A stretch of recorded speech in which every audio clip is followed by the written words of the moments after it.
Our dear gracious Heavenly Father, we thank you for this beautiful evening, for this beautiful day. Lord, we thank you for the chance to get together with friends, family, co-workers to enjoy this sport we so dearly love. Lord, we ask that you keep these drivers safe here tonight.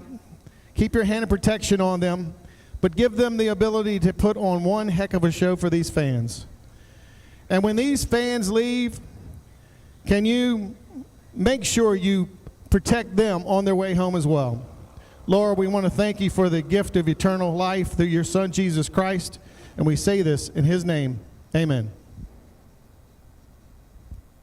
Oh, say, can you see by the dawn's early light what so proudly we hailed at the twilight's last gleaming, whose broad stripes and bright stars through the perilous fight o'er the ramparts we watched were so gallantly streaming, and the rockets regular, their bombs bursting in air,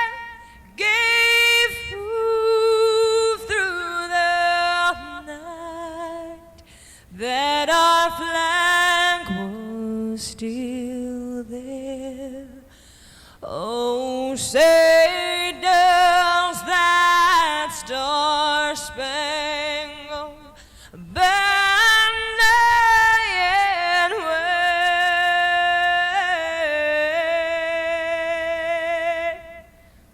for the land of the free and the home of the brave. All right.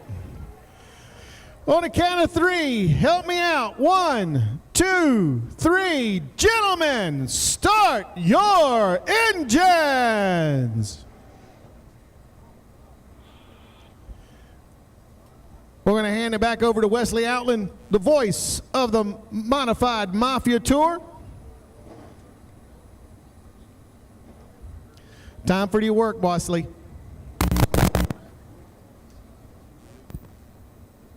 Atwell Exterior Services, the time is now. With mortgage interest rates up, so many smart homeowners are renovating rather than moving right now, and those who hire Atwell Exterior Services in Greenville are thrilled that they did. For residential roof replacement, roof repairs, roof inspections, and more, done right by a local family business with awesome customer reviews, please visit AtwellEXTServices.com or call to set up a free inspection. Atwell Exterior Services, honesty, integrity, experience. The time is now.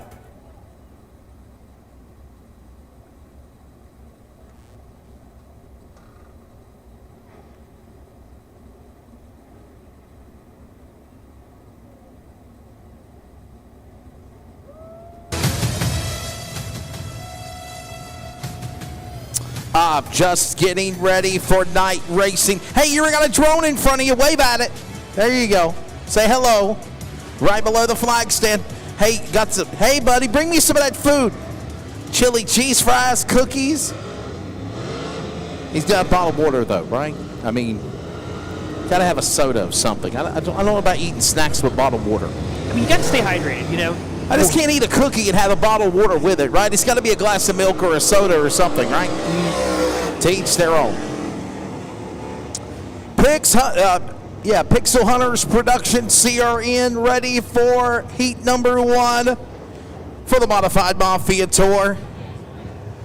Boy, they ain't wasted no time. I can't even give the lineup. They're ready to roll. Chase Butler, 𝗘𝗩𝗪𝗡, Jonathan Taylor, Ray Cable, D. Haven, Dylan, Solinger, and Heat 1 at the Mark Batten Memorial is underway.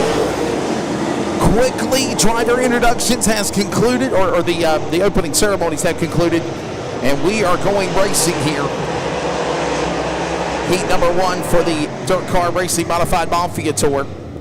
And it is, of course, Prime Electrical Solutions heat number 1. Look at these awesome camera angles as we get started. Got a car around the racetrack, and I'm understanding that we are missing a race car.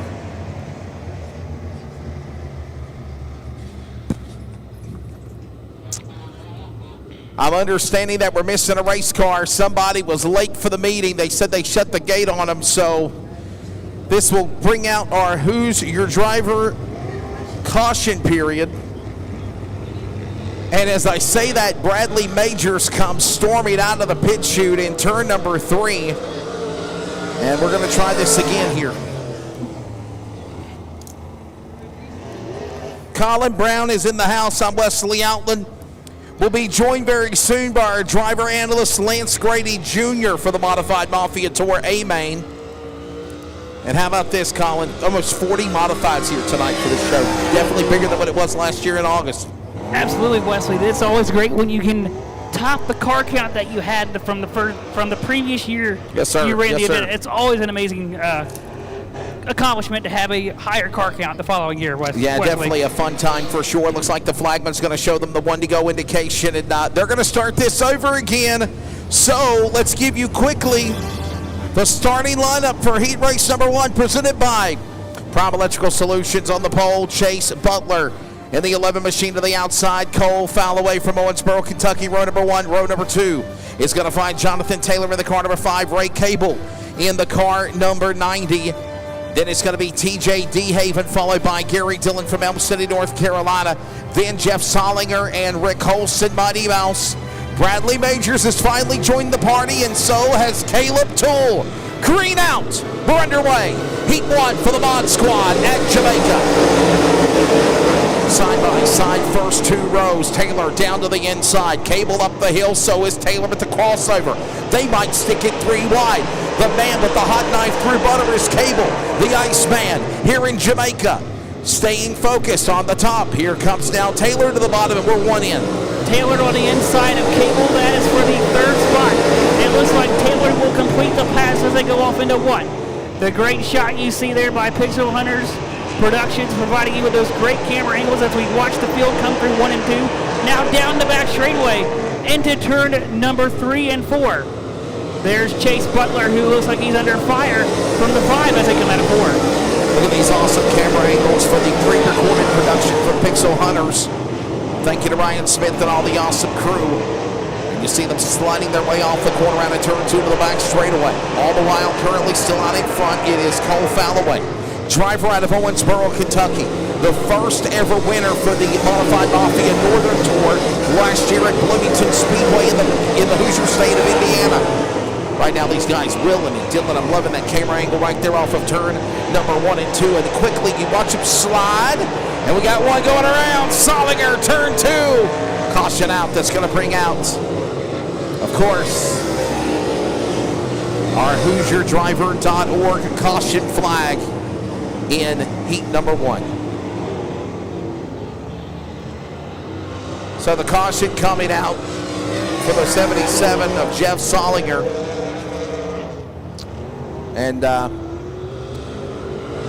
if you picked up the receiver race control on the broadcast, we apologize for definitely a little bit of language there. That's all I'm going to say. We're in a very different broadcast position than where we normally are. I'm not a fan of it, but I have to do it.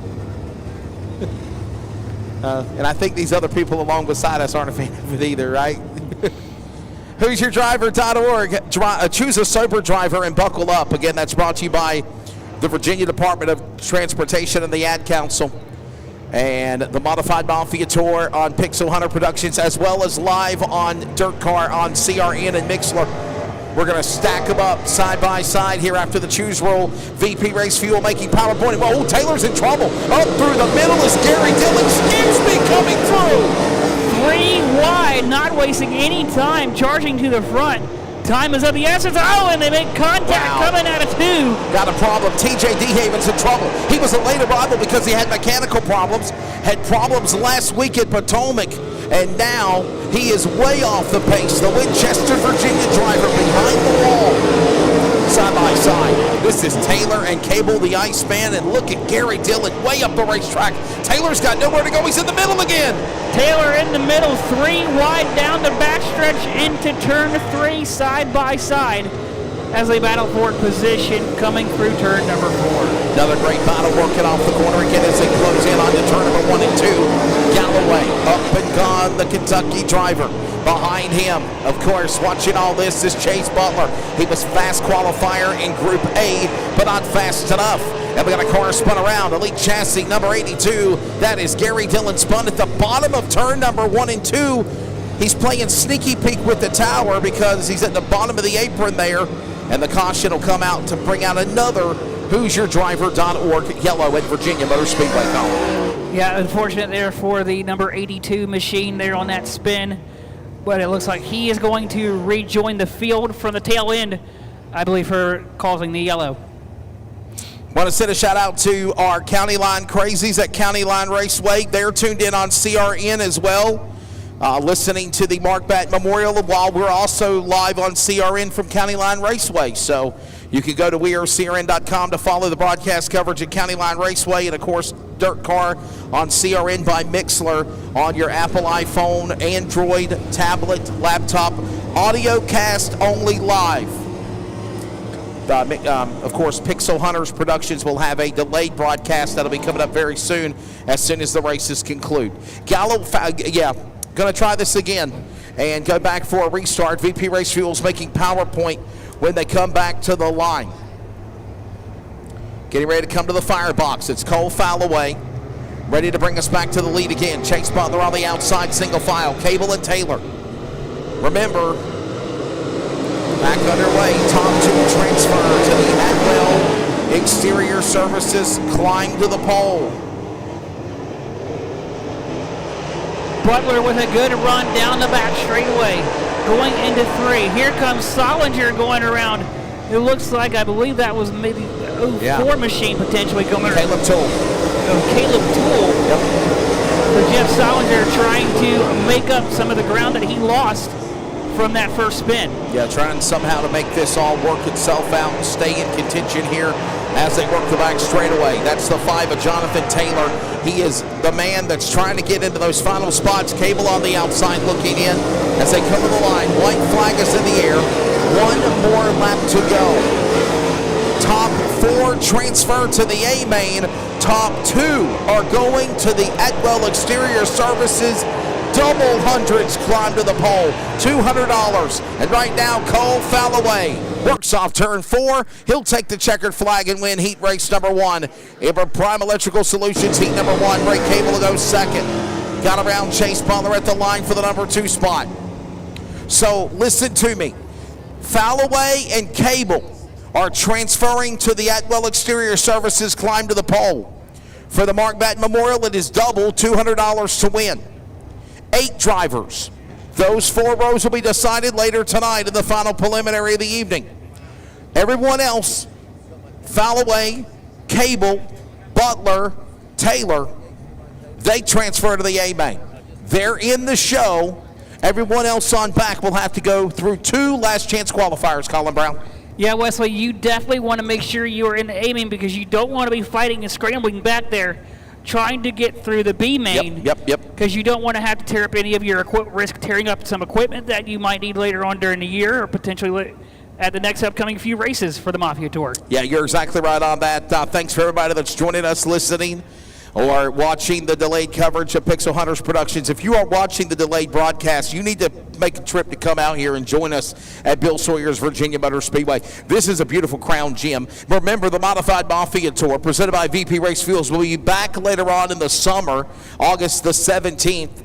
make your plans to join us for the event. This is just an absolutely beautiful facility. Weather conditions, you can't ask for anything better. Weather Channel forecast. With Generac, when the utility power goes down, your home powers up. A Generac generator sits outside your home like a central air unit and runs on your existing natural gas or propane supply. It automatically kicks on within seconds of sensing a power outage, runs as long as needed, and automatically turns off when the power from the utility is restored. Minson Power is here to help you in the selection of your new home standby generator, along with all the installation and maintenance of the system. Proud sponsors of Hunter Wright in the 00 Sportsman car. We're coming up next, please. After the modified Steel Block Bandit 𝗧𝗪𝗡 Medal Challenge, your heat races are coming up. By the way, thanks to the Mark Batten Memorial, a lot more sponsors and the contingencies. $500 put on by Batten Brothers Fast Time. $100, of course, from Lucas Lawn Care as well. $200 from HGR Truck and Trailer Sales. In addition, we've got $100 winner heat races for the Steel Block Bandits. And, of course, $50 for Brandon King in memory of Dylan King and Mike Howard for the heat races. So many other people involved. J&L Golf Carts on lap 5, lap 11, Kevin Wright. Evan Ashley on lap 4. And so many other events will be mentioned. Thank you very much. And the heat races for the Vision Wheel Steel Block Bandit 𝗧𝗪𝗡 Medal Challenge on deck. Coming up next to Virginia Motor Speedway. We're ready now for heat race number 2 for the Dirt Car Racing Modified Mafia Tour, presented by VP Racing Fuels, and it's presented by Gen 3 Performance Imaging. Here we come to the VP Race Fuel making PowerPoint. We're ready to go now for another 8-lap heat race. Austin Holcomb, Russell Irwin front row, Britt Burnell, Michael Ultimately row 2, Joey Povoy and Ryan Toole. Row 3, Jim Manka, Tim Schultz, Samuel Lamborghini, and we're underway. They were 3 wide off the jump there, coming on the bottom of 4. Somebody, Wesley, might have gone just a little bit early in the zone, but it looks like we're going to keep the start. They're going to stay green. The race director is going, what do you say, he's definitely lively on the receiver, saying that he's not a fan of what happened, but it's been a warning. And it nice way of saying it, right? That's right, Wesley, and it looks like, the left front tire getting up off the ground down the backstretch on the number 60 machine, rolling through turn number 4. We're coming through 3 and 4 now. The 60 machine on the inside of Ryan Toole in the 84 as they battle for the 5th spot, coming down the front stretch into turn 1. Another lap on the board. Is there a single file right now? It's Austin Holcomb leading the way. He is out in front of that lethal chassis. Here comes now Samuel Lamborghini, Tim Schultz. They battle door to door for that spot. That's going on outside the transfer spot. You're in 6 and 7. You got to find speed in a hurry. They're in the back right now, Colin. Absolutely. If you need to go somewhere, you need to find the speed now, because the laps are ticking down. And that just means that the sand in the hourglass is ticking away, is coming down real quick as well. Yeah, sands of the hourglass going short, not only on Days of Our Lives, but as well here in Jamaica, Virginia right now, as Austin Holcomb continuing to pick him up and put him down here in Gen 3 Performance Imaging Heat Race number 2. The Commonwealth Bandit Russell Irwin right behind him in the 22 race car's entry. Michael Ultimately out of Saxton, Pennsylvania. And a guy that knows this track very well, from Fast Track Pro Late Models to now Modifieds, Brent Bordeaux from Fredericksburg behind him. But look at this battle now going at it. Irwin with Ultimately in 1. Ultimately on the inside, Irwin on the outside. They're going to be side by side coming through the middle of turn 1 and 2. They're going to be side by side off of turn 2. Ultimately will go to 2nd. Irwin goes back to 3rd as they work their way off of the turn number 3 and 4. Kind of love it here. Watching all of this transpire as the laps continue to wind down for these guys. It's Holcomb Ultimately down at the 2nd spot. Remember, that's an important position because Ultimately and Irwin are fighting for that spot. 2nd in the Atwell Exterior Services climb to the pole. Heated position. Time is running out. White flags in the air. 1 more lap to go. As you see the leaders, Holcomb and Ultimately, final time around. Look at them on the bottom of the racetrack. The leaders are on the back straightaway. There you see Bordeaux on the inside of Irwin down the backstretch. This is for 3rd. 3 for 3rd. Bordeaux on the inside. Irwin up top. Bordeaux sneaks on by across the front nose into the 3rd spot. Checkered flag waves. And the Modified Mafia. And couldn't make anything happen from there, but it's all said and done. Austin Holcomb will get it done here in Gen 3 Performance Imaging Heat Race number 2. Vision Wheel, Steel Block Bandit 𝗧𝗪𝗡 Late Model Challenge, heat races. Get them lined up. You are next, please. Get them ready. Steel block Bandit dirt late model drivers, please get lined up. Your heat races are coming up. For those that are listening on Dirt Car on CRN by Mixler or watching the Pixel Hunters production delayed broadcast of the Mark Batten Memorial, we have heat races for the Mafia, then the Bandits. Then we got the Juicebox kids racing. Then we have the B mains, and then we're going feature racing the rest of the way, Colin Brown. Yeah, absolutely, Wesley. A good night of racing on hand for the fans that are here, taking the time out of their Saturday evening to spend it with, or out of their evening to spend it with us. And they picked a good night to do it because the weather, like you mentioned earlier, Wesley, Yes. was fantastic. Absolutely fantastic, beautiful night for racing. So glad that you're able to join us. Look at that awesome view from Pixel Hunters Productions. Man, what a phenomenal job they've done. They do sporting events, they do productions and, you know, video shoots and whatnot. Obviously racing here at Virginia Motor Speedway. I'm understanding with the rebirth or the resurrection of the pavement track in Midlothian, Virginia, bringing back Southside Speedway. I know a lot of people are excited about that. They might be on the production side of that as well. I already was talking to a buddy of mine yesterday at NASCAR Regional saying that they've already about to ink the deal and make it a NASCAR track in Virginia. For the NASCAR regional program. And look at this awesome view of these dirt modifieds finishing up in the heat races, the first two, and now heat three. Austin Holcomb is talking to Brandon Reif. They're checking something out, I believe, on Ryan Toole's car. And we'll get ready for heat number three. Look at the smiles on their face.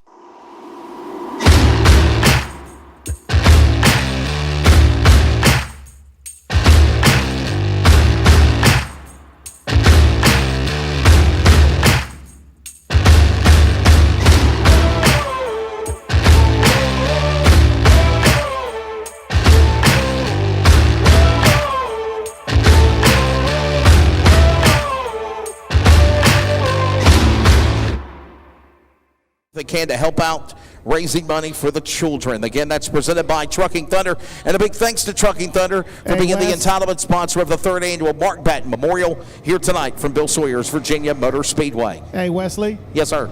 That is going towards child help. Going It is a towards charity child health. that helps children that are in peril.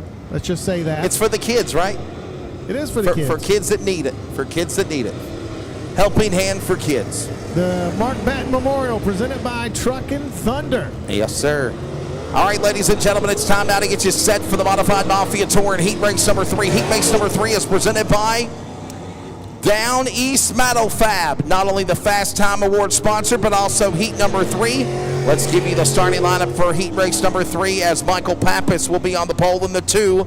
The Thrill, Nick Hoffman. From Mooresville, North Carolina, the boss of Elite Chassis on the front row. Cole Hilton, that's the Cole Bandit, the 99 in a Concord. J.P. Roberts Jr. with the 9 Junior out of Gallipolis, Ohio. Row 2, row 3, Austin Wayne Self, Troy Loomis, Cody Williams, Slade Parsons, Curtis Mason, the fireman in a partridge, in a pear tree. We're ready to go green. Heat 3, taking 2 to the climb to the pole, taking 4 to the A main in the Mark Batten Memorial. And they are already scrambling for that 4th spot. They were going 3 wide in the middle of 1-2. It looks like they might have gotten stacked up, Wesley, just a little bit. But it seems that they've kind of gathered it back up. And now Wesley, it seems that they're all kind of gotten single file now. Here they come, sliding off of turn 4. That's Slade Parsons, the big built chassis from Winston-Salem, North Carolina, making a move on the inside. Battling Troy Loomis on the top side. Up high is Parsons. Under attack is Cole Williams on the bottom. He'll take that spot away. Sneak and slither for the spot to the inside. We'll get single file as they work off the corner. All the while in heat race number 3. Now we got a couple of cars battling door to door to turn 1. Austin Wayne Self. This ain't NASCAR. This is dirt, baby. Austin Self drove it to the bottom, basically up against the inside guardrail, trying to get that 23. Taking on Troy Loomis. Yeah, on the inside. Now here he is. He's going to try it again, Wesley, coming down out of turn number 4. All the while but right it's not going to work. 3 of 8 right now. 3 in of 8. 5 to go. Halfway cross flags next time by. Nick Hoffman out in front. Cole Hilton. They're the top 2 right now to go to the Annual Exterior Services. Climb to the pole. Pappas and Roberts right now all going to the A-main. Behind them, though, single file, we're not done yet. Here comes now the driver, Cole Hilton. Got around Hoffman. He's in the lead. He got around Pappas. That's for second. They're fighting for that transfer spot. And look at the damaged sheet metal there on the left rear of the 2. And here comes Austin Wayne Self as well. He goes into that 4th spot, Wesley. Could he potentially get up there and challenge for that second spot? And it seems like right now, out of nowhere, it is Michael Pappas that's also got fired up, but all the while, Cole Hilton, the driver they call the Coal Bandit from the Queen City of Charlotte and Concord, North Carolina, has got that car fired in second. Meanwhile, cross flags now become 2 to go. Penultimate lap in Heat 3. Down East Metal Fab Heat Race number 3, and it is Nick Hoffman, the thrill, leading them into turn 3 here in Heat 3, coming to the white flag at Virginia Motor Speedway. Nick Hoffman in the black and blue number 5 out of 4. He will see the white flag one more time around for that number 5 machine of Nick Hoffman as he comes through 1 and 2. Final lap around, the driver out in front, that's Nick Hoffman. Cole Hilton, they're looking to try to go in to the Annual Exterior Services, climb to the pole for double money tonight. Taking 8 cars and 200 to win. First 2 transfer from the heat, from this view, from Pixel Hunters. It's going to be the thrill, Nick Hoffman. He'll win heat race number 3. Cole Hilton will go second spot. The 99 caught fire about 3 laps into that heat race, and then, man, you could not catch him. Gets it done. The 99, of course. Pappas with some damage on the left rear quarter panel of that modified. I call him the Orange Crush. And Austin Wayne Self will finally transfer into those 4 spots. And, of course, down East Metal Fab Heat Race number 3 there, Colin. That is going to conclude it for this heat race in the Modified Mafia. One more heat race coming up, heat number 4. With 1 more to go. Yes, sir. Big thanks to, of course, Minson Power Electrical Services, Dean's Mechanic Service, Ashworth, Motto of Richmond. Thank you to Sports Stitch and Pixel Hunters Productions, all those sponsors making the pre-recorded broadcast of the 3rd Annual Mark Batten Memorial happen here at Virginia Motor Speedway. We're not done right there. Here we got the 50-50 coming up here, guys. 50-50 as it's closing in. Buy those tickets, closing in on them final opportunities for the 50-50 to help the children. Presented by, of course, Trucking Thunder employees in the white aprons and the True Riders Motorcycle Club. Do what you can to help kids, and we do appreciate them for child help here at the Mark Batten Memorial. Look at that. Sports Stitch, your #1 custom apparel store. Hats with 4-color stitching made with the latest equipment. Any kind of shirt, coolie cups, anything you could imagine, we can do. Best prices, best service, and highest quality. Call today and order something unique and special. Have some fun with it. Call 804-387-5127 or find us on Facebook. Just search Sports Stitch and ask for Chuck. So look at that awesome view though, man. Beautiful lid over there in the back overflow pit. Beautiful half-mile glistening around the racetrack. From this Pixel Hunter drone view, you can really see where the rubber's really starting to come to fruition up on the top of the racetrack. There's still a lot of moisture still on the bottom. And they're going to work it all in before we go feature racing again as well. Absolutely. Our track guys do an amazing job in getting this race surface smoothed in between the races. And we just have a great staff here at Virginia Motor Speedway provide us with great racing. Last call for the Vision Wheel Steel Block Bandit Dirt Late Model Challenge. Your 3 heat races are coming up next. By the way, again, the format for the Steel Block Bandits, it'll be 3 heat races, top 6 transfer to the A-Main, 1 Consi, top 4 to the A-Main, and there'll be 2 provisionals. And there's a whole lot of money in contingencies, not only for the regular season for the Vision Wheel Steel Block Bandit Dirt Late Model Challenge, but obviously a lot of money already been handed out and more throughout the Mark Batten Memorial. Here we go, ladies and gentlemen, heat race number 4. It's presented by Thomas Clark and Thomas Clark Performance. I know he's in the grandstands or the pit somewhere. Our official webmaster for the Dirt Car Modified Mafia, Charlie Manford, Todd Nyheiser, Ryan Ayers, Road 2, Evan Taylor alongside Ty Rhodes, Ty Norder, as well as Johnny Brooks, Brett Hamilton, and Mason Lobb. Final heat race now. Final heat race coming out of 2. They're side by side for 3rd. Meanwhile, behind 4th, they're scrambling, trying to get to that 4th and final transfer spot. as they work their way out of turn number 4, Wesley. Watching all these guys work their way off the corner. This is in the back of the pack. Brother Jed Hamilton out of Powhatan, Virginia. Had mechanical problems at Winchester. Couldn't make Potomac. He's 3 wide in the back with the Typhoon tight order. The monkey in the middle is Evan Taylor. And while this is going on, they're working their way off the corner with Still Mefford off the lead in 3.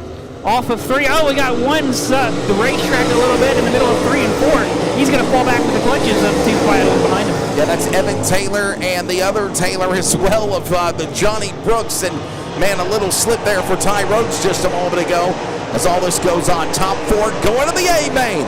Everyone else going on to the back of a Consi as 2 provisionals or 2 Consi races on deck after we finish these heat races right now. Charlie Mefford, Todd Nyheiser trying to go to the Atwell Exterior Services, climb to the pole here at Virginia Motor Speedway. And right now, single file on the racetrack as we watch Taylor and Ayers battling there in the back. And there, of course, is Hamilton and Rhodes going at it. All this patiently happening as they close in off turn 4. Coming off of 4 of 8 laps in the books here for our final heat race in the Modified Mafia Tour. There you see the front 5 are pretty well spread out now by at least Wesley 3 to 4 car lengths apart. Yeah, that's right, and everybody's still single file for that matter as it stands right now. Look at this high version up top side above the racetrack. Beautiful night in the Tidewater region of the Commonwealth. And as racing rolls on, 3 laps to go. That's the view from the front straightaway. The white car peeking off 4, pulling away by about 4 car lengths. Charlie Mefford and Todd Nyheiser. That's the way it stands going back to turn 1. Time running out. Yeah, time is ticking. 2 more laps to go for your leader, guys. He is coming down the back straightaway, going off into 3, Wesley. All the while, they come to the corner, and the laps wind down. White flag getting ready to wave. 1 more lap to go for the Valvoline. Of course, Ibach Springs, Bill Stein shocks. Number 13 of Charlie Mefford. Medford in that beautiful-looking car. Drives on the national circuit, USMTS, IMCA, and now the Modified Mafia and more. Here he comes off turn 4. Charlie Medford of the Valvoline colors will win. Thomas Clark Performance, Heat 4 at Virginia Motor Speedway. Todd Nyheiser, winner at Potomac. Winner at, of course, the race at Dixieland last night, will transfer in to the A main as well as the final spot for the Atwell Exterior Services climb to the pole. Evan Taylor and Ryan Ayers will be those final 2 cars for the 4 transfers to go in. And that's it for the modifieds. They'll come back for that $200 to win. That's cool. Trevor Atwell, wasn't expecting to be here, popped in tonight. Always enjoy what Trevor Atwell does and Atwell Exterior Services. Thank you also to Michael Davis and Total Comfort Heating and Air Conditioning. If it wasn't for those sponsors, CrateInsider.com, McAllister Precision Marketing, and Allstate reminding you, are you in good hands? We would not be able to do the audio coverage or any of the things we do with the Modified Mafia and as well as the sponsorship. And he said, I'm going to put up an extra $100 tonight. So we're going to take not 6 but 8 cars. And those 8 drivers, as you see them right there, getting into position. Mr. Producer, if you want to look at them, there you go. We were kind of about a half a second off, but we are caught back up. And there you see that beautiful kaleidoscope of colors of the Elite 8, if you will, that will make their way in the Atwell Exterior Services climb to the pole from the drone shot, making some work. $200 on the line coming up later tonight. Yeah, Wesley, you just said the Elite 8. Fought to be in the 8 from the heat races right. we just saw. And they got there and they raced their way in to the top 8, which will set the field for the top 8 for the A main. And remember, too, Colin, those 8 drivers are automatically in the first 4 rows for the Mark Batten Memorial for the Modified Mafia Tour feature. They're in the top 8. But remember, you can climb. Number 8, number 7, they'll battle. We've seen last week at Winchester, the man that was number 6 went all the way to the front row and battled alongside for the pole position and just fell 1 spot shy, of course, when it was all said and done. I love the climb to the pole. Thank you, Trevor Atwell, and the folks that are behind it, and we welcome you as well. Delayed broadcast coverage of Pixel Hunters Productions' 3rd annual Mark Batten Memorial here from Bill Sawyer's Virginia Motor Speedway, presented, of course, by all of the sponsors. Thank you, most importantly, the Trucking Thunder Accessory Centers and all these other ones down at the bottom. They also help out in making these events happen, including Minson Power Electrical Services, Dean's Mechanic Service, 𝗧𝗪𝗪𝗡 Electrical, Moto of Richmond. Thank you also to the, of course, Boyle Embroidery, Sports Stitch, and, of course, thank you to Virginia Motor Speedway. The Steel Block Bandit Dirt Late Model Challenge is getting ready to roll. It's presented by Vision Wheel. Thank you, of course, to them jumping on board. Thank you to Vision Wheel, the choice of champions from coast to coast. Vision Wheel's industry-leading designs, race-proven performance, and affordable price point give you options for everything in competition applications, from UTVs, ATVs, trailers, and much more. Even daily drivers can get help from Vision Wheel. Vision Sales is available on social media. Find them from ATVs, UTVs, golf courts, and of course those big stacker trailers. Find them online at visionwheel.com or go to social media at Vision Wheel for more information. Big thanks again to HCR Truck and Trailer Sales for a qualifying sponsor. Now we're getting ready for Scott Service Company Heat Race number 1, M&W Transport Heat number 2, and Earnhardt Technologies Heat Race number 3. Those drivers, of course, again, top 6 will transfer to the A-Main for those 8-lap heat races, all of that coming up. In addition, $100 will be awarded to the heat renters here at the 3rd Annual Mark Batten Memorial for the Vision Wheel Dirt Late Model Challenge of the Steel Block Bandits from Brady, as well as Kevin Atkins and Brady Strong. $100, of course, as well as $50 from Brandon King in memory of Dylan King and Mike Howard. Appreciate them for the heat race winners. And again, already $900 being put in the pocket of Russell Irwin for what he did earlier in qualifying there, Colin. You're right, Wesley. Russell Irwin, he's already $900 richer. Can he put in even more money in his pocket when it comes to the Steel Block Bandit late models? Let's go to Dave C. Truck and Thunder folks are out there selling 50-50 tickets. The pot keeps growing. $1 a ticket or 7 tickets for $5. It's going to a great cause. It's going to Child Help. They are an amazing group that helps children in peril.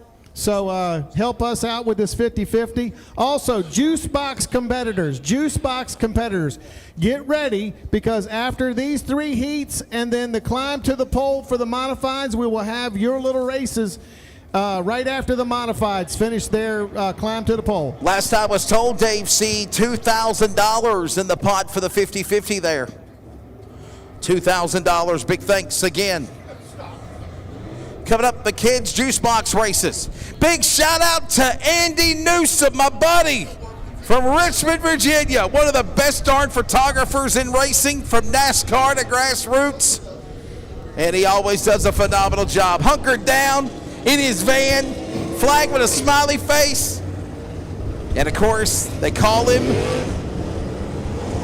the Dog Wheel Hunt. And the dog yard tonight is, of course, for my buddy here at Virginia Motor Speedway. Thanks to all he does, and of course covering the Modified Mafia as well as the Vision Wheel Steel Block Bandit Dirt Late Model Challenge. And ladies and gentlemen, we're ready for heat race number 1. Heat race number 1 presented by Scott Service Company. Russell Irwin, Blake Kraft, row 1, Kenny Moreland, Jeremy Pilkerton, row 2, Dan Brewer, Layden Zakalowski, row 3, followed by Timmy Blackwell, Josh Pierce, row 4, Billy Tucker, bad one, green, heat 1 in the Mark Batten Memorial at Virginia Motor Speedway, Colin. Russell Irwin not wasting any time going to the lead, but he's got they made contact all but 2, Wesley. The 16 looks like got into the right rear of the 22. And they got a little sideways, but they ended up hanging on to it. One of the things we watched in qualifying was these drivers hitting the outside metal barrier in turn 1 and 2. That drone, thanks to Pixel Hunters, has got a great view of it. Right now, Dan Brewer out in front. Jeremy Pilkerton from Loveville, Maryland in second. Remember, 6 drivers transfer. Here comes a nice battle heating up on the bottom of the racetrack as the Blackwell car under attack by the 98 got the clear on him at the line. That's Josh Pearson. Here we go again from the angles in 1 and 2. Pilkerton there on the inside of the 7 machine.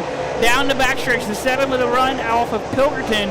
as they work their way, Wesley, into 3. All this going on as they work off the corner out of turn 4 again. It's the Commonwealth Bandit, Russell 𝗪𝗏, already looking to put another $150 in his pocket after making almost $900 of qualifying for the Vision Wheel Steel Block Bandit Dirt Late Model Challenge. And also, he's the Mega Plumber of the Carolinas Mega Cup Championship point leader. You see the pink spoiler on the back end of the car?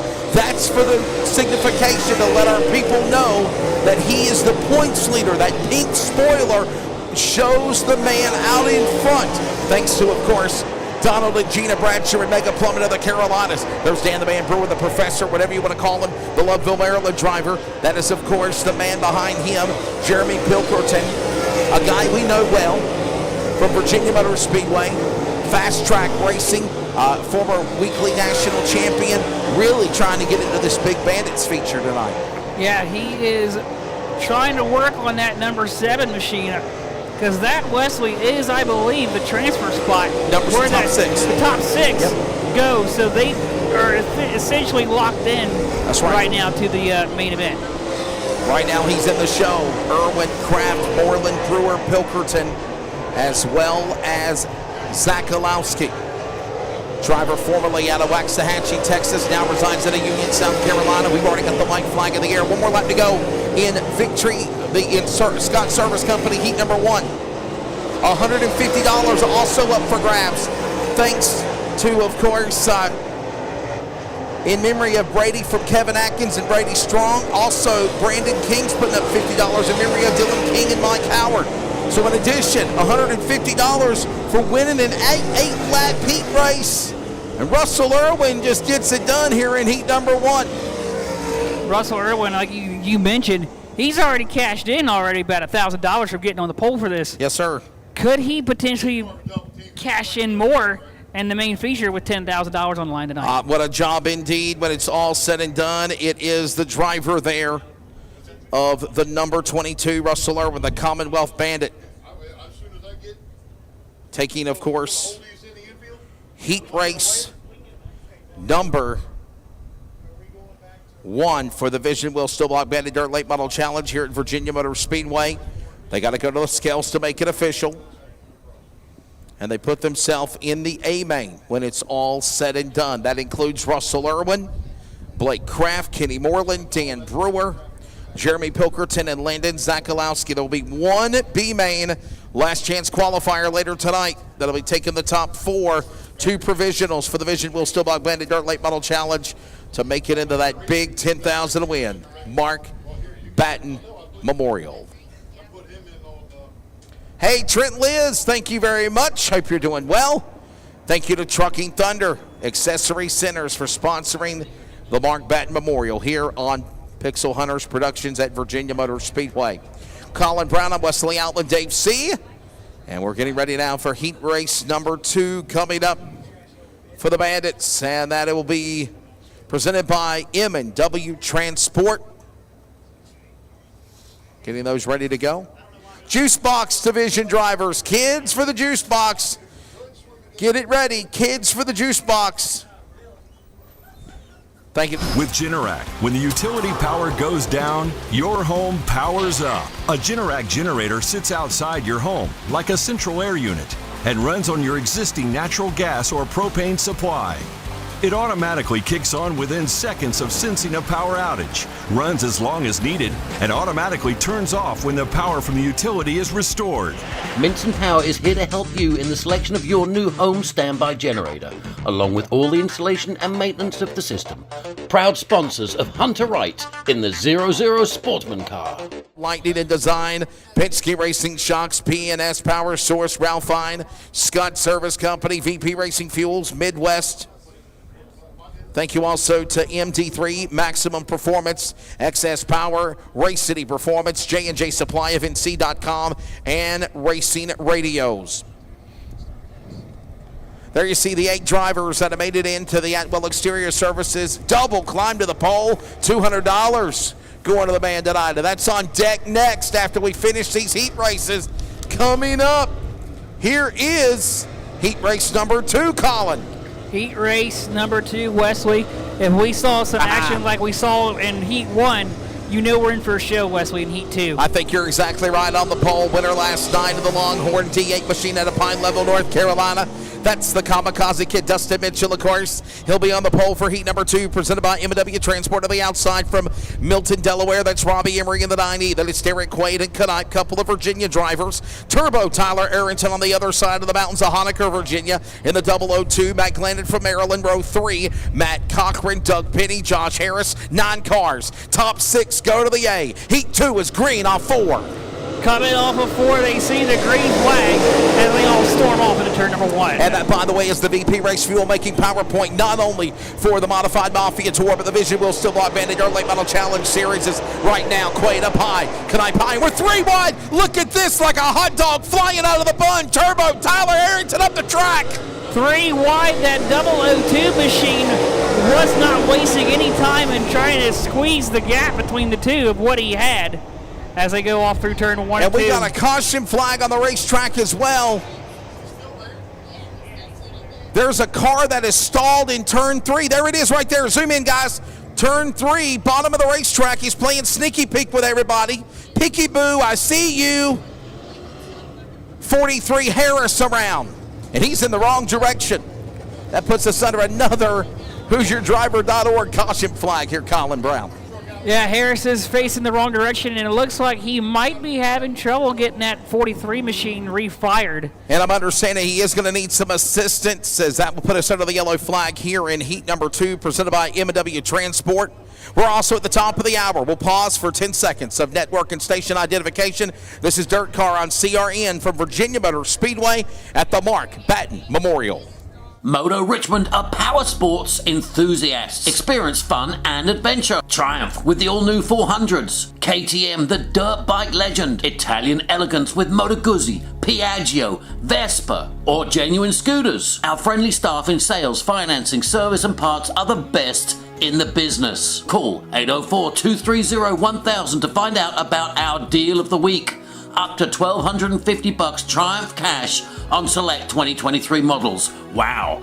Get on 2 wheels today at Motor Richmond, 804-230-1000 or visit motorrichmond.com. You won't get stuck paying the difference between your settlement and what you owe. You can count on the good hands to help cover what you need. You're in good hands with Allstate. CrateInsider.com is your one source for crate racing tech and more. Whether you currently race with a crate engine or you are thinking about getting into the sport, our website has what you need. CrateInsider.com has tech videos, interviews with experts, and the best products in the industry. Dyno tested and proven, so we know they are the best products for crate engines. Visit CrateInsider.com today to get on the fast track to victory lane. 1 lap in of 8 for M&W Transport heat race number 2. Josh Harris right now, the car that spun around and he locked it up. They're working on having to put him on a tow vacation back to the pit area right now as we are under the caution flag. Field patrolling around here in 1 of 8 laps for heat number 2, taking the top 6. Dustin Mitchell, Robbie Emery, Derek Quaid, Josh 𝗧𝗧, Matt Cochran, and Matt Glandon. Right now, the top 6 that could transfer. From Virginia Motor Speedway, this is CRN, the Community Radio Network at the Mark Batten Memorial. The Stock Car Racing Team Game is the perfect gift for the avid game board collector, for the race fan young and old, or even just for family night. Order yours today at the StockCarRacingTeamGame.com. Racing passion in a board game, perfect for a great family night of fun. Are you ready to roll the dice? Hi, I'm Ryan Blaney, a third-generation race car driver, and I dedicate a lot of my time going fast. But when my grandpa was diagnosed with Alzheimer's, it was a very unexpected bump in the road for us. It's important to notice if older family members are acting differently or having trouble with routine tasks. Early detection of Alzheimer's can give your family time to explore support services and access available treatments. If you or your family are noticing changes, it could be Alzheimer's. Talk about seeing a doctor together. Visit alz.org/time-to-talk, a message from the Alzheimer's Association and the Ad Council. Ready for the field to get back to the VP Race Fuel, making PowerPoint for the resumption of heat race number 2 for the M&W Transport, heat 2 for the Vision Wheel Steel Block Bandit Dirt Late Model Challenge, part of the 3rd Annual Mark Batten Memorial here at Virginia Motor Speedway. The field roars in turn 4. They make power off turn 4. We're back to green in heat 2. Let's watch and see how it all shakes down. Of course, winner last night at Dixieland, Dustin Mitchell on the whole shot. He's on in front of him. He's got to stack up behind him, though. Oh, boy, Emery under attack. Quaid up on the high side. Looking good on the top. He's up by 2 cars to get the second off turn 4 to go to the second spot. Can he hold on to it? He will behind them. Look at them door to door. Emery and Cochran going at it in turn 1. Yeah, Emery and Cochran side by side coming through 1 and 2. They're going to go down the back straightaway into turn 3. Into the back stretch, into that 3rd turn right now. Out in front, clear selling is the man leading the way. Dustin Mitchell, Derek Quaid, Robbie Emery, Matt Cochran, Tyler Arrington. That's Turbo Tyler, by the way. And, of course, right now, Matt Glandon, a former fast track racer, right now in that final transfer spot here. Another $150 plus the regular heat race pole awarded contingencies here for M&W Transport Heat 2. 2 laps to go now. You were mentioning Wesley. Halfway home. You were mentioning Wesley Matt Glandon. He knows his way around this racetrack. Yes. So with him being there in that final transfer spot, I think he has a pretty good chance of hanging on to it. Yeah, doing a really good job right now, holding on to that position, doing exactly what he needs to do, and staying in contention to the line. 3 laps to go. Mitchell, Quaid, Emery. Right now, that's how it stands. In the top 3, take the top 6, go to the show. It's still Dustin Mitchell in the Longhorn number 8, flying through the field as he works off turn 4, coming to the line for the penultimate lap in heat number 2. Dustin Mitchell sees the popsicle sticks with 2 laps to go as he works his way off into turn number 1 and 2. And we got a battle coming off of 4 coming across our start-finish line there, Wesley. This is Turbo Tyler Arrington, as you just forementioned, battling the Maryland driver. That's, of course, the man right there, Matt Glandon. Inside, outside, and they come to the line out of 3 and 4. White flag is waving as the field circles off 4. This is in the back for the transfer spot. Somehow trying to make it in. Matt Glandon, Josh Knipe on the outside, but here comes your Vision Wheel Steel Block Bandit Dirt Late Model Challenge M&W Transport Heat 2 winner. Yeah. He flew so fast the camera couldn't even catch him. It's Dustin Mitchell getting it done in heat number 2. I love that. We purposely did that. Pardon the pun. He's flying. The kamikaze kid right there in the number 8 machine. Yes, sir, Colin. I was going to say, Wesley, you mentioned he was definitely flying. He had that number 8 machine dialed in. It looks like majority of the race because he was out front from the drop of the green flag. He certainly did. Man, definitely had it rocking and rolling and doing a phenomenal job. And, of course, man, right there when it's said and done. How about a race fans? Round of applause to Dustin Mitchell. Boy, the kamikaze kid. Longhorn D8 got to go to the scales to make it official, looking for that thumbs up to put him, of course, on the outside of the front row. Remember last night, the winner at the Dixieland Speedway.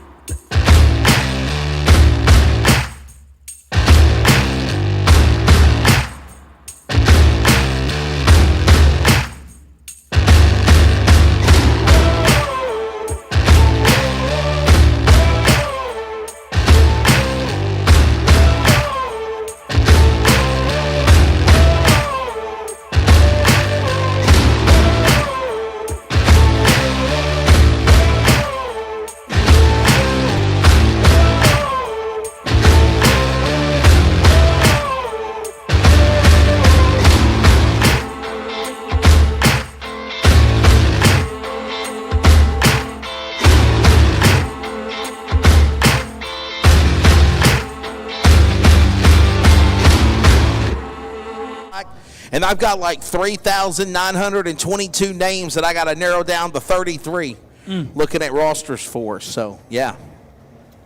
Got to love it. You know what? Virginia Motor Speedway should be on iRacing. They should. They really should be on iRacing. Would that be cool? That would be awesome. For Billy them to be Clark on iRacing. Sawyer's virtual playground of power right there. That would be awesome. I bet you Bill don't even know what iRacing is.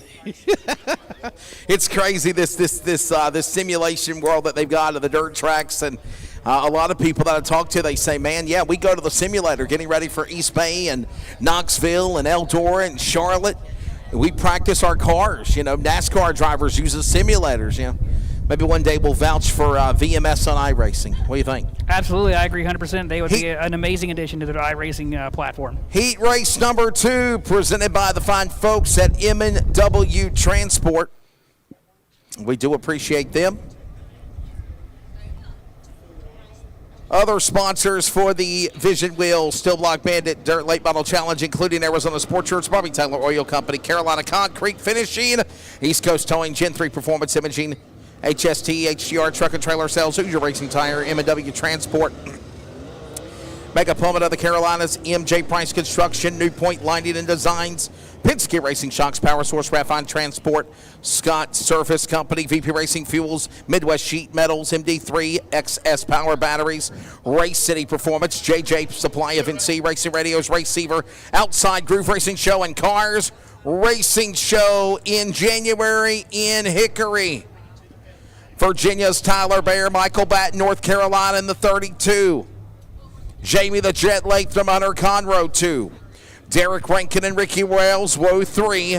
Joe Radford, Garrett Donald. Final heat race presented by Earnhardt Technologies Group at Virginia Motor Speedway for the Bandits. We're 3 wide there for a brief moment. It looked like for third, but they kind of get it all sorted out now. They're going to go back single file off Wesley into 3. Single file as they work off the corner. Off turn 4. There goes, of course, Tyler Bear up in front. Batten right there in the set. Now, actually, Batten's pulling away, but I don't think his transponder might be working on the 32 card, because time that's scoring is showing Tyler Bear.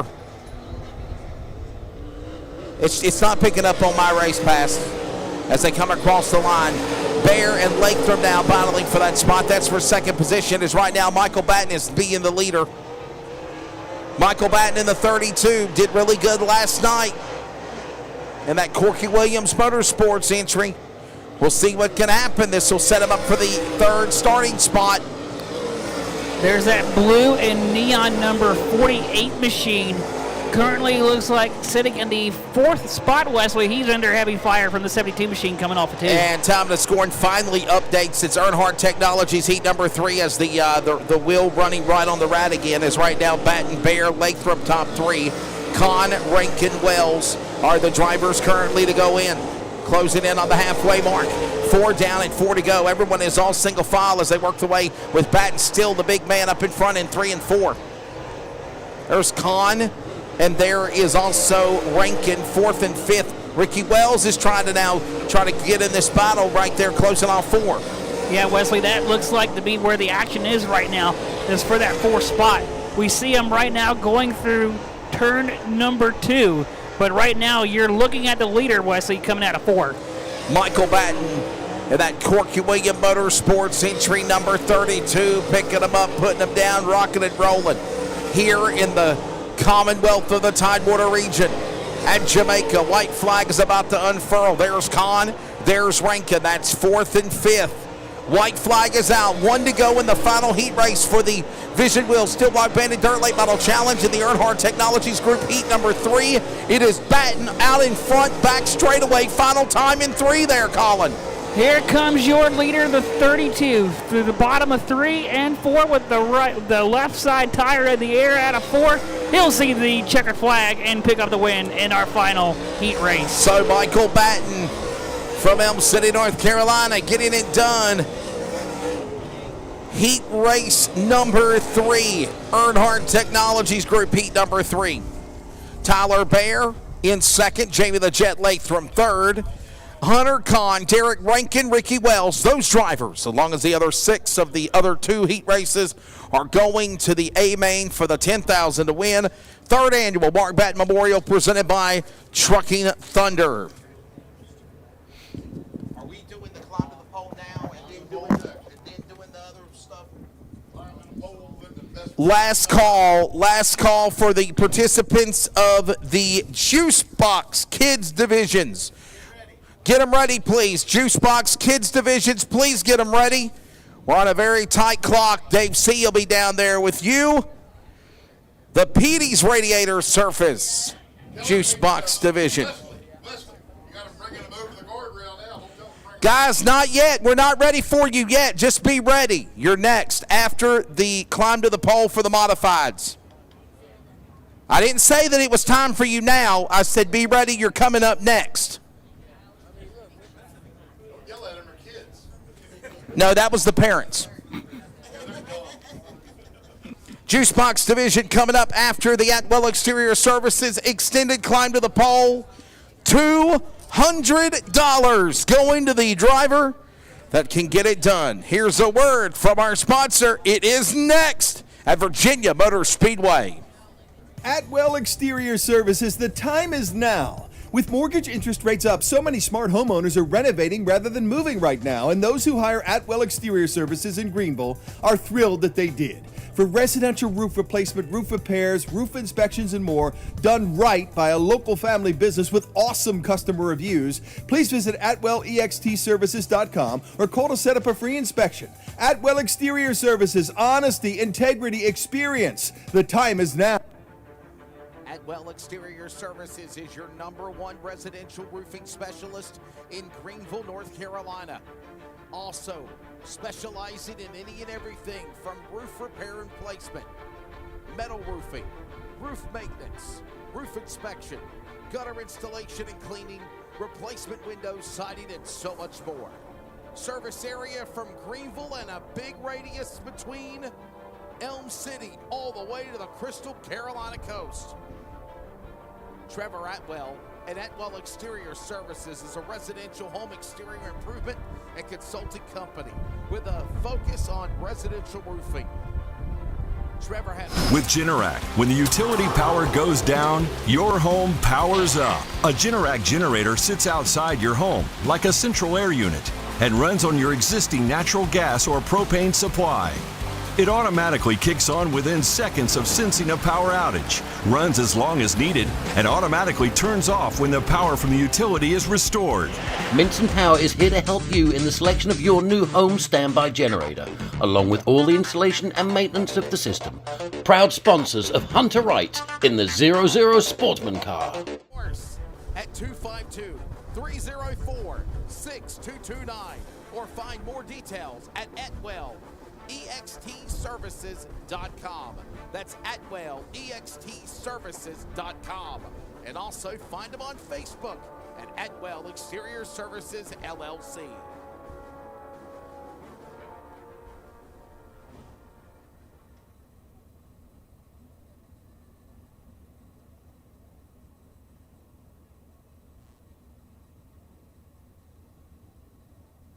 Residential and industrial refrigeration.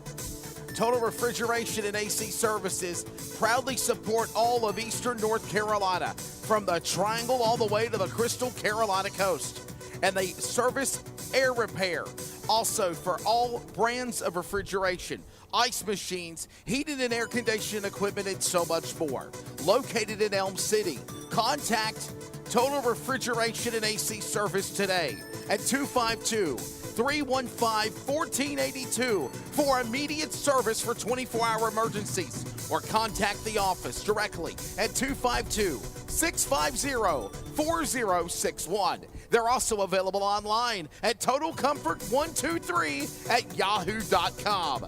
That's totalcomfort123@yahoo.com. As simple as 1, 2, 3. Spring, summer, hot months are upon us. Let Total Refrigeration keep you cool today.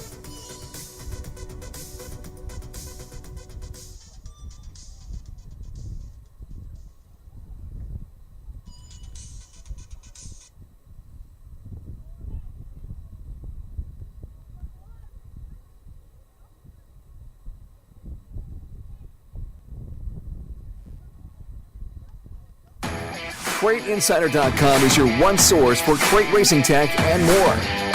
Whether you currently race with a crate engine or you are thinking about getting into the sport, our website has what you need.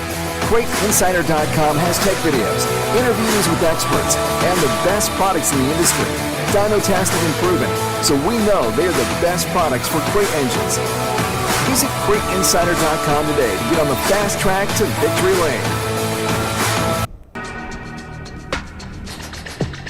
There was a redraw before the Atwell Exterior Services climb to the pole, and Michael 𝗪𝗡 is going to have to go from the number 8 spot to transfer in to the climb to the pole. This is going to be fun. Here we go, ladies and gentlemen. Hope you're ready. Strap in. This is the climb to the pole. You've got Nick Hoffman. You've got Michael 𝗪𝗡. They're going to come to the line. They're going to come to the white flag. One more lap to go. 𝗪𝗡 inside. Hoffman, look at the top side for 𝗪𝗡 going after Hoffman again. Can he get there? 𝗪𝗡 struggling now, Colin. Yeah, 𝗪𝗡 was struggling there. It looks like Wesley through the bottom of 1 and 2, but here he comes, Wesley. Look, 𝗪𝗡 on the top cushion through the top of 4, but he's not going to have enough momentum to get to him. Shades of what he did, and that redraw's going to hurt Michael 𝗪𝗡, the Saxton, Pennsylvania driver. He's going to be starting 8th in the feature.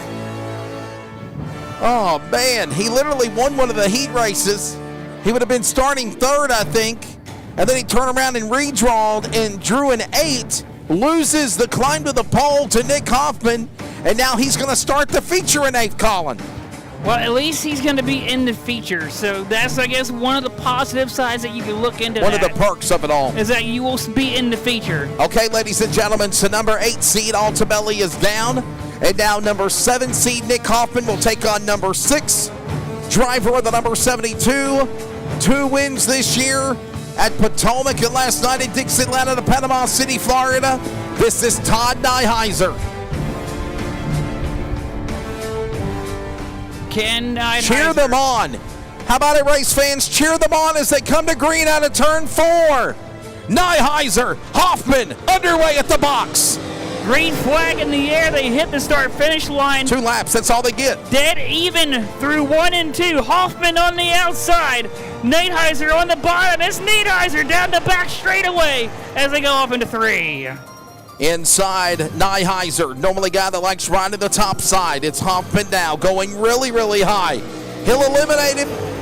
White flag in the air, got one more shot at him. Nick Hoffman under attack now from the top to the bottom in the Elite Chassis House car. Here comes 𝗪𝗓𝗧, final time. He's got a run on the bottom, door to door to 3. Hoffman with a run on the bottom there, coming off a 2, but I don't think it's going to be enough. Nope. Hoffman, oh, wait a minute. Hoffman got him out of 4. Hoffman got him, Wesley, coming out of 4. Boy, I thought you said it might not be enough. He become a little engine that could all of a sudden. He found another gear somewhere in that modified car down the backstretch, Wesley. He sure did. And just like that, Nick Hoffman is just knocked out the number 6 driver of Todd 𝗪𝗓𝗧. He'll now be forced to start 7th. And now Nick Hoffman will move into the 3rd round. He's going to take on the Cole Bandit at the car number 99 at Concord, North Carolina. This is Cole Hilton up next. Juicebox kids, get them ready. You are next after the climb to the pole. Parents, get the juice boxes ready. You're on track with Dave C. after the climb to the pole finishes.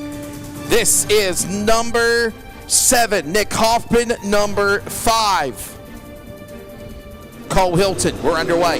You mentioned, Wesley, you said this climb to the pole is definitely entertaining, race fans, and if you're not enjoying it, you should be, because Nick Hoffman has got that 5 car, Wesley, in a groove, because he is the one that right now that's in a bit of a rhythm right now compared to the ones that he's coming up against. He's got himself in a little bit of a rhythm now.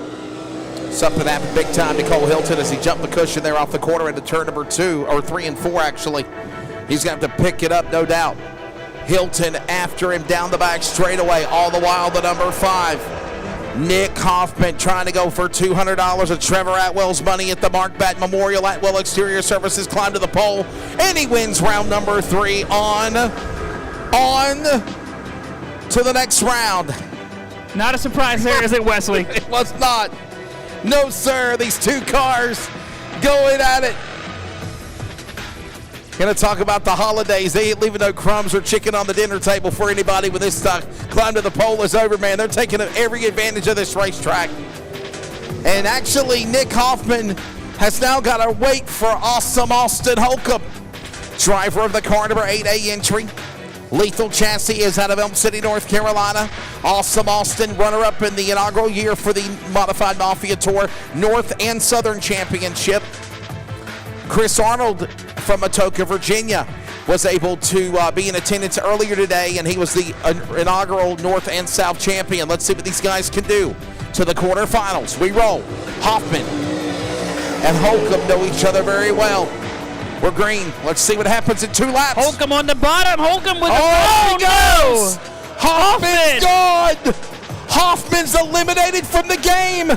Thank you for playing. You're the weakest link. Nick Hoffman. And I think as long as Holcomb can keep it together. You can't spin. You can't jump the restarts. You got to follow the rules. You can't fire in the box. If you do any of those things, you're eliminated. And you're automatically out. So this will put, I think, 4th place starter. This will be actually the 5th place starter for car number 5 of Nick Hoffman. So we're in the quarterfinals coming up now. Yeah, I was going to say, Wesley, tough break for Hoffman because he had that 5 car dialed in. Those last 2 to 3 runs, he had that 5 machine dialed in. Definitely a good one for sure. And now that's the right thing to do, what Austin Holcomb's doing, not what Nick Hoffman did, making an extra lap and speed around the track. You wait for your next adversary. You wait for your next competitor. And Austin Holcomb is now awaiting for the quarterfinals driver of the car number 13. Charlie Medford, here we go. Beautiful Valvoline Bill Stein shocks, number 13, Charlie Medford right there alongside the number 8 of awesome Austin Holcomb. This is the quarterfinals. The winner will go to the semifinals coming in here next between Holcomb and Medford. Charlie Medford on the bottom of the racetrack at the VP Race Fuel making PowerPoint. Here we go. Holcomb got him on the jump. Holcomb got him, and I don't think Holcomb's going to look back as Medford goes up the track, and he's going to lose at least, Wesley, 3 spots. But just as I say that, he has already made that back on the back straightaway, Wesley, into 3. He certainly is. Holding his line is right now. White flag's about to be unfurled off for awesome Austin of the Lethal Chassis entry, holding him off. Here comes Medford though. You watch him change his line? Did you see him little wiggle and a jiggle and a giggle and a bobble? And then he shot up the racetrack. Then he came back down to the bottom. And here he comes on the bottom. Medford one more time into 3. Medford is there on the bottom. Holcomb slides up the track at a 4. Oh, baby. They're going to be, Wesley, dead even. It's going to be Holcomb. Oh, baby. Ha! Pixel Hunter Productions audience and the live crowd at Virginia Motor Speedway and those listening on radio on CRN, you're enjoying this one. Quarterfinals, Charlie Medford. He'll go and start 4th. Now we go to the semifinals. This will decide 3rd and 2nd position to go to the final round. Here comes the Iceman Ray Cable out of Sykesville, Maryland. Wesley, do you think Holcomb and Cable, the Iceman. Do you think he could prove to be the Iceman and ice out Austin Holcomb here? Have to do something here, man. Awesome Austin Holcomb's found something on the top side. And then I think Medford, when that crossover move, he went to the bottom, he had the rear end wiggle, and he shot up the cushion into turn 1. When he done that, he lost that momentum of the Valvoline number 13. Here we go, ladies and gentlemen. This is the semifinals. Here comes Cable to the inside. Holcomb to the outside. Green is out. Taking 1 to the semi to the final next. Here they go off into 1. It's going to be Holcomb on the outside. Holcomb with a run off of middle of 2. Holcomb will go to the outside, but he can't get rid of Cable there, Wesley, down there on the bottom. I think you can only run the top for so long. Holcomb up the racetrack as the blacktop begins to settle in here in Jamaica. Cable, stride for stride, door to door, turn 1, white flag. One more time around for Cable and Holcomb. They are giving each other, Wesley, an inch of room between these two because they want this position bad. Cable on the bottom, Holcomb on the outside, door to door, stride for stride as they come off the corner. Who will it be? Cable just took down Holcomb. I said the outside lane was losing momentum. We watched it as the races rolled on, and I think Holcomb continued to try to stay up on the top shelf, and it's ran out of power now as it's going to be now a 3rd place start for Austin Holcomb. So here you go, the front row, Ray Cable and Mr. Falloway. I believe I was just saying, Yeah. too, before this, Wesley, could he be the Iceman? And I think you proved it. We'll see what happens coming up. Let's see what goes down with the man in the car number 66. This is the final. The final to decide it all for $200 of the Atwell Exterior Services Climb to the Pole. Oh, no, I think Oh, Cable baby. had a little issue on the bottom of 1 and 2. Yeah, something happened to him right there. 'Cause Coming back, foul he away, lost quite Cole a bit of foul away. momentum.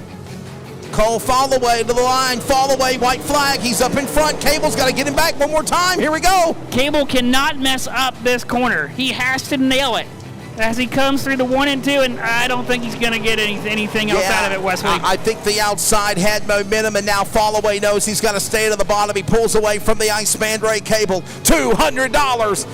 Atwell Exterior Services Climb to the Pole winner, the driver of Cole Fallaway. Cole Fallaway out of Owensboro, Kentucky gets it done. Oh boy, was that fun. That was exciting, Wesley. That We was love exciting. it. We enjoy doing it. It's called the Atwell Exterior Services Climb to the Pole. Thank you to Trevor Atwell. And tonight, $200 going to the driver Cole Fallaway here at the Mark Batten Memorial. Race fans, give him a round of applause. Juicebox division, you may now get ready to enter the track. Juicebox, family and drivers on the front straightaway. Get them ready, please. Juicebox time. Had to find a way.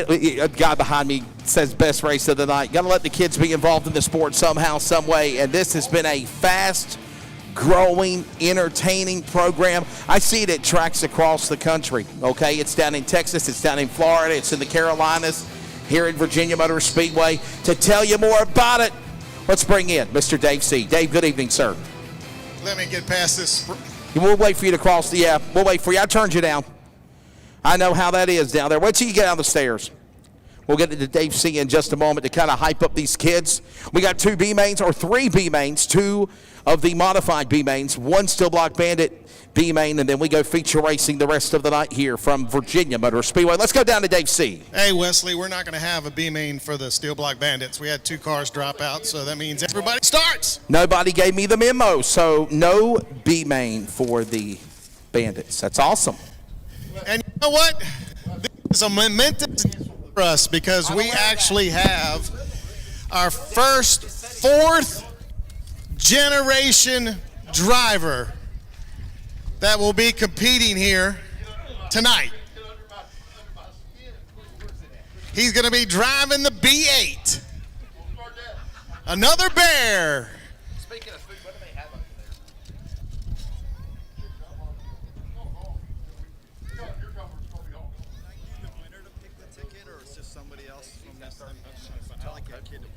Yeah, we'll find. We need more of those, don't we?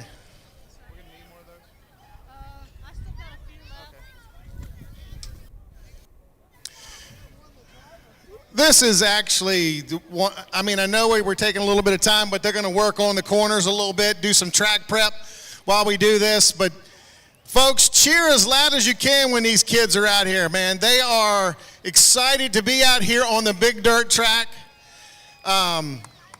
They are very competitive, okay? And it's our next generation. Before we get going, though, I want to bring Tom Brooks. Tom,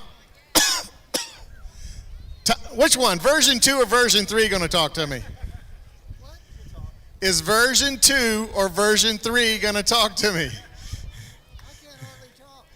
Well, you can, well, I'm hoarse. well, we can hear you. Why can't you talk? I can talk. You can see. There we go. You know you are the boss now. Yes. Well, I heard a rumor. you heard a rumor. You put in a lot of work. Yes. First of all, tell us a little about, for the folks that don't know, about Truck and Thunder and what you guys do. Truck and Thunder is an accessory store. We work on Jeeps and trucks and vans. Really gotten into the trades, working on vans for those guys and doing a lot of commercial work. So that's kind of what we do. We can do anything with those vans. Yeah, if you've got a work truck, a brand new work truck that needs all the accessories, man, they do a hell of a job. I saw like 6 or 7 Dominion trucks in your lot the other day.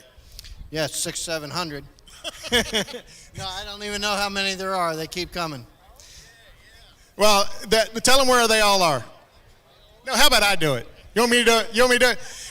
The original Midlothian Turnpike, right? Yes. Correct?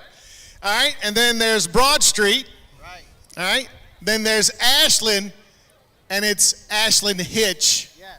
Okay? By the way, if you need a hitch, they do phenomenal work there in Ashland. And then up in Fredericksburg, they have another Truck and Thunder. So if you're up in the Fredericksburg area and or here in the Richmond area and you want to bling up your truck, there ain't no better place, and you're not going to get a better deal than at Truck and Thunder. These guys have been a sponsor of Virginia Motor Speedway for, 25 years? Is it 25 years now? 25 years. It's 25 years, because this is our 25th year under Bill's ownership. 25 years. Please give him a big hand, folks. 25 years as a sponsor. I don't know many places that could say that. Truck and Thunder has always, at least for the last 15 years, we've been doing these 50-50s for child help. We're going to bring Wayne in here. It's a phenomenal organization that helps children. We're lucky to have one in Fredericksburg. Yes. Hey, thank you all for coming out tonight and supporting us on the 50-50. I'm hoping you guys are going to enjoy it as well in a little bit here. But yeah, we are here in Lignum, Virginia. We are a residential treatment facility, abused, neglected, at-risk children. And they live with us anywhere from 9 months to 3 years. And ages 5 to 14, we have our own private school as well. So it's a really great facility. We've been here since '93. So this money is going to a very, very good cause, folks. So thank you for buying the 50-50 tickets, and give yourselves a big hand. And thank you for being here. Give yourselves a big hand for that. Come on, let me hear it. We need to. We need. Well, you want to wait? Do you want to wait and draw the ticket with the winner or the first? Well, how about the little girl?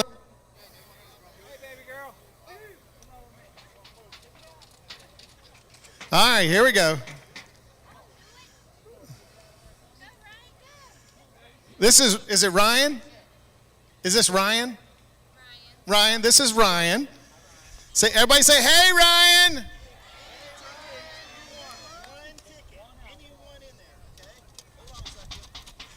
Shaking them up. Ryan's going to pick the winner. Get your tickets out.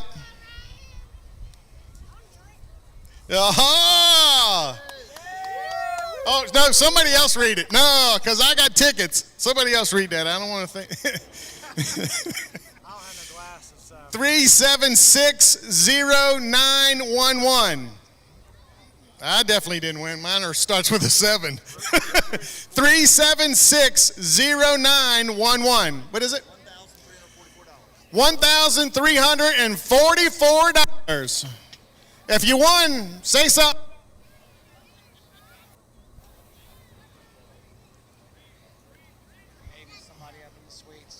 Maybe somebody has that. 3760911.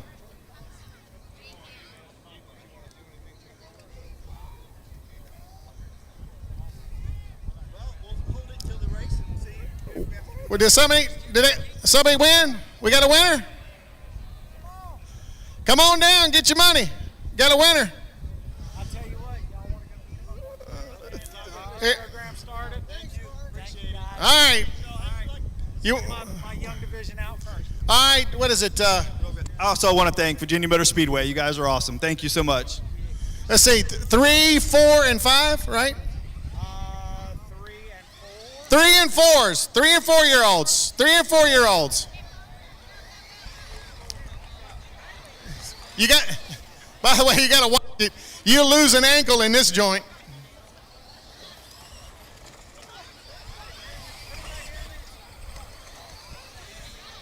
All right.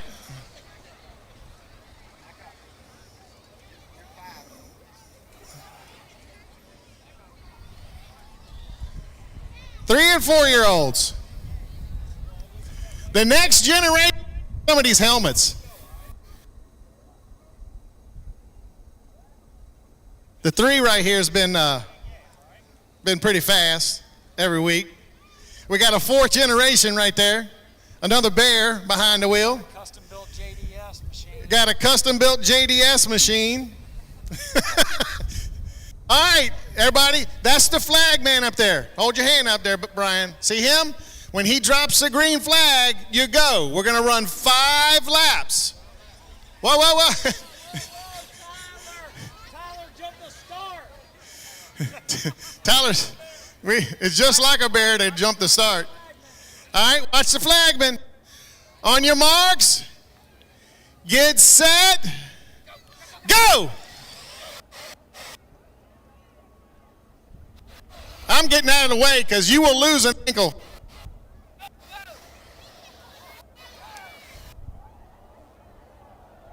Oh!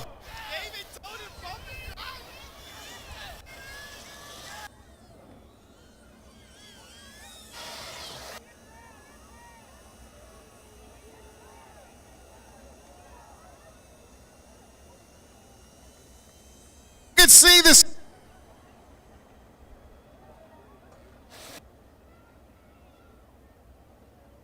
Right there.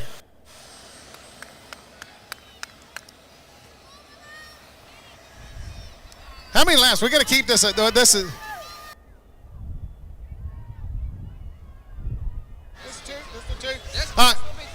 This will be 3 laps. 2 more to go. 2 laps to go.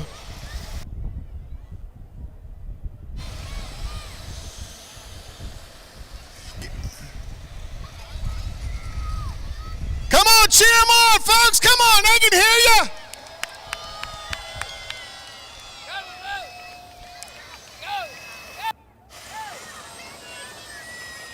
Getting ready to come to the white flag. Look at that tight corner. Somebody's been practicing.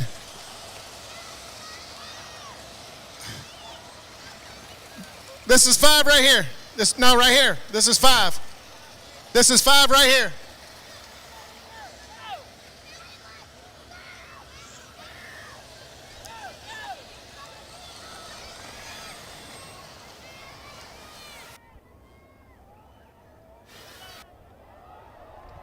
It's going to be close. Oh! Oh! Look at that, was close.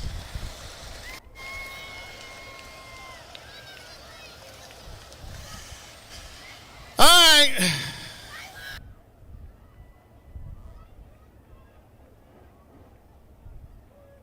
Awesome. All right, now our 5, 6, 7, and 8-year-olds. I don't think we have any 8-year-olds. Probably 5, 6, and maybe 7.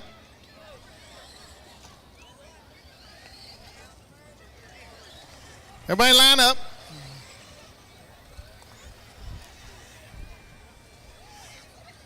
Does this mean we got another 𝗧𝗢𝗪𝗡 in the house? Oh, God. Holy smoke.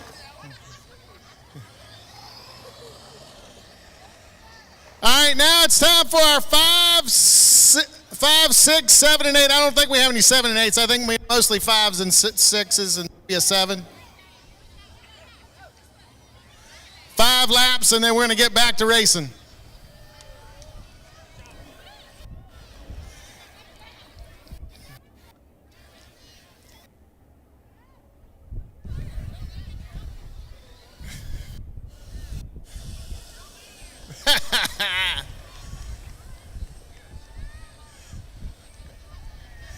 That's Jolene Wright. Check 1. She don't want to bring that checker flag back. We need to get some small checker flags to give them.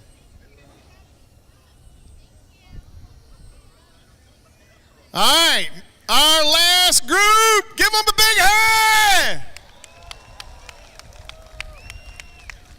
All right, nobody jump the start. Nobody jump to start. Watch the flag, man. All right. He's going to drop the green flag. You ready? Ready? Whoop. Everybody get back. Whoop. Pull back. No, get back. Don't be jumping to start. You can't go until he waves the green flag, okay? Ready, set.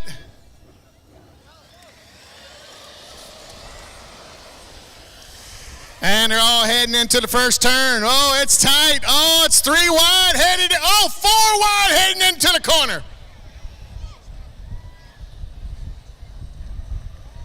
Two 53s. First and second.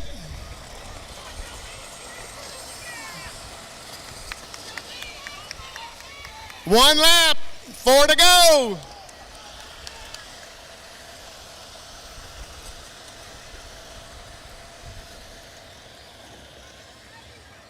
Come on, Al, don't get run over. Come on, let him hear it. Cheer, come on. Keep it up. Y'all can make noise the whole 5 laps. Come on now.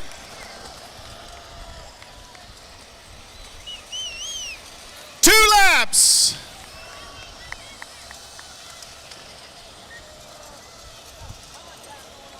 Uh-oh. Got a little rubbing and Robin's racing. Robin's racing.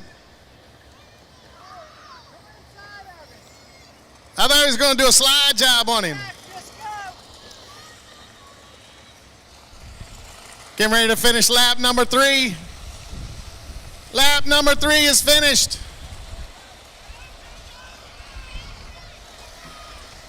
The young ladies are dominating here tonight.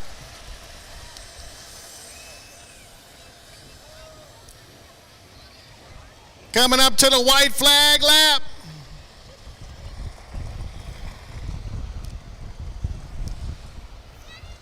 Here's lap number 4. 1 lap to go, 1 lap to go.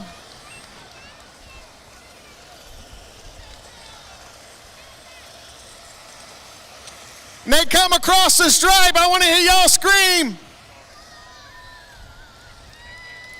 Here she is. Got a good, comfortable lead heading into the final corner.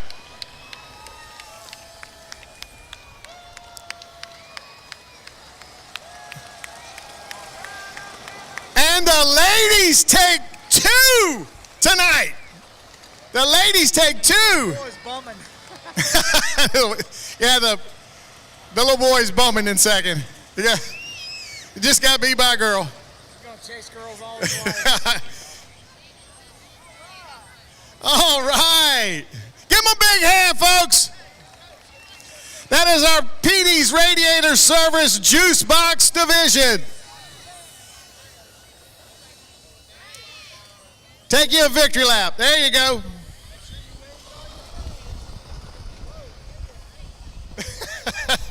There you go. Look at that. Victory lap.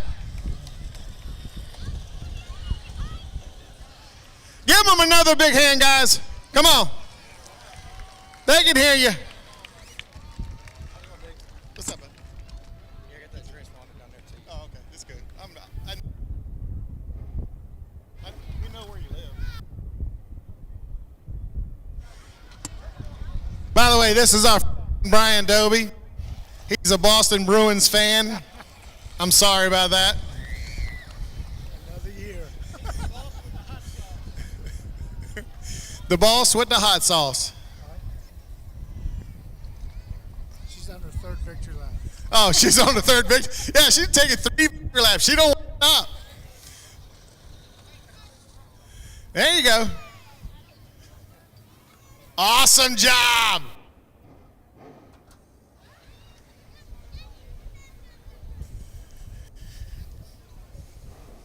Now we got the big names. And on to the features.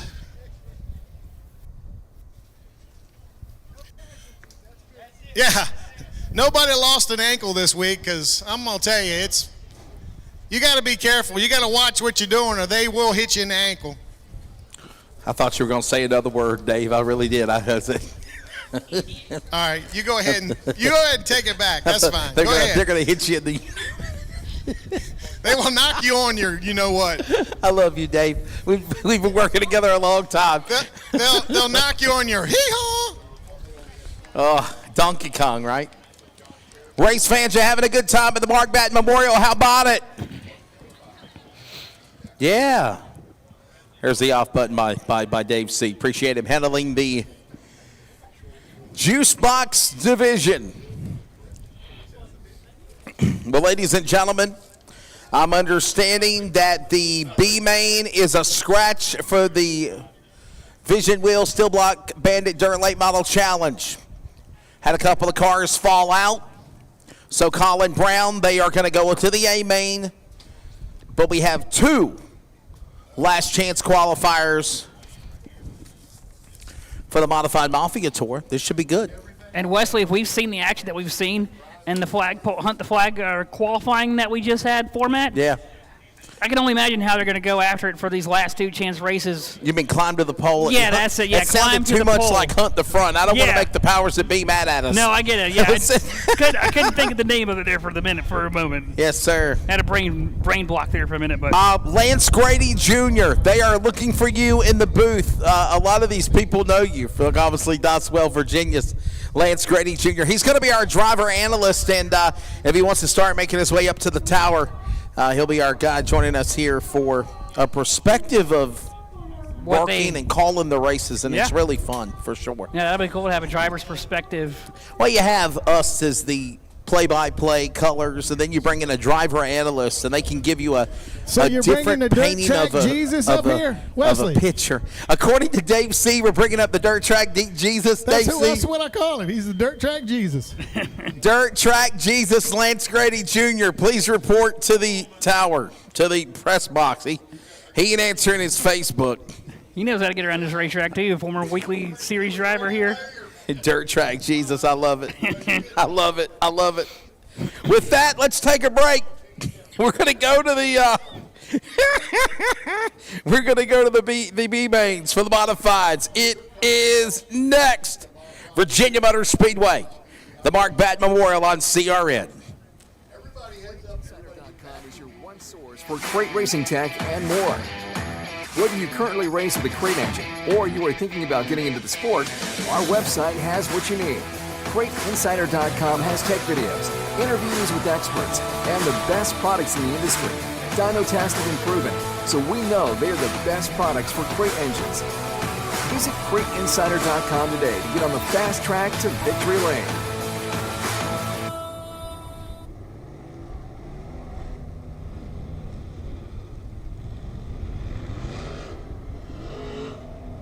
Does getting a bonus for every 12 months you don't make a claim on your home insurance sound like a dream? At Allstate, they don't call it a dream. They call it a claim-free bonus. It's just one of the great features of your choice home insurance, only from Allstate. You should always get something back from your insurance company. That's Allstate, Stan. Are you in good hands? Terms and conditions apply. Call your Allstate agent or 1-800-ALLSTATE or visit allstate.ca.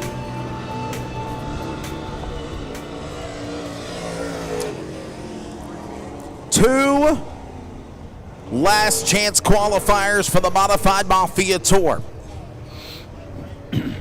Coming up next, Virginia Motor Speedway, Pixel Hunters Productions. I'm Wesley Outlet. Thank you to Ryan Smith, our producer, director, all the awesome people. Colin Brown and Dirt Track Jesus, according to Dave C. Lance Grady Jr. has made an appearance. He's coming soon. Oh, baby. There to go, Wesley. They are 3 wide in the back. Coming off of 4, 𝗧𝗢 right there in the middle of it as they go down the back straightaway into turn 3, Wesley. They're still 3 wide in the back there for about, looks like 5th on back. Let's see how this all shake, rattles, and rolls as they work off the corner. They're almost 3 and 4 wide behind them. Look at this, stacked like sardine cans, 2 by 2. We're going to go 4 wide. Dylan's the monkey in the middle. D-Haven to the bottom, and they're still 3 wide off turn 2. D-Haven on the bottom, the 82 was in the middle, and Schulte, I believe, in the 10S was on the top side near the guardrail. We got one around.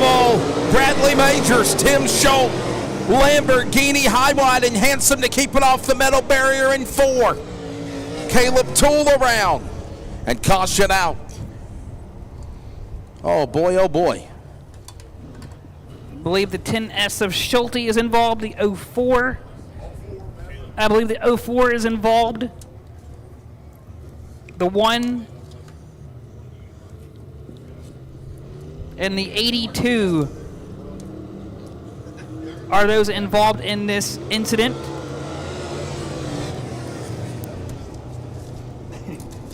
They wouldn't let me use the good stuff last week.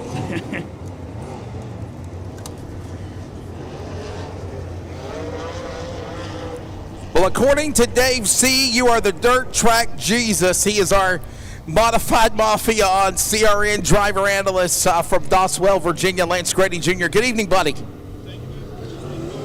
Definitely been different. We've been enjoying doing this every now and then since not out on track, and just give a different perspective for myself and for anyone that's listening. Hopefully it works You have out. a big fan base, by the way. They are clamoring for you in the chat box. I even asked last night, where were you? Well, my apologies. Because some people got to travel. No, it just didn't work out time-wise for where it was. But glad to be back around, and glad that people are looking for, and that people seem to enjoy what they hear. Before we go back to green, did you know that Dave C. called you the dirt track Jesus of Virginia? Did you know that? Oh yeah, he's done it. Just week before last, we were at the mud bog, and he randomly saw me and called me out on it on the other side of the track where I was there supporting my brother. I told 𝗧𝗪𝗪𝗡, I said, you got some real competition now for sure. So, yeah. His is in the front, mine's in the back. That's it. Here we go. Let's try this again. Of course, we're joined now by Mr. Lance Grady Jr. He'll join us for the feature event, and carry the consies with us if you want.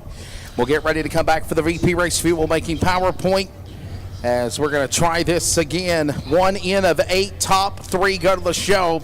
Holson, Irwin, and Manka right now. Oh boy, let's try this. Green flag.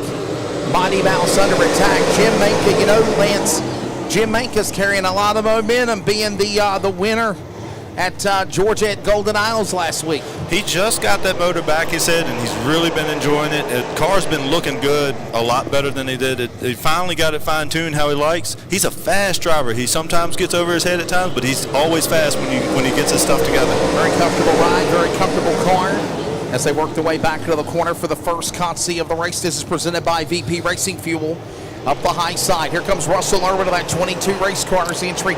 Looks really good in the Vision Wheel Steel Block Bandit Dirt Late Model Challenge. And now starting to show this Mafia to some fruition. Looking good for the B-Main here to go to the show here, Colin.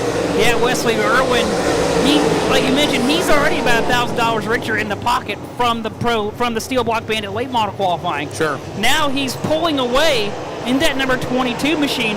Pool Boy looks like he's under attack from the 82 machine as they go off into turn at number 3. And there's the 7 and 7 of Jeff Sullinger and the 10S of Schulte there behind Sullinger as well. So we're halfway home, 4 down, 4 to go. Irwin is pulling away from everybody off the corner from the Pixel Hunter Productions drone cameras in turns 1 and 2.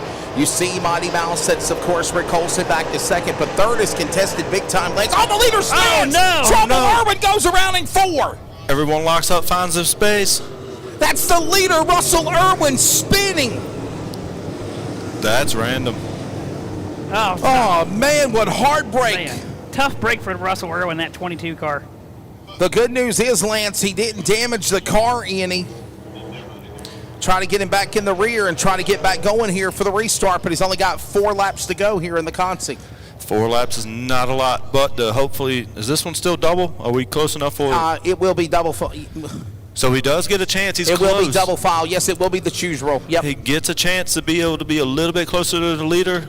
Unfortunately for all involved, he's going to need more cautions probably to do it. 4 laps Lance, is not a lot. If I remember correctly, we're choose roll double file until the feature event in the VP Race Fuel A main, under 10 to go. Then you go single file per the rule book. Sounds right.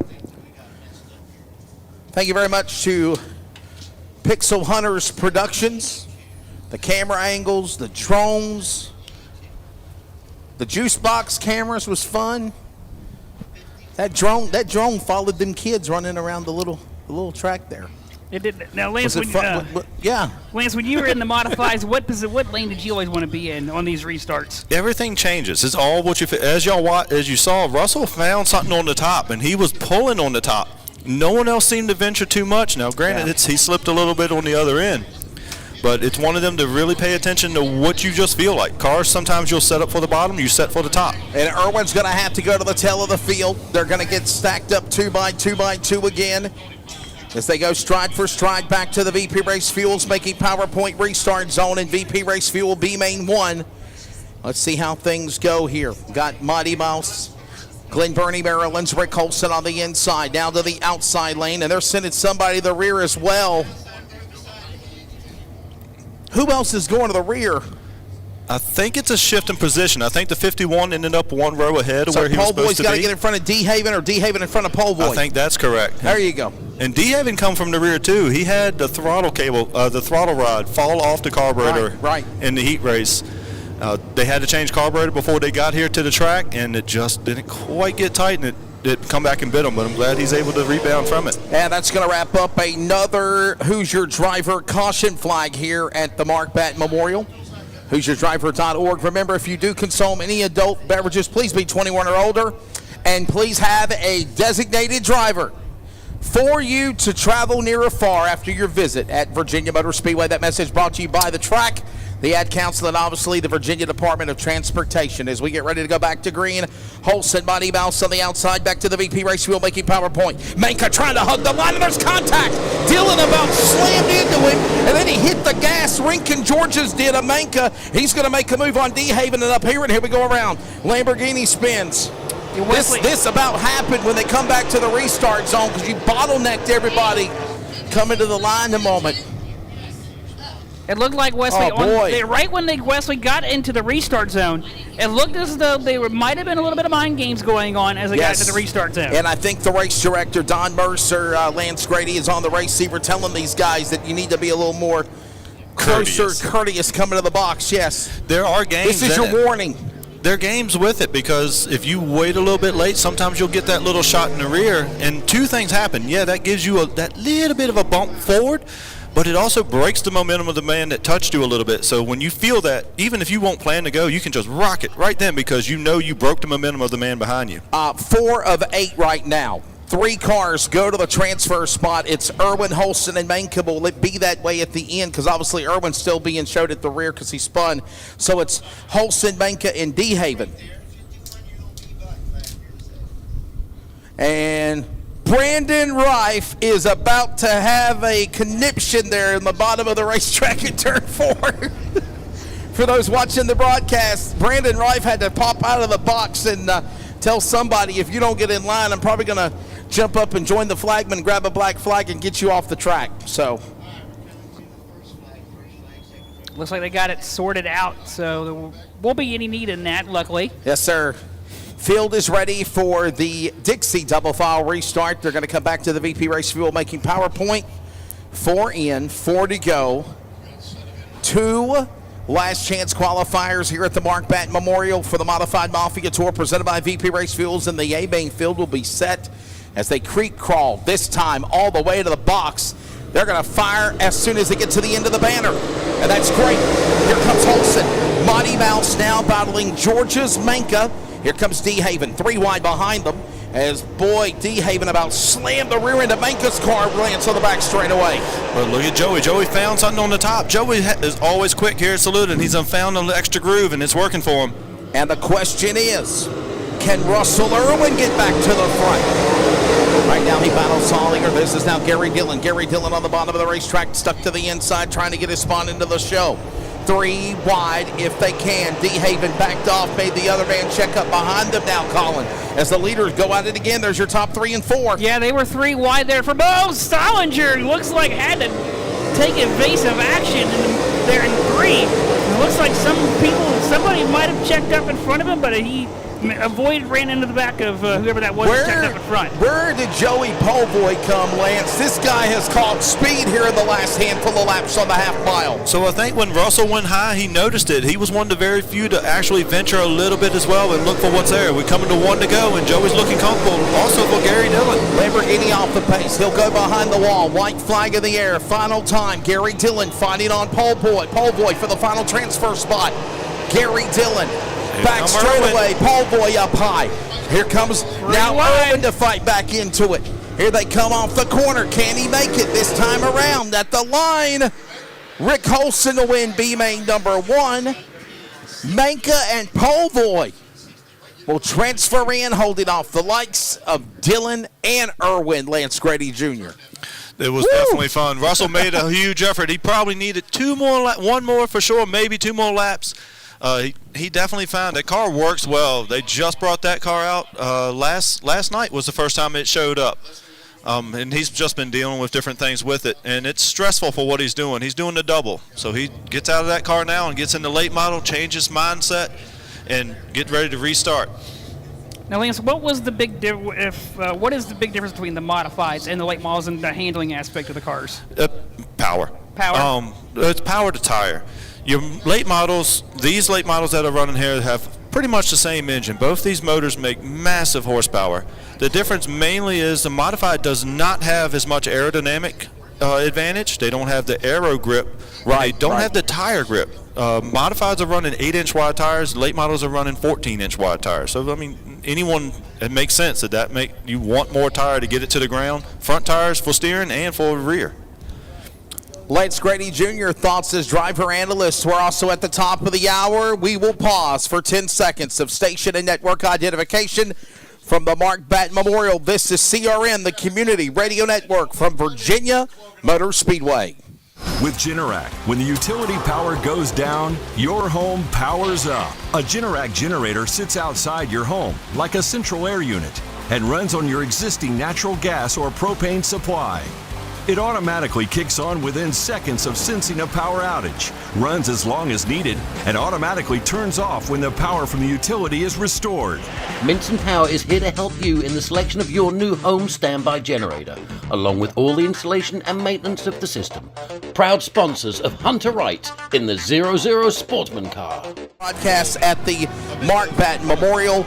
Bill Sawyer's Virginia Motor Speedway. Delayed broadcast coverage on Pixel Hunters Productions, thanks to Trucking Thunder. I'm Wesley Outland, Colin Brown. We got driver analyst Lance Grady Jr. alongside. And Lance, what's your thoughts of the track right now, dude? And how about this weather we're having, right? June 1st, you think it would be 90, 100-plus degrees, and it's only 70 at day, 50 at night. You are doing an awesome job of jinxing every single one of us here and everyone around, and we deserve it. After last weekend, what we went through with all the rain, multiple rain situations, so glad we had beautiful weather. The crowd came out, the drivers have come out, the fans come out on both sides of the field. It's been really well to see. Let's be honest, Dave C. and I were talking. I mean, the weather's not been too kind to Virginia Motor Speedway this year either. I mean, 2 out of, I think, 5 races so far been able to get run in. The Mud Bog show at the pit, I know that fault weather as well. They still ran it, rain or shine, until it gets like a torrential downpour, I think is what somebody said. Even then, it really They called the pit, too, is what they said. That particular run, they had so many of big-name teams, big-name everything, 75 trucks, 18 different states. There was one team from Canada, and they came here. They were here on Tuesday to camp out to race on Saturday night. That's awesome. And Lance, to your point, there was also a team here from, I believe, Maine. Guys, from the check Mud Bog that. last week. Victory Lap Pro Late Models, please get lined up for your A-Main feature. Coming up next, we need the Victory Lap Fast Track Pro Late Models. Please get lined up. Your A-Main is coming up next for feature races. We got one more B-Main for the modifieds, and we are feature racing the rest of the way. First time to Virginia Motor Speedway. Put your hands up, make some noise. First time here. How about it? I see y'all over there in the suites too. Welcome. Yes. Si, senora and senoritas. Hola. Went outside my vocab.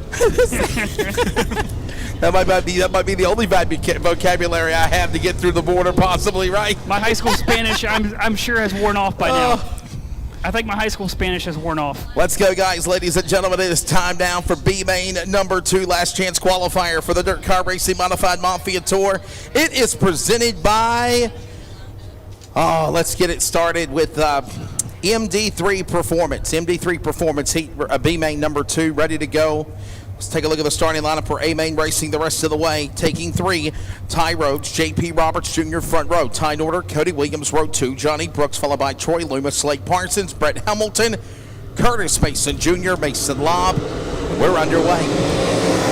Lance, Paint a picture in radio to our audience. What's the track conditions like here right now on June 1st in Virginia? It's an easy way to say we're slick. And it's when it turns black, it turns slick. The cars they slow the cars down. The cars get a little bit slower, but it puts more into the driver's hand. Who can handle, who can find the right setup, and who can find that little bit of moisture. That's why you see guys running so low and trying to find every bit of grip that they can. J.P. Roberts Jr. on the whole shot. He leads the way over Rhodes. Williams 1, 2, and 3. Norder on the outside. The Typhoon, the Longhorn. One of those drivers that's been running now, second-year sophomore driver with the series, going after that third spot now, calling on Cody Williams, who Cody had a great drive at Winchester last Saturday night. Now he's trying to fight through a B main in turn 2. Yeah, like Wesley, you mentioned he had a good run last week at Winchester. Now he's in a last chance qualifier, Wesley, trying to get to the show. He certainly is, trying somehow, some way to make it into the big dance as they work off turn 4. Everyone single file. Norder up high, battling Slade Parsons. Also, Troy Loomis struggles, Lance, with his car in turn number 1. It's been fighting. Troy is always busy. He's not always able to be at the track and be. He's busy as can be all the time. He often shows up. If I remember, I think it's just him, his wife, and his daughter, and he's for the just lead. one of the best. Battle for the lead. J.P. Roberts Jr. from Gallipolis, Ohio. Say that 3 times fast. Battles on the outside with Ty Rhodes. And Rhodes will easily take it away like candy from a baby into the back straightaway. Wesley, they are all single file from the lead all the way through. We got one car off the pace here on the backstretch, Wesley. Brett the Jet Hamilton, problems for the Pound 10 Virginia driver. The Gremlins continue for the first entry glance after last week at Winchester as well. I'm just hoping it's not connected. Last week he had the pickup on the oil come loose. He saw the oil pressure drop and he cut it off right away. But we're just hoping that he ain't hurt the motor real bad and that something else is causing these problems. Lance, what do you do when you're faced with issues like that, say multiple weeks in a row? How do you usually bounce back from that? It depends on how long you've been doing this. If you're fairly new, it hurts. It hurts. You get emotional. You get really upset. If you've been doing this for a while, you're calmer. You understand. Bad as it sounds, it's part of the game as it is, and the difference is how good you are at preventing these problems from happening. White flag, this is in. By the way, the transfer spot up for battle here in Parsons and Williams. Slade Parsons trying to battle back with Cody Williams. Williams losing ground. Ty Rhodes is going to work his way off of turn 4 with about a 5 car length lead, maybe more. Here comes second. He'll take the B main. Parsons and Roberts are going to transfer. And Cody Williams, who had a top 5 masterful run at Winchester last Saturday night, is not going to make the A main, missing that by 1 spot here. Not just Williams, but also Typhoon. I think he's got a provisional, though. I think he's going to have a provisional. 2 provisionals will be up for grabs. Sir. So, ladies and gentlemen, round of applause. Your B Main 2 winner for the Dirt Car Racing Modified Mafia Tour car number 12R. Give it up to Ty Rhodes. J.P. Roberts Jr. will finish in second spot. Slade Parsons from Winston-Salem third. And those are your final preliminaries of the evening. We're A-Main racing the rest of the way. On deck first, sanctioned by the Fast Track Racing Series. It is the Victory Lap Pro Late Model Division. Colin and Lance, don't go nowhere. We're next. If you want to call some late models, you've done late models and modified some more, ain't you? I've only done late models a little bit. Look, not as much. Not in the top car. Late model guys, late models, I don't know why you're not lined up. I've hollered at you on the off and on of the 2 B mains. We need the Victory Lap Pro late models to please get lined up for your feature. Yeah, if they're in the back, they can't really hear it. None of the speakers are really working in the back, so some people are getting hung up. They're needing people on four wheels to go find everything. And if you're not in the car, you are officially late. Yeah, we're feature racing the rest of the way. The Victory Lap Pro late models are up first, 25 laps. Attention, Dirt Car Racing Modified Mafia. You'll be coming up after. And, boy, we'll take a break. Feature racing when we return here. Our broadcast coverage on CRN for Dirt Car from the Mark Batten Memorial, presented by Atwell Exterior Service. Total comfort, refrigeration, heat, and air. Sport Stitch, your #1 custom apparel store. Hats with 4-color stitching, made with the latest equipment. Any kind of shirt, coolie cups, anything you could imagine, we can do. Best prices, best service, and highest quality. Call today and order something unique and special. Have some fun with it. Call 804-387-5127 or find us on Facebook. Just search Sports Stitch and ask for Chuck. The time is now.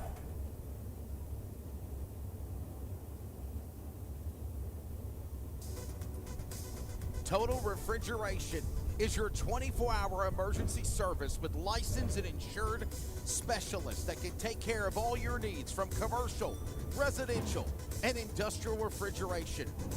Total Refrigeration and AC Services proudly support all of Eastern North Carolina, from the Triangle all the way to the Crystal Carolina coast. And they service air repair, also for all brands of refrigeration, ice machines, heated and air conditioning equipment, and so much more. Located in Elm City, contact Total Refrigeration and AC Service today at 252-315-1482 for immediate service for 24-hour emergencies, or contact the office directly at 252-650-4061. They're also available online at TotalComfort123@yahoo.com. That's TotalComfort123@yahoo.com. As simple as 1, 2, 3. Spring, summer, hot months are upon us. Let Total Refrigeration keep you cool today.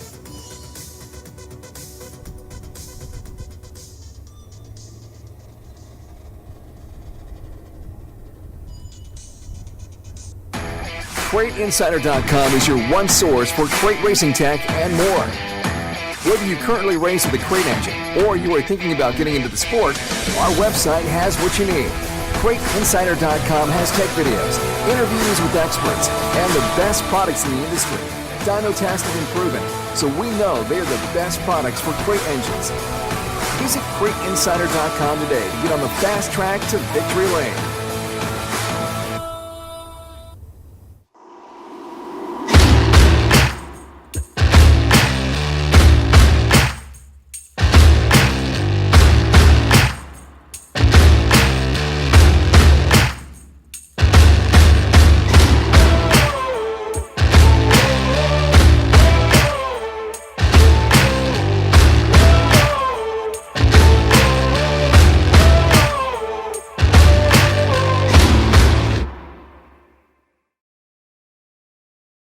Doug Penny out of Bass, North Carolina, who is outside the number 6 of Chase Blackwell out of Grays Creek, North Carolina. Row 5 on the inside, the 51S of Garrett Donald out of Matthews, Virginia, who is outside the 82 of Roger Robertson Jr. out of Palmyra, Virginia. Row 4 on the inside, the number 80, Ben Scott out of Delmar, Delaware, the number 7 of Curtis Hughes. On the outside of row 4, row 3 will be the number 38 of Nicholas Love. On the inside of row 3 out of Hughesville, Maryland, and the 7A of Corey Almond out of Appomattox, Virginia, to his outside of row 3. Row number 2, we will find the number 8 of Jeremy Pilkerton out of Loveville, Maryland, to his outside the number 71 of Davis Lipscomb out of Mechanicsville, Virginia. In the front row for the Victory Lap Pro Late Model, Billy Hubbard and Jared Edwards will bring the field to the green flag. 20 for our 25 lap feature for the Victory Lap Pro Late Models. For the rest of the night, we are feature racing. Green flag in the air. It's time to light it up and for the green flag in the Victory Lap Pro Late Models. 25 laps is the distance. Off of 2 there, Wesley. Yeah, I was trying to fill in that dead air. 3 wide for, of course, that spot for a minute. 25 laps the distance for these guys. And Lance, you got to drive these late model cars different than, of course, modifieds, my friend. They're awkwardly a little, it might sound hard to believe, they're easier to drive, but everything happens so much quicker. They carry more speed through the corners. The corner speed is so much more than in a modified because the more tire and aero. So you just got to really look ahead a lot more than you do most cars. Hubbard's car way off the pace there as they work their way back into the corner. It's Pilkerton, Lipscomb, Hubbard, top 3 there, calling into 1 and 2. Yeah, top 3. Well, the battle right now is for third. The 43, they're Billy Hubbard and the 7 I believe that is Corey Allman in the 7A and the 38 of Billy Hubbard side by side for third. Allman's got him on the bottom there, Grady, as they go off down the front stretch here, Lance. A lot of people are underestimating the high side. That high side is actually working fairly decent. And more people that run it, you see the, I think that's Love, if I remember him right, off the red 38. The more people that run that high side, the more it stays clean. If it stays clean, we could easily have 2 grooves, and we definitely want to do that before the track starts to take rubber. Okay. Currently working lap 4 of 25.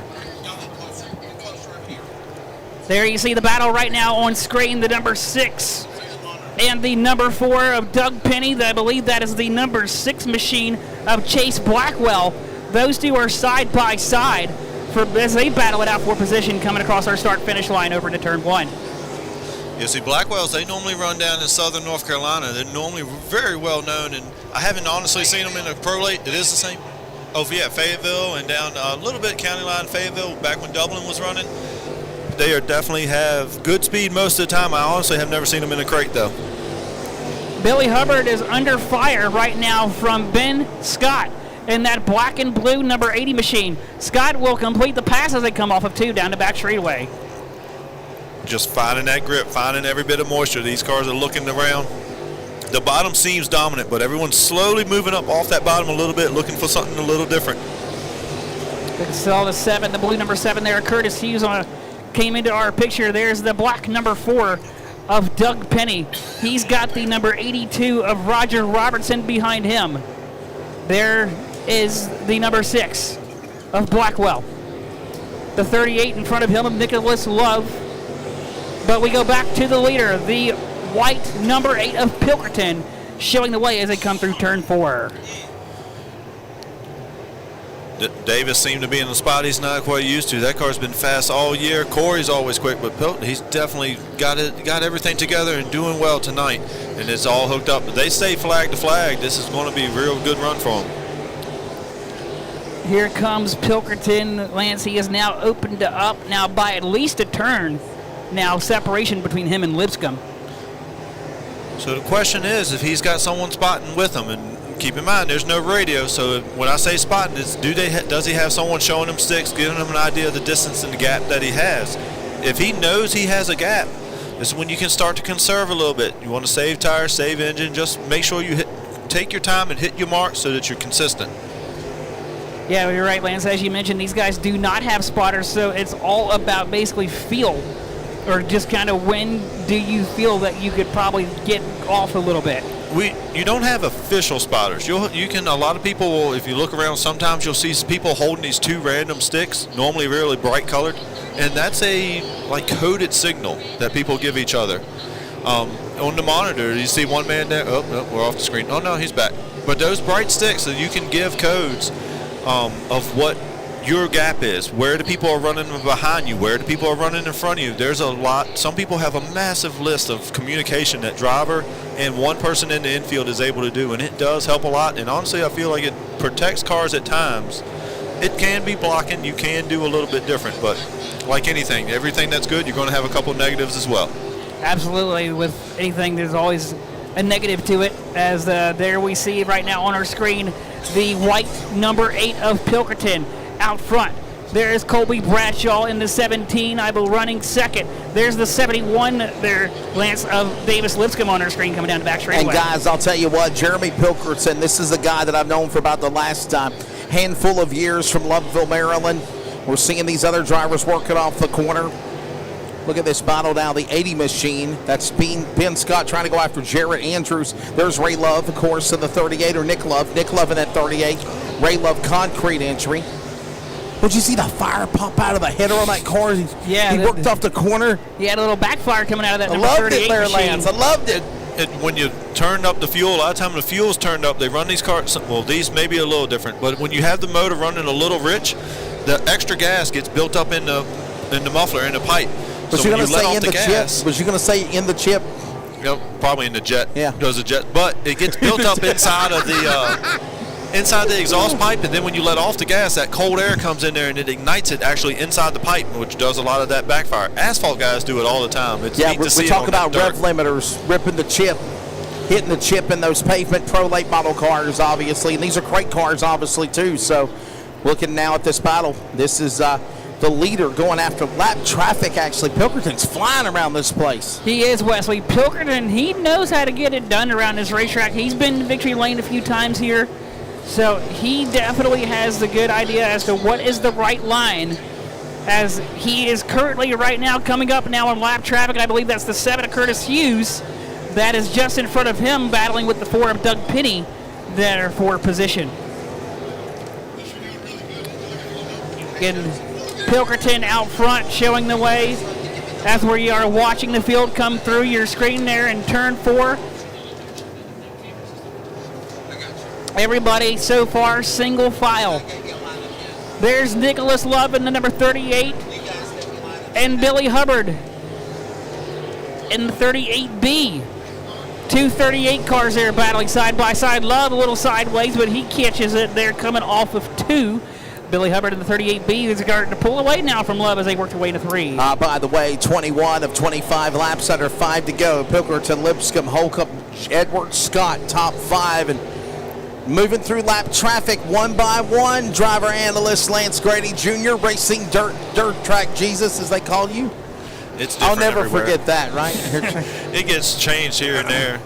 Well, that's why I don't cut my hair. That way I'm a little bit different. Everybody else, all the other white boys look about the same. That's why I want to be different out here. And I'll say this as well. The blacktop's readily settling in, and we didn't really do a lot of track prep either during the intermission, guys. This thing is literally the way it's going to be for the A-Main.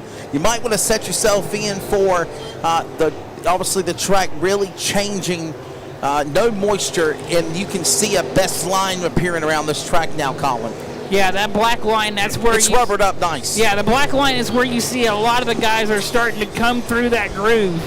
And that's a lot of, I believe, Lance, that's a lot of the black line you see on the racetrack is from the rubber off the tires. Is that correct? So the black, it kind of burns off. Where you're really looking as far as the rubber would be, if you look close, you'll see this dull gray. White flag, guys. White flag. Here it comes checker off flag 4. out of 4 for Pilkington.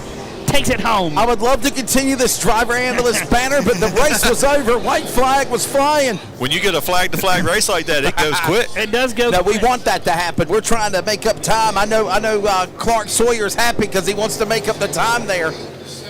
25 laps, caution-free, no problems, no errors, no issues. Coming up next, the Dirt Car Racing Modified Mafia Tour, Mark Batten Memorial. It's $10,000 to win. 40 laps. The Mark Batten Memorial, presented by Batten Built Racing Engines and Trucking Thunder Accessory Centers. And when it is all said and done, it is the driver. Hold that thought there, Lance. We got to make an adjustment here real quick. Oh, sorry about that. When it's all said and done, I think Dave had his mic queued up already. When it's all said and done, Jeremy Pilkington will pick up the win. Davis Lipscomb second. Corey Allman and Jared Edwards, Ben Scott, top 5. They got to go to the scales. And I believe Pilkington is going to make his way to Virginia. Is for racing lovers, Victory Lane. Coming up next, the Modified Mafia Tour. Is Jeremy Pilkington coming to Victory Lane or not? Is he light at the scales? That's a very good question there. Do you hear me? Let's go down to Dave C. Dave, what you got, boss? I'm just waiting for Jeremy Pilkington. Caution free, though. That's the way you do it. Your mics are off.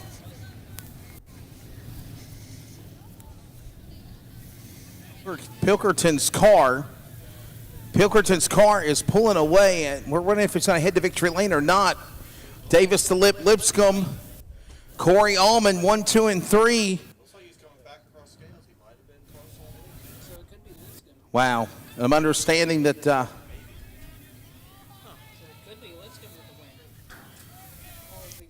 it looks like they're letting Pilkington, possibly, Dave, try to go back to the scales again to look for a green light. Let's go down to you, boss. We're waiting to see him coming.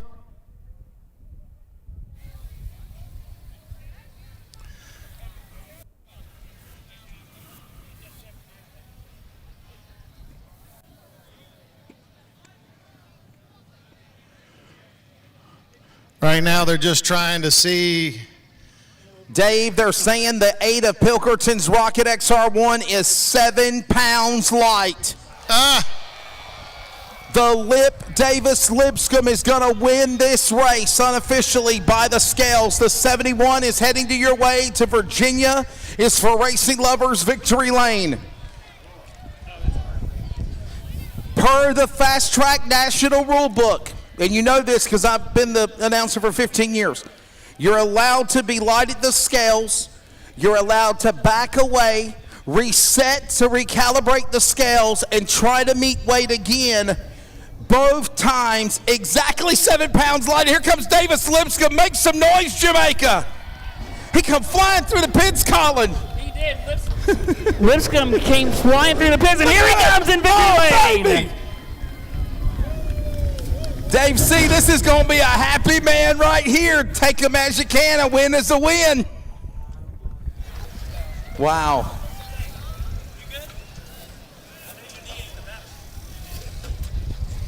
What, you hurt? Not really. Somebody said your knee hurt? Oh. What's up? I know you don't like to win them that way, but No, not at all. But I know you'll take it. 𝗘𝗩𝗘 7 pounds light across the scales, which is unusual. We all know he is a quality competitor, so that put you in Virginia's for Racing Lovers Victory Lane for the second time. The bad part about this is next time you can't start any closer than 8. Yeah, it's going to be hard in this class. Man, I feel bad for Jeremy. Nobody had anything for him tonight. He was on a rail. He really deserved this win. But every once in a while you luck into one, and I'm happy to be the lucky guy. I know you got a lot of folks that help you on this car, sponsor-wise and crew-wise. Why don't you thank them? Myself, and then Johnny and Evan and all these guys that show up every week, my father-in-law, all my support here, the little ones and everything. It's awesome that everybody still supports me doing this. Got to thank Mark Parks, always helping me with any kind of questions I have. I don't know, Christy Jeffers. Yeah, that's about it. I'm going to start calling you Ricky Bobby. Yeah, it's pretty bad. I like to thank myself. Congratulations, bud. Thank you. Davis Lipscomb with the win here in the Victory Lap Pro Late Models. How about it, Virginia Motor Speedway? Show your love to Davis Lipscomb. How about it? As long as I've known that guy from Dixieland to running modifieds to running late models, right place, right time, guys. Put that machine in Victory Lane when it counts the most there, Colin Brown. And obviously, what a special moment for that driver right there, too. Yeah, absolutely. Wesley, special moment for Lipscomb and that whole 71 team. Lance, you don't want to win them this way, but you know, it's sometimes it happens like that, right? It is, but at the same time, he still had to have himself in the right position. That's right. That's always been something I was told at times. If you run second and third, eventually they're going to give you one. But even then, you are putting yourself in the right spot. Sure. Get in the right spot, and then sometimes luck falls your way. But either way, he still had a great run to be second, to be in that position. Oh, yeah. And we're ready to go for the Modified Mafia Tour. Race fans, are you ready for the Modified A main at the Mark Batten Memorial? How about it? And we are getting them ready. Hopefully they're lined up. I hope they are. And we need already the Vision Wheel Steel Block Bandit Dirt Late Model Challenge A-Main. Please line up. You're next as well. Hey, guys, can I get a lineup for the A-Main for the mods? 77. I've not been given nothing. Don, can I get a lineup for modifieds? Nobody's gave me none. I don't have names. Hold on.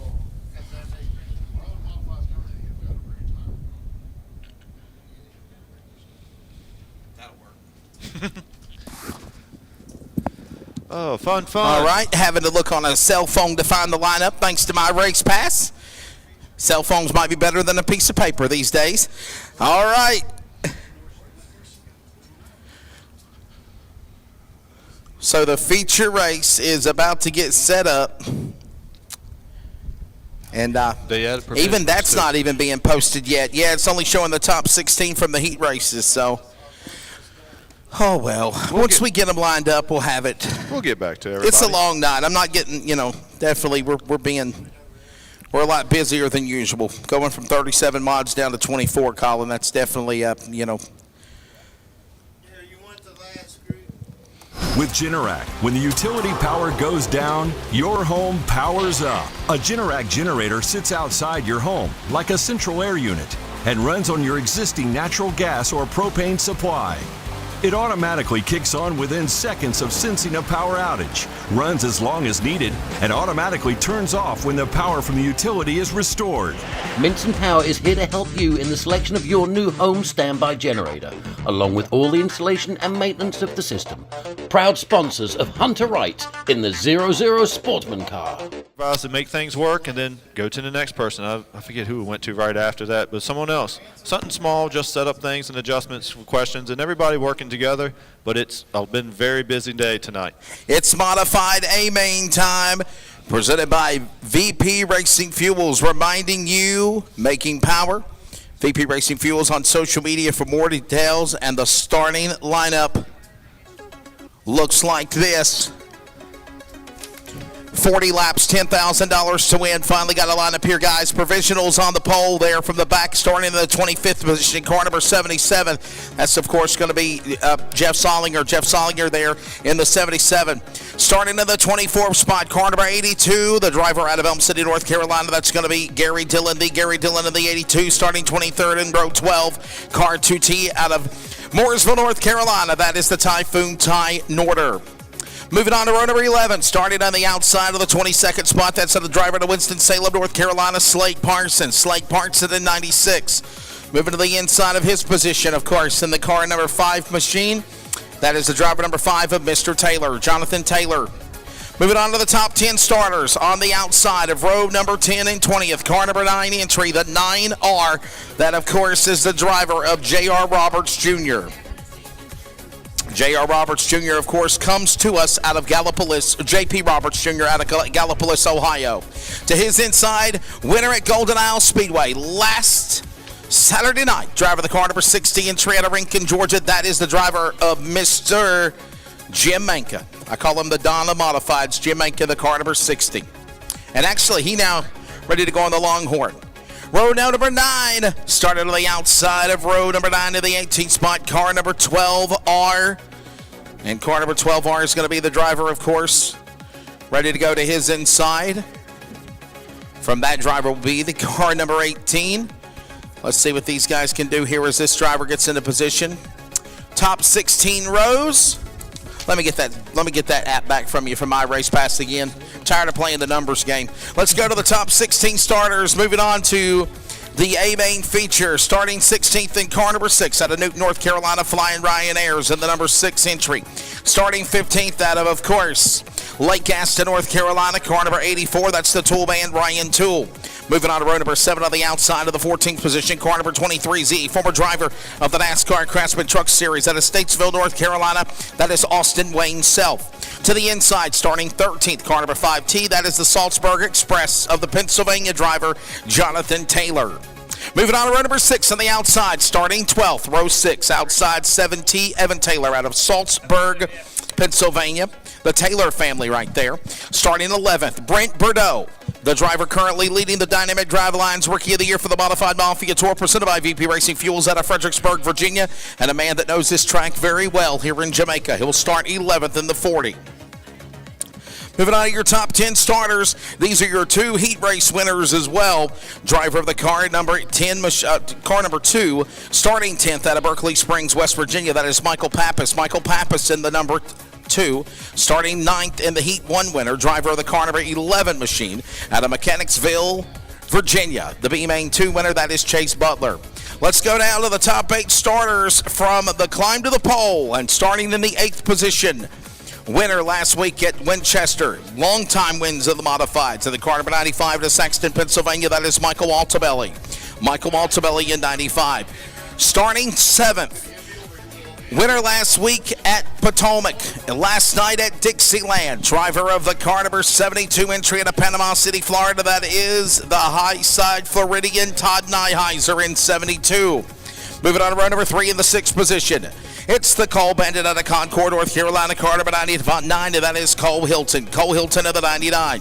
Starting 5th in car number 5, ironically, originally from St. Louis, Missouri, now from Mooresville, North Carolina, at Race City, USA, the Thrill, Nick Hoffman.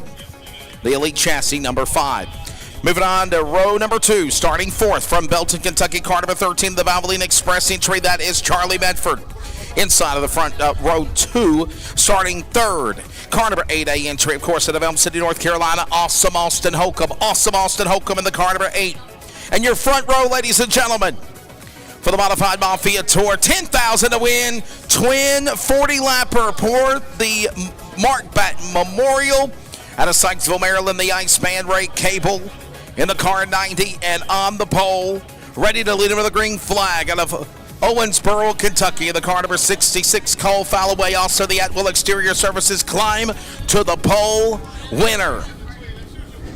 Ladies and gentlemen, that is the starting lineup for tonight's VP Race Fuel, a main feature for the Modified Mafia Tour, presented by VP Racing Fuels, here tonight at the Mark Batten Memorial. Colin Brown, driver analyst Lance Grady Jr. I'm Wesley Outland, Dave C. as well, and guys, it's time to go to work here now, Lance. For everyone, this is what you're ready for. This is what you've been waiting for all day. Honestly, the real stressful part of getting in and getting everything adjusted, it's honestly not as bad now, because now there's nothing else you can do. It is what it is. You work with what you got.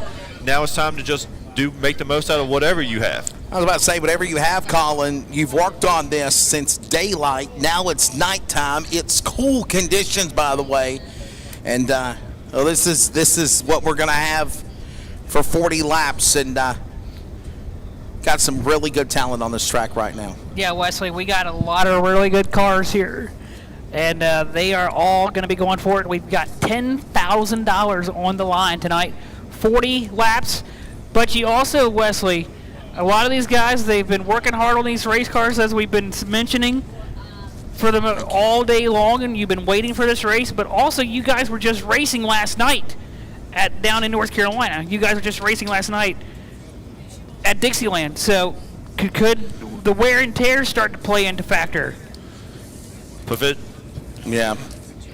Provisional drivers, you got them for them, Lance. You got them for us, buddy? Yeah, it looks like the track provisional is going to go to Jeff Solinger. He runs here often on a weekly basis, does well, and I'm glad he was able to get into this show, as well as Russell Irwin was able to get a provisional along the line, I believe, probably through the Mafia Tour. As far as normally they go by points to figure that out, but awesome to be able to see both of them drivers be able to make it into this main show. Okay, you're fine. Oh, thank you. You're good. Oh, you're good. I know most of these guys, but okay. Yeah. Some of the modified. Guys, real quickly, we need the Steel Block Bandit, the Vision Wheel Steel Block Bandit Dirt Late Model Challenge A-Main feature. Drivers to your cars, you're next. Steel Block Bandit Dirt Late Model Challenge A-Main, you are next. We need to sit down. These guys got to work up above us. All right. Lance, I mean, you probably could be the best guy we have here right now. What's the mindset of these guys here getting ready to go for an A-Main? I know it's a big race, but at the end of the day, Lance, is it just another night in the office? It pretty much is. Most of these drivers, this is your chance. It may sound weird. This is your chance to relax. This is when you get to calm. It's like it sounds hard to believe, but a zen moment, because once that flag drops, it's you in the car. Nothing else in the world matters except for you communicating with that car and making everything work right, and being relaxed to pay attention and look for things, look for problems, because you got to finish this race before you make any profit. You've got to finish it to really go ahead, to move forward in any of it. Finishing the race, keeping your nose clean, and making it to the end. Colin Brown, you've called many races here in Jamaica, man. What's the mindset of these guys getting ready for another big show here? Yeah, I mean, I would say just treat it like it's another race, but there's a lot more at stake here tonight because, I mean, these guys are already in a groove because they've already been racing on Friday night. So I think that could play into factor with these cars tonight. Maybe the equipment has been kind of wear and tear, a little wear and tear on it, but we'll see what happens when the green flag drops. Hope you are ready to roll. By the way, let's take a look at our sponsors for Pixel Hunters Productions that make this happen for the delayed broadcast coverage of the 3rd Annual Mark Batten Memorial presented by Trucking Thunder. Thank you to Minson Power Electric Services, 𝗧𝗪𝗡 Electrical, a lot of electric things, a lot of power. Got to have power to do broadcasts and run drones and cameras.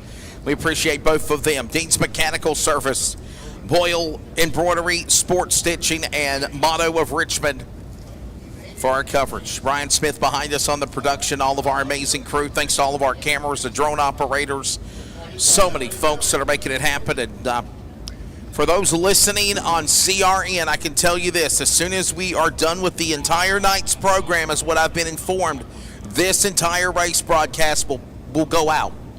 Pixel Hunters? Pixel Hunters broadcast is as soon as we get finished with the entire program, at least an hour later, then they got the green light to post it. I'll probably be watching this driving home back to Smithfield this evening. Yeah, you're probably definitely not supposed to say that out loud.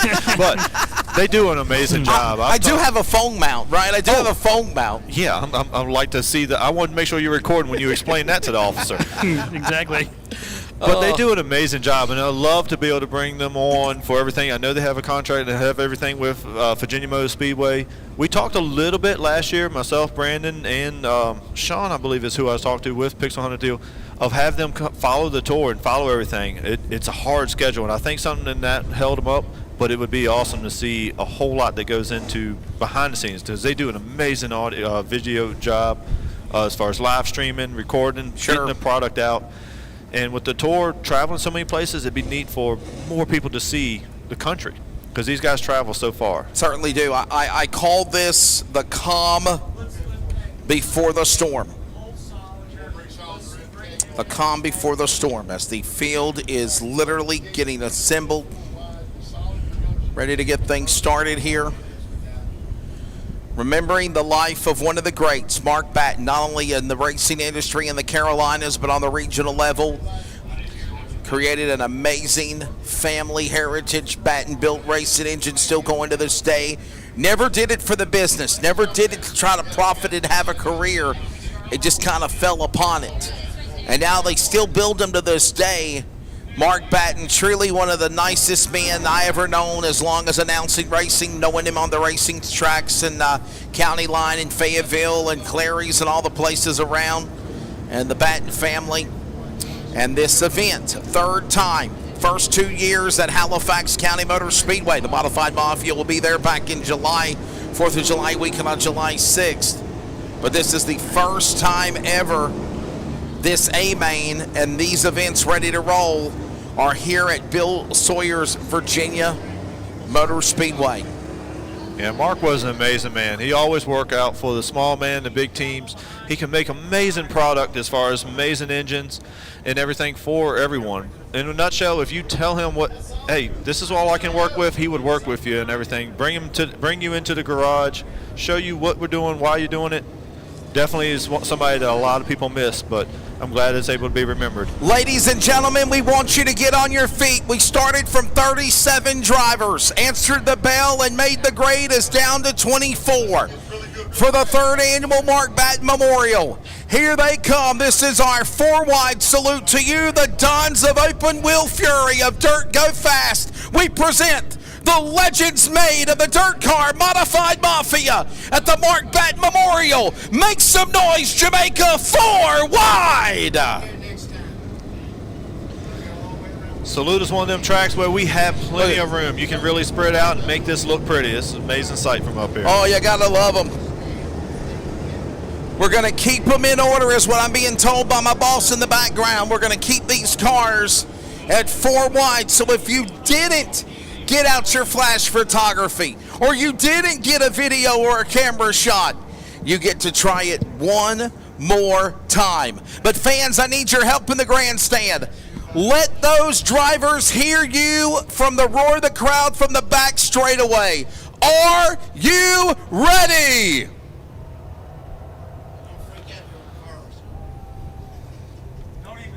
And ladies and gentlemen, they're going to stay 4 wide. We're going to try this again. This is going to be a really, really good one. I'm telling you, get your cameras out. We're going to give you one more shout out, one more salute for the Modified Mafia Tour. 4 wide. They're going to stay 4 wide. One more time. Let them hear you, fans. Are you ready?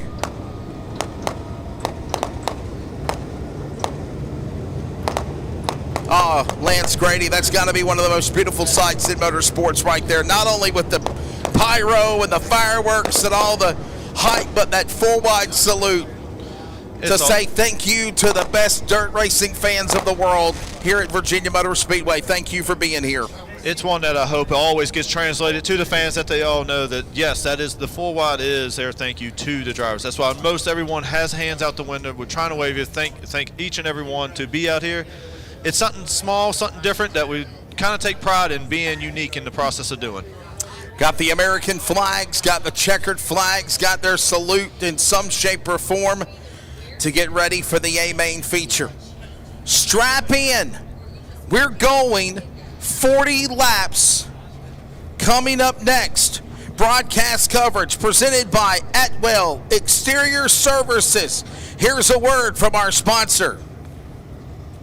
Atwell Exterior Services, the time is now. With mortgage interest rates up, so many smart homeowners are renovating rather than moving right now, and those who hire Atwell Exterior Services in Greenville are thrilled that they do. For residential roof replacement, roof repairs, roof inspections, and more, done right by a local family business with awesome customer reviews, please visit AtwellEXTServices.com or call to set up a free inspection. Atwell Exterior Services, honesty, integrity, experience. The time is now. Well, I hope you're ready to roll. I hope you're ready for the A-Main.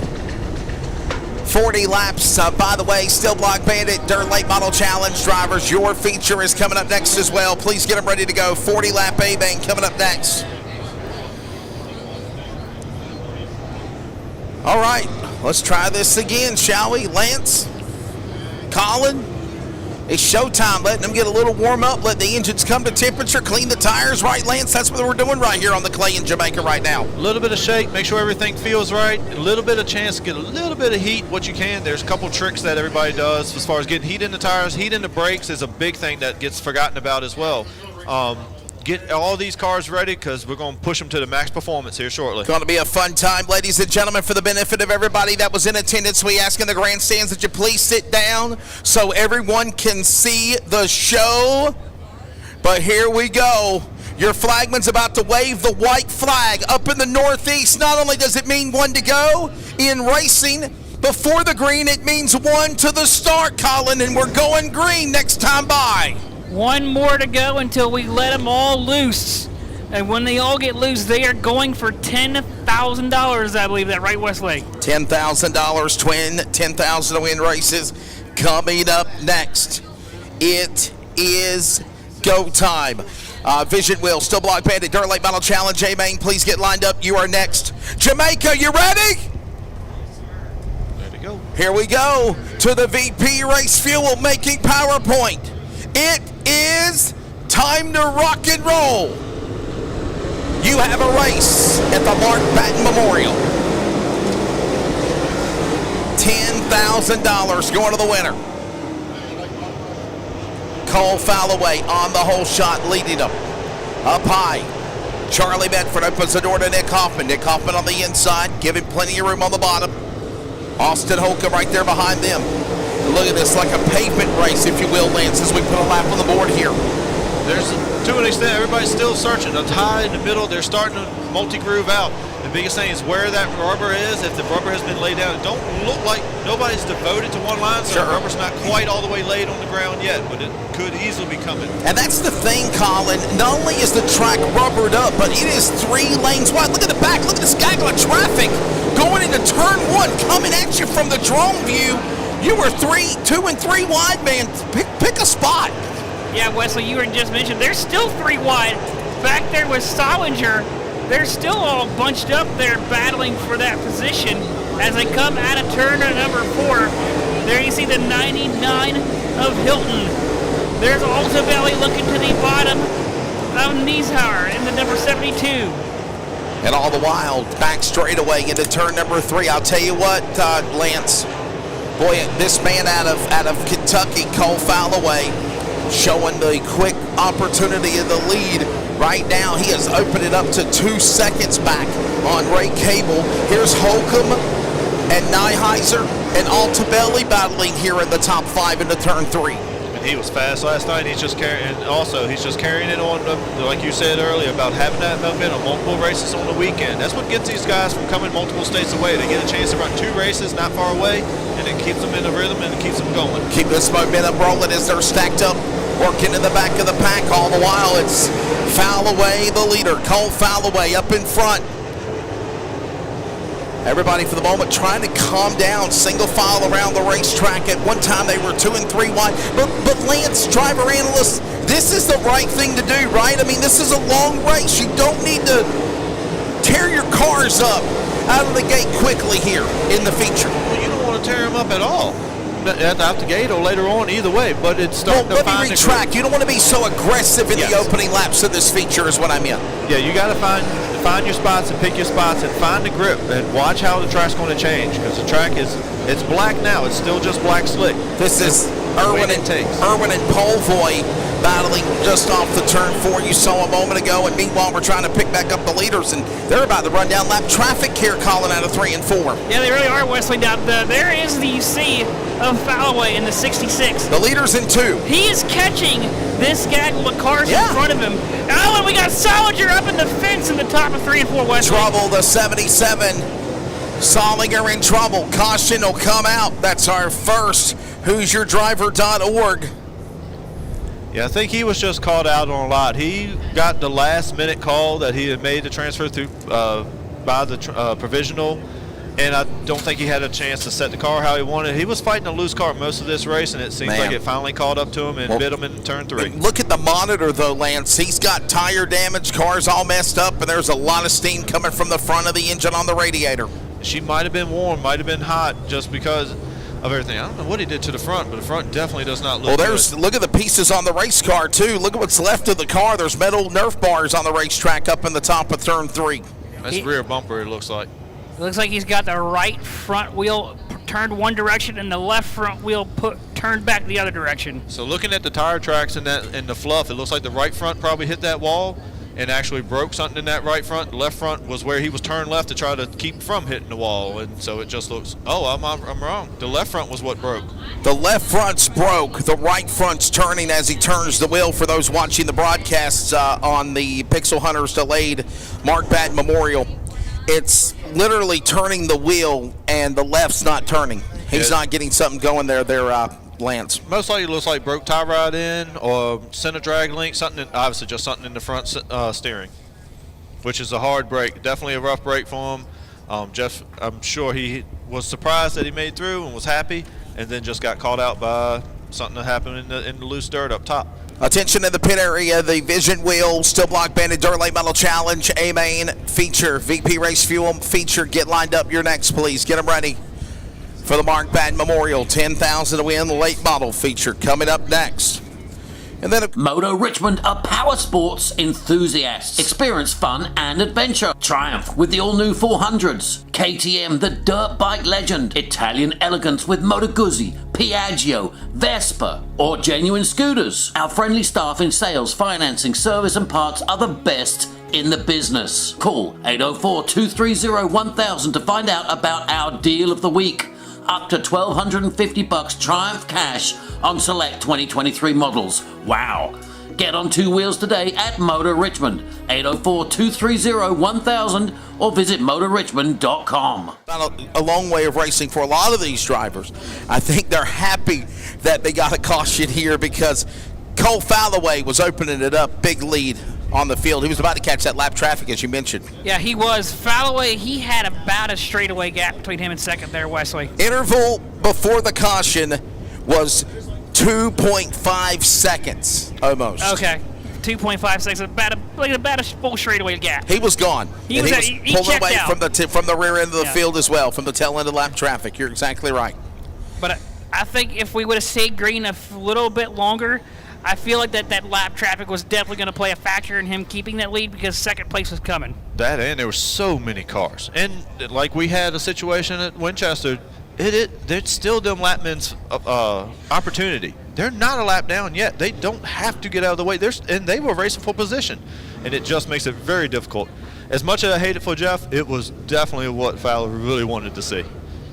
Yeah, absolutely, Lance. And like you said, they were racing for position. They weren't about to give up that spot to hand it over to the leader.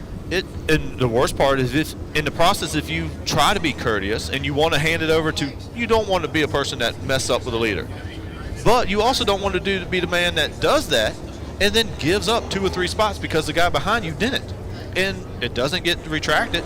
It's all about how it does. So, yeah, 𝗧𝗪𝗪 was very happy. As bad as it is for Jeff, very happy that it happened because it definitely made it a lot easier. And a lot of those were some of the fast cars. Russell and Joey were fast cars that were toward the rear that were making their way forward and taking their time, and it caused a lot of a gaggle. But hopefully everybody's starting to get sorted out, straightened out, and be back. And we'll be choosing here not too long. Choosing now, in fact. Lance, what would you be picking right now this early in the race? What lane are you picking? It all depends. Like I said, rubber's not on the track yet. It's black, but it's not rubbered up yet. We'll be looking at the monitor. When it turns, I'll try to point it out to y'all because it's a unique look. Okay. But right now, it's all about what you feel. The top is not that bad off. We see Hoffman go to the top, which is going to be dangerous for a lot. But you want us to find opportunities. But we're coming to the green here now. Field is going to make their way back to the VP Race Fuel, making PowerPoint. They're going to spin tires, guys. No go, guys. We got trouble on the back straightaway. A couple of cars are spun on the back, guys. That's Brent Bordeaux in the 40 car and another car at the bottom. And they're going to have to call off the restart here. There's our camera zooming in. Yep, the 40 of Bordeaux there, Wesley. And you said there was a second car, right Wesley. there. There's another car right here. Zoom in, guys, where the pole is. There it is right here where the pole's at. I think that's a four-wheeler on the inside of the track. Brent Bordeaux going around, the Fredericksburg, Virginia driver. He's at the bottom of the apron of the racetrack. And I think he's going to come down to the pit lane here. Nope. He's going to get back in his spot, try it again here.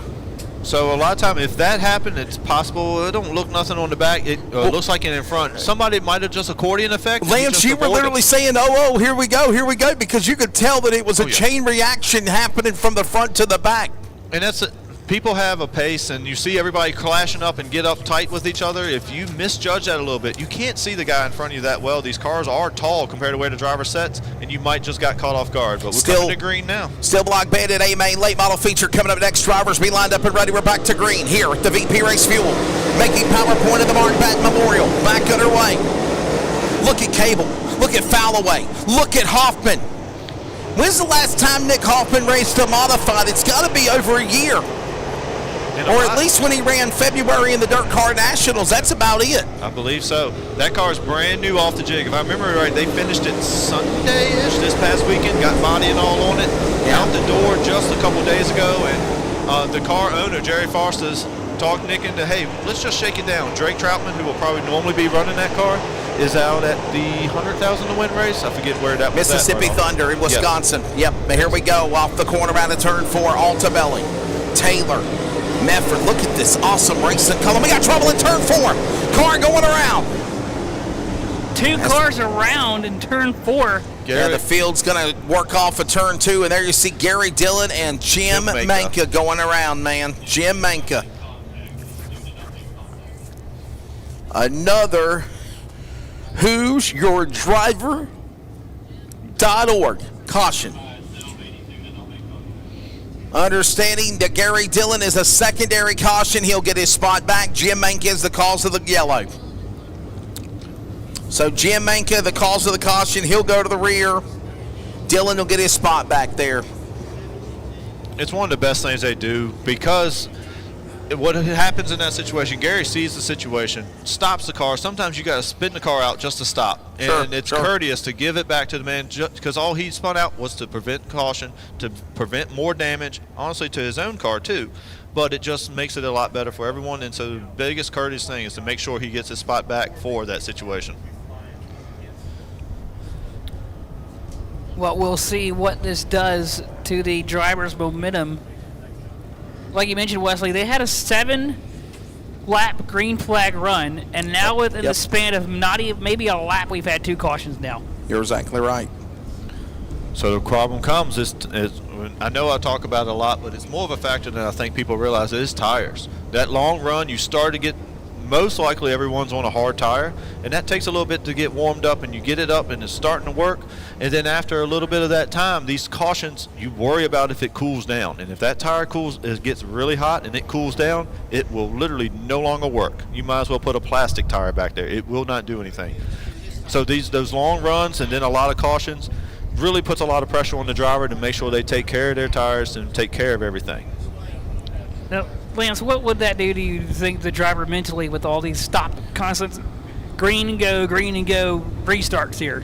It almost depends on where you're at. If you're near the front, you're frustrated, like, come on, guys, let's get this thing going. If you're near the rear trying to make up space, it's like, all right, come on, guys, y'all keep screwing up. I'm going to keep making my way forward. But they don't pick the choose rule. Very interesting amount of people going high and low. It seems fairly equal of what they're choosing to do. It does. It seems an even amount of cars on both the top and the bottoms, and not really one preferred over the other as we get ready to come back to the green, Wesley. Field will make their way again to the VP Race Fuel making PowerPoint. It's Cole Followay, Ray Cable, Nick Hoffman, Todd Nyheiser, Mike Altobelli. Back to green. Making power in Jamaica at the Mark Batten Memorial, and the awesome drone view as the field cycles again. 2 and 3 wide on these restarts, Lance. We talked about it. Taylor, hot dog in the middle, flying through the bun of Polvoy and the 2 of Pappas, and somehow they hold it together. Taylor had so much man. 4 wide there for a brief moment there, Wesley, in the there towards the middle of the pack. I can't believe this, man. 3 wide like a hot knife flying through butter. Thread the needle, find your spot, get in line, and these restarts have really made this antsy. This is the Cole Bandit battling the General. The Tool Man, Ryan Tool on the outside. Taylor closing in. Here comes some more cars back, Lance, into turn 1. And everybody, they're still looking for position. The top side has not gone away. Tool's trying to work the top. It's actually, the middle is still there. There's multiple grooves as long as you be careful and take your time working them. 3 wide in the middle. Typhoon, Ty Norder in the middle. Pappas on the outside. 2 on the middle lane. Stuck on the bottom. Is trying to he can't get through there again there, Colin, in the corner. Yeah, he had trouble there. It looked like trying to get it to stick there through 1 and 2. As we go back to our leader of Followay, he has Hoffman right in his tire tracks, Wesley, and Hoffman is not going to give Followay an inch as we go through turn number 2. Close in on 12 of 40. Followay, Hoffman, Cable, Nyheiser, Altobelli, top 5, and they work their way again 3 wide. There's Ryan Tool in the middle, and again, driver analyst Lance Grady Jr. You get going, you get bunched up, then you get comfortable in single file, and it's like the outside lane starts to work on the restart, but then about 2 or 3 laps later, you got to get to the inside to be at speed. It does, but at the same time, we'll say, who's that? Oh, Austin Self is off pace. Austin Wayne Self behind the wall, 23Z behind the wall, and all the while, J.R. Roberts and Chase Butler battling 3 and 4. Yeah, Butler, he knows how to get it done around this racetrack. There you see Polvoy on the top side lost the battle on that with the 84 of Ryan Tool. But Polvoy, just as I say it, Wesley, once again, Polvoy coming around back on the outside. And there goes Rick Holston on the bottom. That's Mighty Mouse battling with Polvoy, trying to run back down Tool. Back to the start-finish line in the corner. There's your top 3 right now. Behind them, actually, from 3rd, 4th, 5th. That was Cable, Nyheiser, and Altobelli. It's Cole Followay. Nick Hoffman, Ray Cable. So part of the moving around so much, if you're faster than the man in front, you can't go right through them. So you've got to try something new, try something different, and sometimes you really find something. And it looks like that's what has just happened with Joey.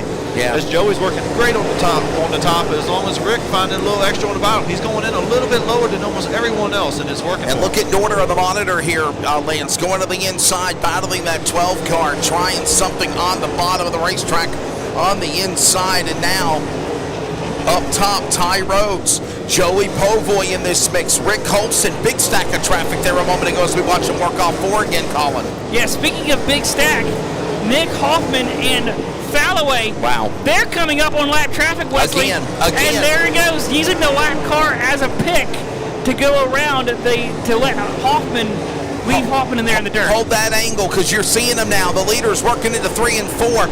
I don't know where the camera guy's at. He's off in La La Land. Fallaway is now in lap traffic off 4 going to turn 1. The 66 car into turn 1. Battling lap traffic as you're seeing Butler and Povoy going in the back, but the battle's up in the front with the leaders. You're battling for the lead and you got lap traffic in your midst in 3 and 4. You got to find a way to get through it. That outside is working just well enough as it's doing, but if here's Hoffman.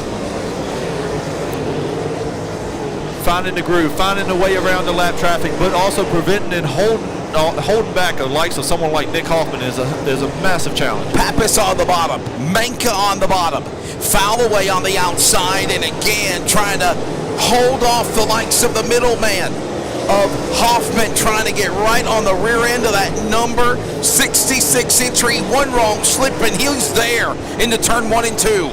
Yeah, Hoffman working the outside. Now the lap car is going to come into play.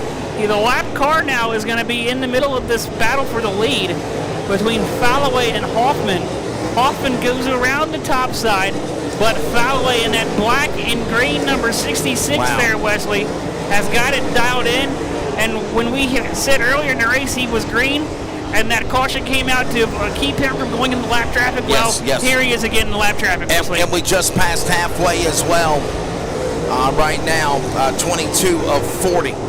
As right now it's Cole Fallaway, followed by Nick Hoffman, Ray Cable, Todd Neuheiser, Mike Altobelli, top 5, Charlie Medford, Austin Holcomb, Ryan Ayers, Jonathan Taylor, Cole Hilton, your top 10 in the Mark Batten Memorial first 10,000 win race battle for the lead. Lap car is a pick on the outside. He can't get there. Dylan on the bottom blocking Hoffman. He can't get there again off the corner, lands out of 4. He's blocking, but at the same time, Gary and Parsons, they're running for position. They don't want to just give it away. 3 wide again, but the lap car is a pick on the outside.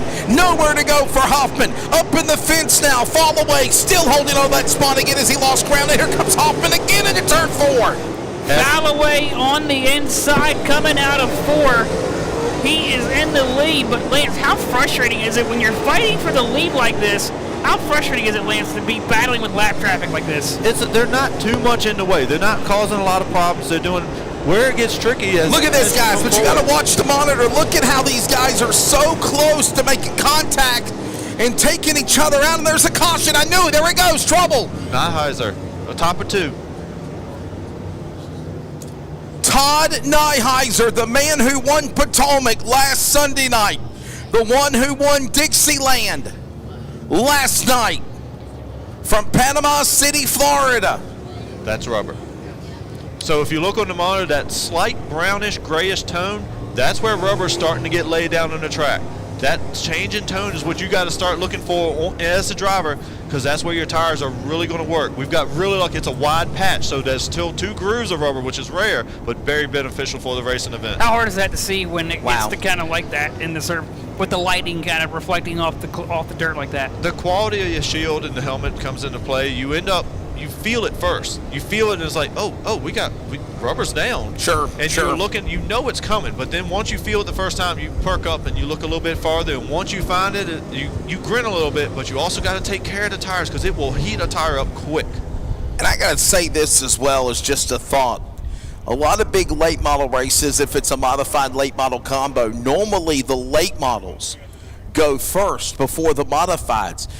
What's this going to do for these late model cars coming up next because of the modifieds running the A main here for the first race of the night? Lance, when they get on the track? So the benefit, it seems, is because it is wide, the mods push these cars so much harder, in my opinion, because of the small tires. Sometimes, what I say pushing, they're actually just catching the car a little bit better. Sure. And it's widening out that rubber patch, and that should be something for them to really work on and work with. And the top is still kind of there. And as you look in the thing, you can see when people run in the mud and then they go across the actual track. Tires are huge right now, and don't hurt them, don't hurt them. When that rubber gets down, if you slide in it too much, you will blister them, you'll overheat them. So it's the front-running guys are doing a great job of understanding and taking care of their car. We'll try this again. Obviously, another yellow flag presented by Who's Your Driver. Who's Your Driver caution period here. Who's going to be in Virginia's for Racing Lovers Victory Lane coming up next? And again, the Vision Wheel Steel Block Bandit Dirt Late Model Challenge A-Main. Your race is coming up next as well. $10,000 to win for that event. We got 15 laps to go, though. And almost all the cars are still in the race. What we've lost? 2, maybe 3 cars? That's right. Beautiful, clean race, and they're definitely doing a great job tonight. Field will make their way back to the VP Race Fuel making PowerPoint. 15 to go, 25 in. Galloway, Hoffman, clean air again. Number 5 wants to take advantage of this on the whole shot, and he's on the bottom in 1 there, Colin. Yeah, Hoffman there. Look at him, 3 wide again. Yeah, they're 3 wide all the way from maybe 3rd or 4th, I should say, back to middle of the field, Wesley. They were 3 wide, about 2-3 rows deep. Are we at Virginia Motor Speedway or Talladega? Well, you Look at this. You mentioned you're going to the Talladega Dirt Track next week. We are, June 15th in 2 weeks. They're getting ready for that, apparently. For the Steel Block Bandits Dirt Late Model Challenge, first time ever at the Hornets Nest in East Tavoga, Alabama, adjacent to the Talladega Super Speedway. It's Cole Falloway, the leader. Here comes now Hoffman on the bottom of the racetrack. Boy, you got to know, Lance, we know how the bragging rights is of the popular driver of Nick Hoffman, but darn it all, Cole Falloway ain't going to let this guy easily take it to the bank for 10 large. Oh, absolutely not. I think that he's in an elite too, isn't he?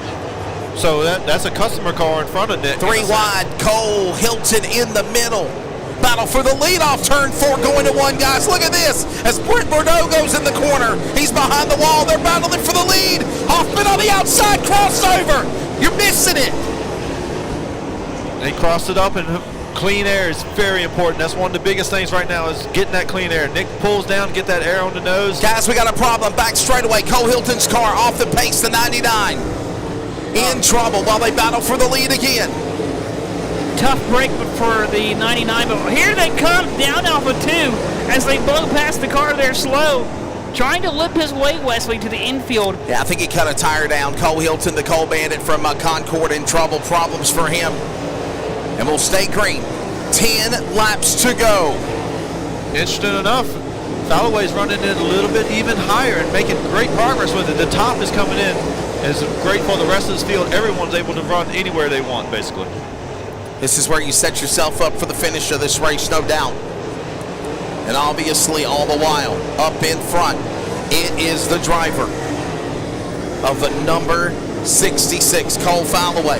But if there's one wrong slip by the driver of the number 66, the number 5 will be ready to pounce on him and take it away for the win, guys. I'm telling you, we'll watch it.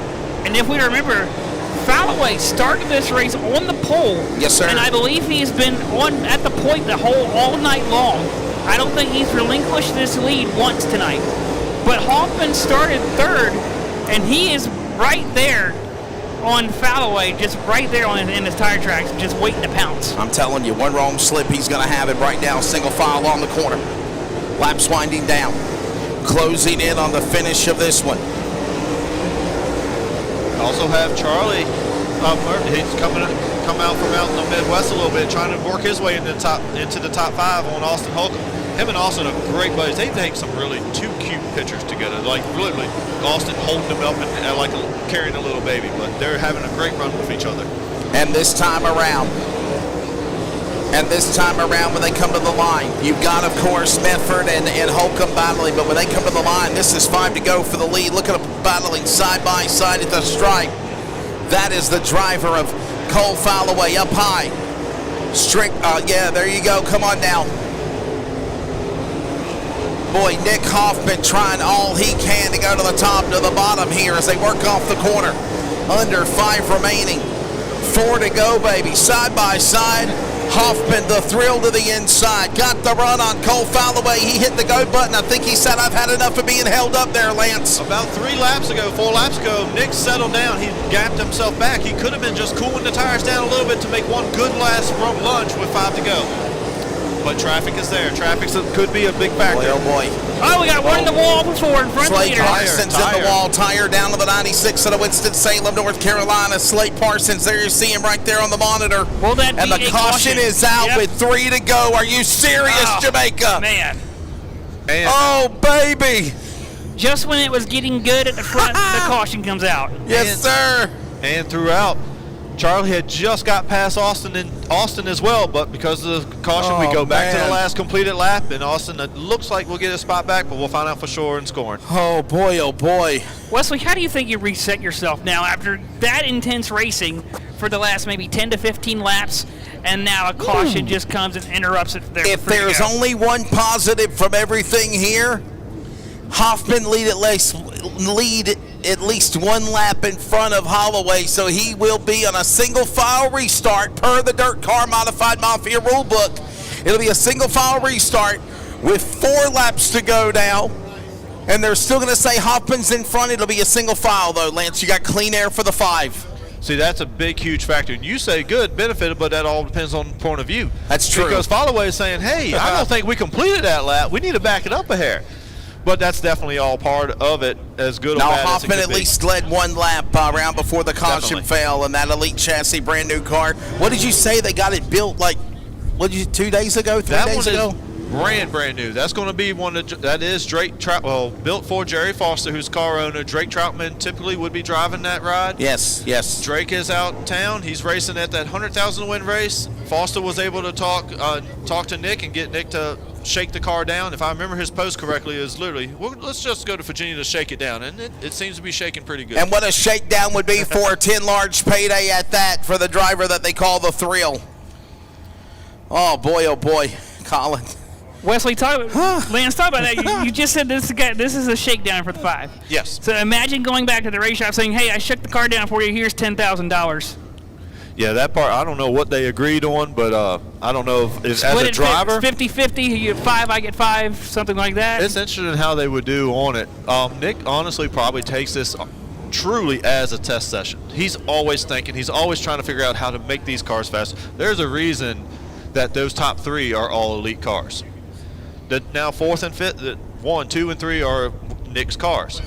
4th and 5th are lethals. I don't know what Charlie's is right off. I know 6 is a lethal as well.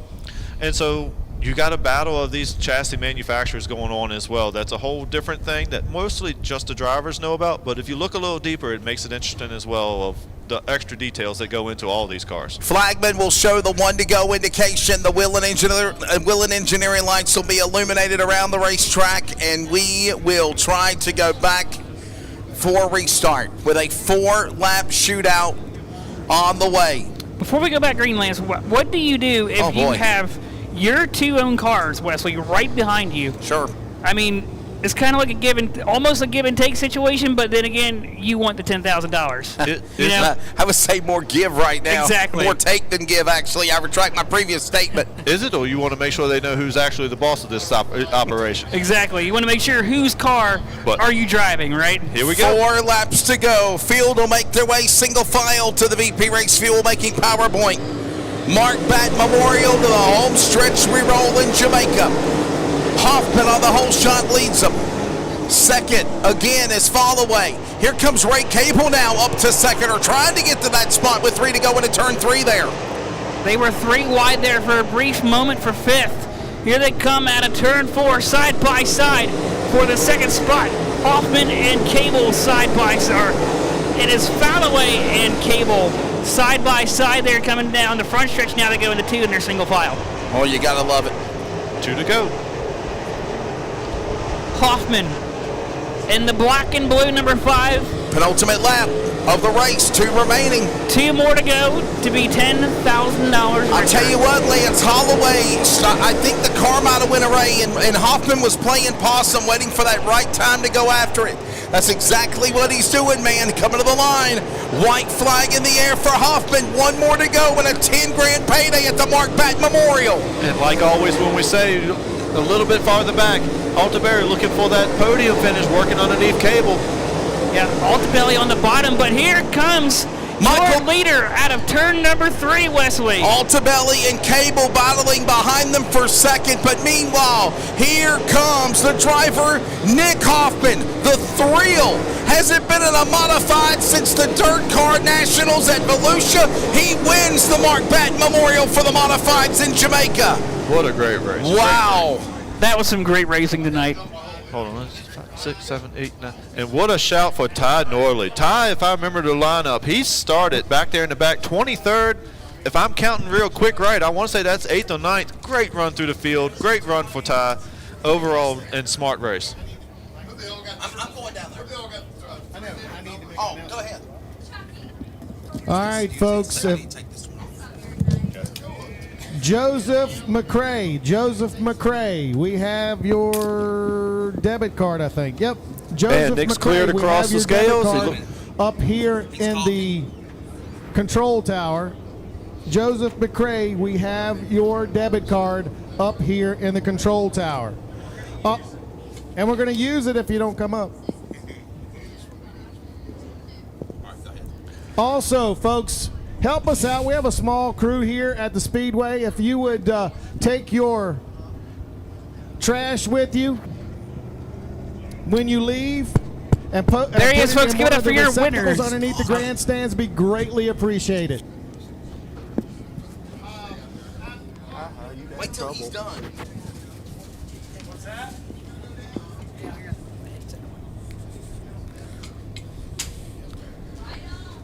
Coming around, he finally found the victory lane and has gotten around there too. We got the top 3 that are all going to pull down all his cars. That man's going to be happy. He's got to be proud of this situation.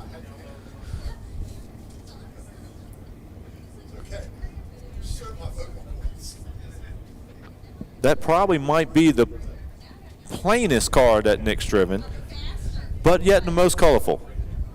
It's got a lot of colors, not a whole lot else on it, and he's definitely coming out. He'll be happy. I don't know if he still does the backflip. Years ago, he used to be all crafty and agile, and he'd do a backflip coming off the car. Could we see it again? Those years might be past. That's been a while. Hey, you said that's the plainest car you've ever seen, but hey, whatever gets the job done, right? Oh, absolutely. It doesn't have to look nice. As long as it gets the job done and runs up front, that's all that matters. Oh, I don't doubt that. I'm just hoping that the man can remember his sponsors.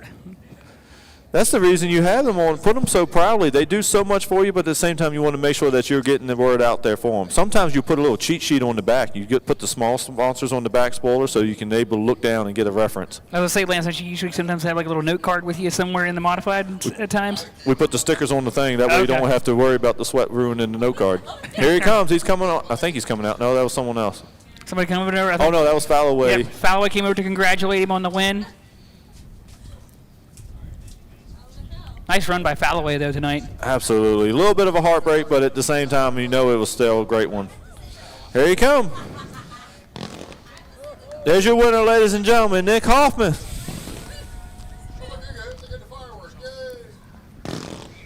Boom. I hear Wesley. He ain't talking very loud for everybody. That's rare.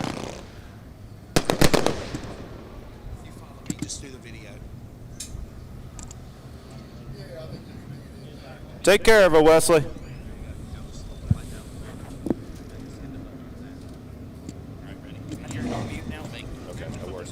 All right. So Clark Sawyer is handling the post-race ceremonies here at the Mark Batten Memorial. Clark Sawyer giving him the trophy. And Nick, we've known each other a long time from Millbridge Speedway, Renegades of Dirt of the past and more. And been a long time since you ran a modified. I know at the Dirt Car Nationals you were down at Volusia. The story about this car, 3 days later, it's in victory lane at the Mark Batten Memorial. Congratulations. Yeah, it's really good. I wasn't very comfortable all night. I just kind of felt off a little bit. I don't know if it was me or the race car. I just kept kind of adjusting to it to make it a little bit better. And yeah, thanks to Jerry Foster, ABC, Certain Seed, NOS Energy Drink, everybody that, you know, makes this happen for me. I just got a lot of supporters, you know, throughout my whole career. My crew guys are here for my late model side, Zach and my Aussie here, Brad. So my dad came, tuned on the motor a little bit, and yeah, this thing was really good there in the feature. It obviously started to rubber up, and I just had to be real tedious with trying to pass Cole. And he ran a great race. I just kind of pressured him enough to get him to use his tires up, and finally missed the rubber one time. I was able to scoot by. So hats off all you race fans for coming out here. I was going to race my late model this week, and then I was putting this thing together for Jerry and Drake Troutman to drive in the future. But we decided we would just get this thing out here, race for 10 grand. Everybody's wondering why I wasn't at that 100,000 in Mississippi Thunder, but this is pretty damn cool. Do you miss modified racing? I know you're doing a lot of super late model driving now, but do you miss getting back in the modifieds, especially having a big win here like tonight? Yeah, the big money shows, I really enjoy it, but yeah, the little stuff, you know, I was kind of over it in my career. I kind of did what I wanted to do in the modifieds, and now I've got a great opportunity on the late model and trying to make the most of it. So I miss the modifieds sometimes. I'm still building them every single day, and I looked up at that board at one point there. I had the whole top 5 were elite cars, and that's pretty damn special for me. So cool for Cole to end up second, and Ray's also in one of my cars. So to sweep the podium means a lot to me.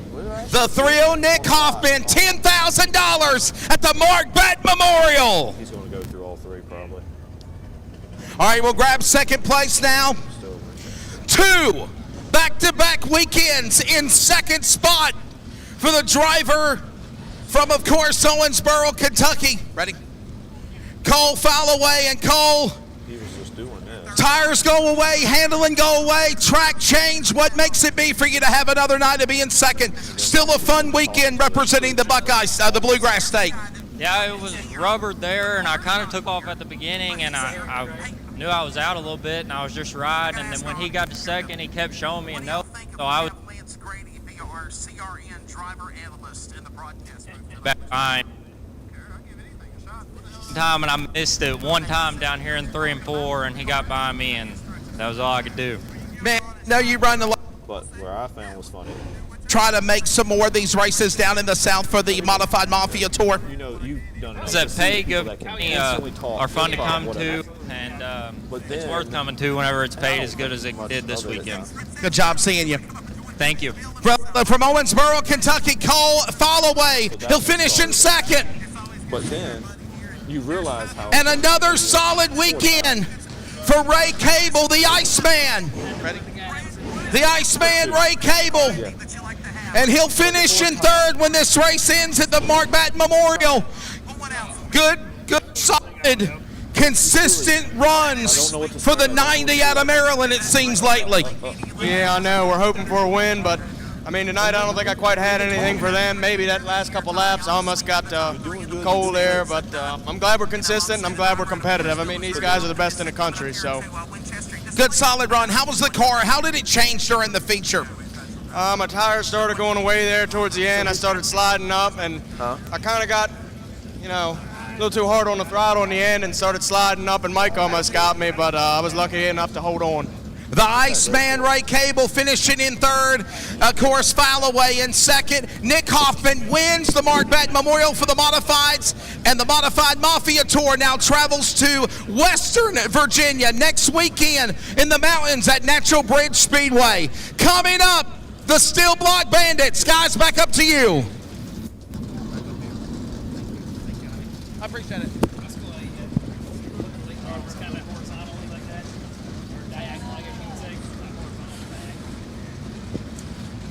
Cars are lining up for everyone to get a good look, a good shot of the drone going over top, giving everyone a good preference. They'll roll down the hill just a little bit. This was kind of a way to get everyone organized, get all the cars out on track, and let everyone pull back up and then pull off, and it just helps them organize it and get it in the right, correct order. A little bit easier. Yeah, Lance, we got a amazing car count tonight for the Steel Block Bandits late models, who will also be running for $10,000 purse tonight, Lance.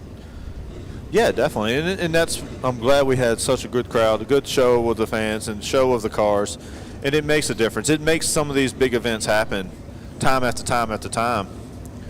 And some of them will be interesting to watch. I see the 8 and the 4. There's a couple of our local Pro Late guys that stepped up and did this race as well. There might be a couple more that I'm missing, but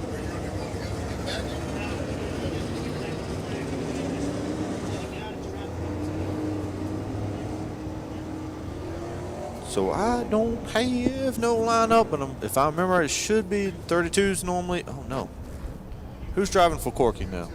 I don't have a lineup either. The 32 is typically a Corky Williams drive. Corky's had multiple drivers. A great owner, great person to have around the pits. Can't see who's inside. It looks like Dustin Mitchell on the outside. I don't have a lineup. We're doing all this by winging it. I do know Pilkerton there in the yellow and a white and yellow number 8 there in the back. In the number 8 machine, that's Jeremy Pilkerton. You got the 01 there of Matt Glandon in the white and green 01 machine. I do recognize the 01 of Glandon and the 8 of Pilkerton for the local regulars here. When the B8, that normally would be like Booper Bear, Tyler Bear, most likely. Tyler Bear in the B8. There's, I believe, Moreland in the 24. 74 right for him, normally Derek Quaid, I believe, and Irwin up and looking inside. Yeah, Thomas Clark. So that's Russell Irwin is on the second row right there. Be easier with the sheet, but we're going to make do and try to do what we can. I know some of these guys by memory. We don't know. Well, myself don't see with a lot of the late model guys. Oh, that's Robert Emery, a little bit behind Tyler Bear. The 16 up here on the outside of row number 3. We're winging it. Let's see if I can pull something up. I'm gonna feel annoyed when I see who's driving for Corky, and I should have known him. Is it on this set? Come on, cell phone. Oh, Michael Batten, outlaw from down in North Carolina. Outlaw Michael Batten driving the 32. Very good. I don't know if that's where he's starting. That's where What? So other than that, if he's starting there, that's great, but don't have anything official of it. Up front, start with the 32 is the outlaw Michael Batten from down in Carolina. Russell Irwin on the inside of the row behind him. Dustin Mitchell on the outside in the D8. Derek Quaid on the inside behind. Oh, now they get shuffled again.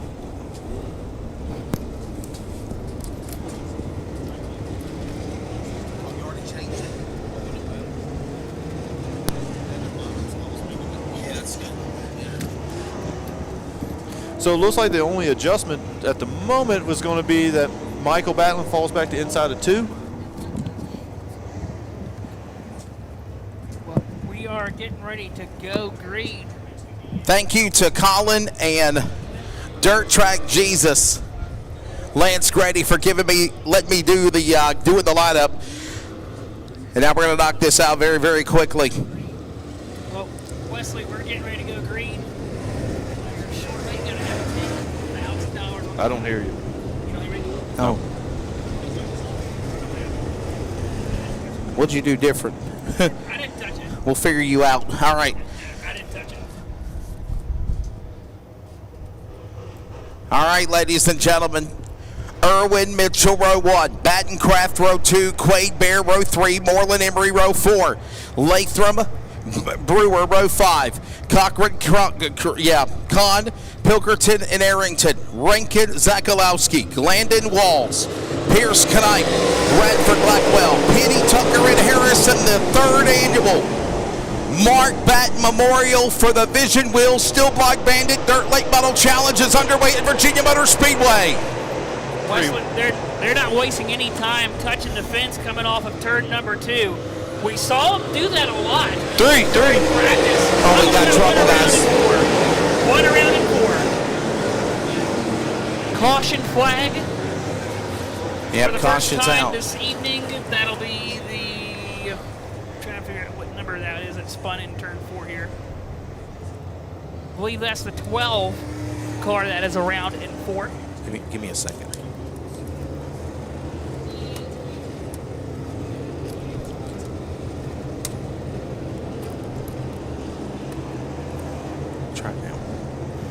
That would be the 12 that went around. All right, guys, we're all back up now. Lance, you got a copy? Yes, sir. There we go. Everybody's back. Oh, boy. Gotta love technology, right, Wesley? It's been a long day, long night. Absolutely. One lap in of a 40-lap feature for the Steel Block Bandit Dirt Late Model Challenge. Of course, this is their feature event.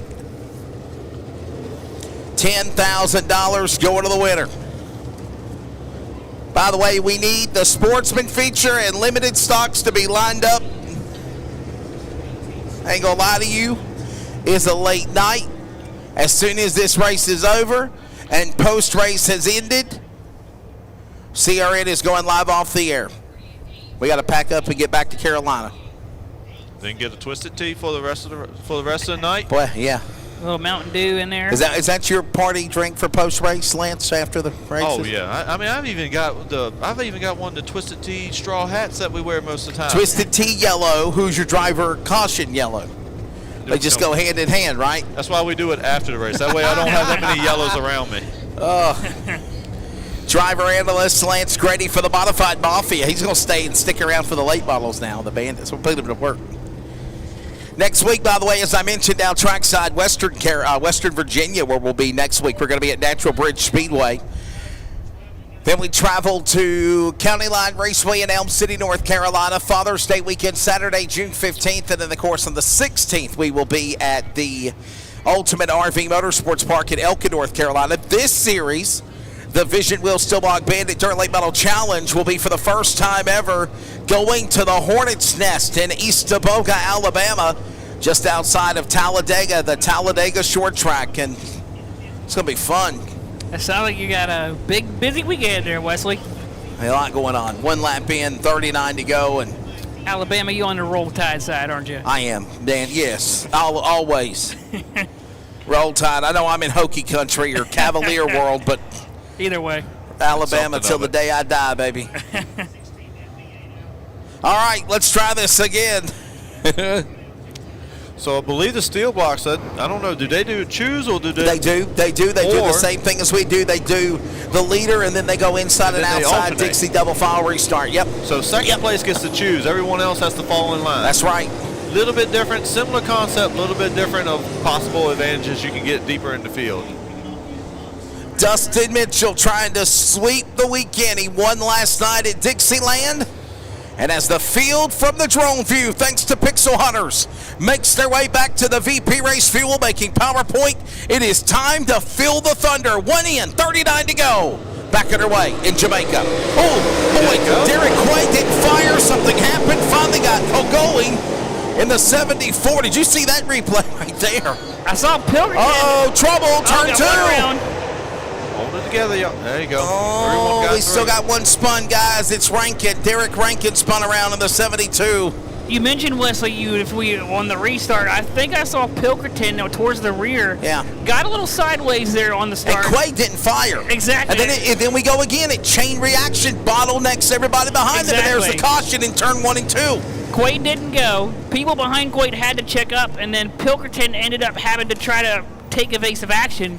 And I think it ended up clipping a little piece of the left front, potentially on one of the cars in the back. Yes, sir. Caution out. It's one of the big things. These cars are big. You might not honestly realize, but if you look at how wide and how big the front end is and how wide the cars are, and it's all for aero. It all gives them a different advantage. But when things happen, that goes what was meaning about how things happen so fast and they take up so much space. And so it definitely makes it interesting and tricky. Yeah, they're sending that guy to the tail of the field as well. Look like Jamie they're sending. I can't tell 100%, but it looks like that's who they're saying. At least that would look by the flag man. Under 1 to go here this time. We're going to get ready to go back green for the Steel Block Bandit late models.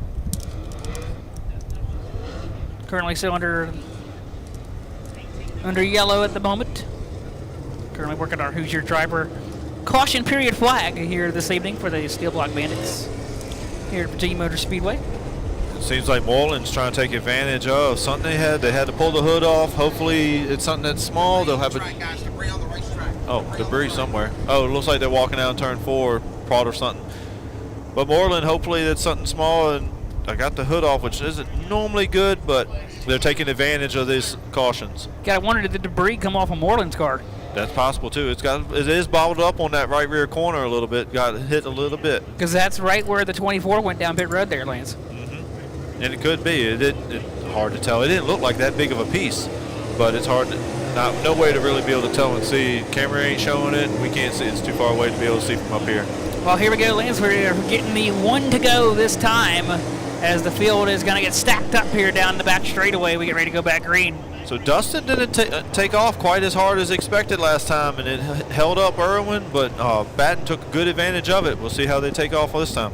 Field makes their way back to that VP Race Fuel making PowerPoint. 1 in, 39 to go. $10,000 on the line in the Mark Batten Memorial. And we're back underway for the Bandits at Jamaica.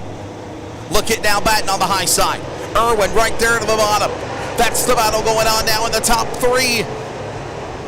Irwin on the bottom of the racetrack gives him plenty of room. Batten falls back. Here comes Bear now to make a move on the bottom. In trouble, turn 4, car going around. Keeps on moving, no caution. He's trying to get going again. The number 12. Stay green. Yes, sir. Way to keep the green, way to keep the action going. By the way, that was the number 12 machine that got loose, spun, got going again. Of Ricky Wells. I believe that was the second time last week for the 12. But it doesn't count because the caution wasn't called, so he's able to continue along. Yeah. Joseph's not going to tell him to go to the pits. He literally can continue in the race. Meanwhile, look at this battle now. This is going on between Robbie Emery and Derek Quaid in the top 5. Quaid on the bottom of Emery. Quaid will get the pass down there, Wesley. And Pilkerton getting pinched down to the bottom of the fence, Wesley, coming out of 4. Pilkerton and Arrington. And going around is, oh no, Emery. Boy, if that drone would have stayed with it, that would have been perfect. Looked like he might have missed the rubber just a little bit. Misjudged it just a hair, and it bit him. Oh, Robbie's fast. You got 36 laps still to go. Robbie is somebody that does have a good chance to be able to get through the field again. Another Hoosier driver caution.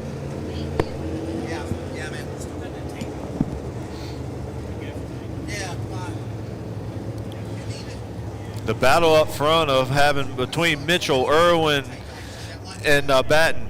If y'all don't go down to Carolina every now and then to watch these three put on a show almost everywhere they go. They definitely are a fast one. And well, Robbie normally is part of that group that runs in Carolina a lot. He's from up in Delaware, if I remember correctly, and he does a lot of traveling to go run with these guys. But that top 3, they race together all the time and have done so for quite a while and do well for quite a while as well. Who do you think, Lance, you think it's still early to tell who's going to be sitting in the Virginia's for Lovers Victory Lane, or do you think it's almost kind of clear like who we could pick out of who's going to be in the victory lane? That top 4 really is definitely out there, and they're doing and they're very well known and very well to be able to be smart. They're in the same boat as the mods are doing. They want to protect the car, protect tires, protect everything, and get everything warmed up. Right now, that little short spout, not quite enough to really get temperature up. You see a lot of them riding the brakes and trying to work the tires to try to get them up and get them ready. We're doubling up, and we're going to be going green here in a little bit.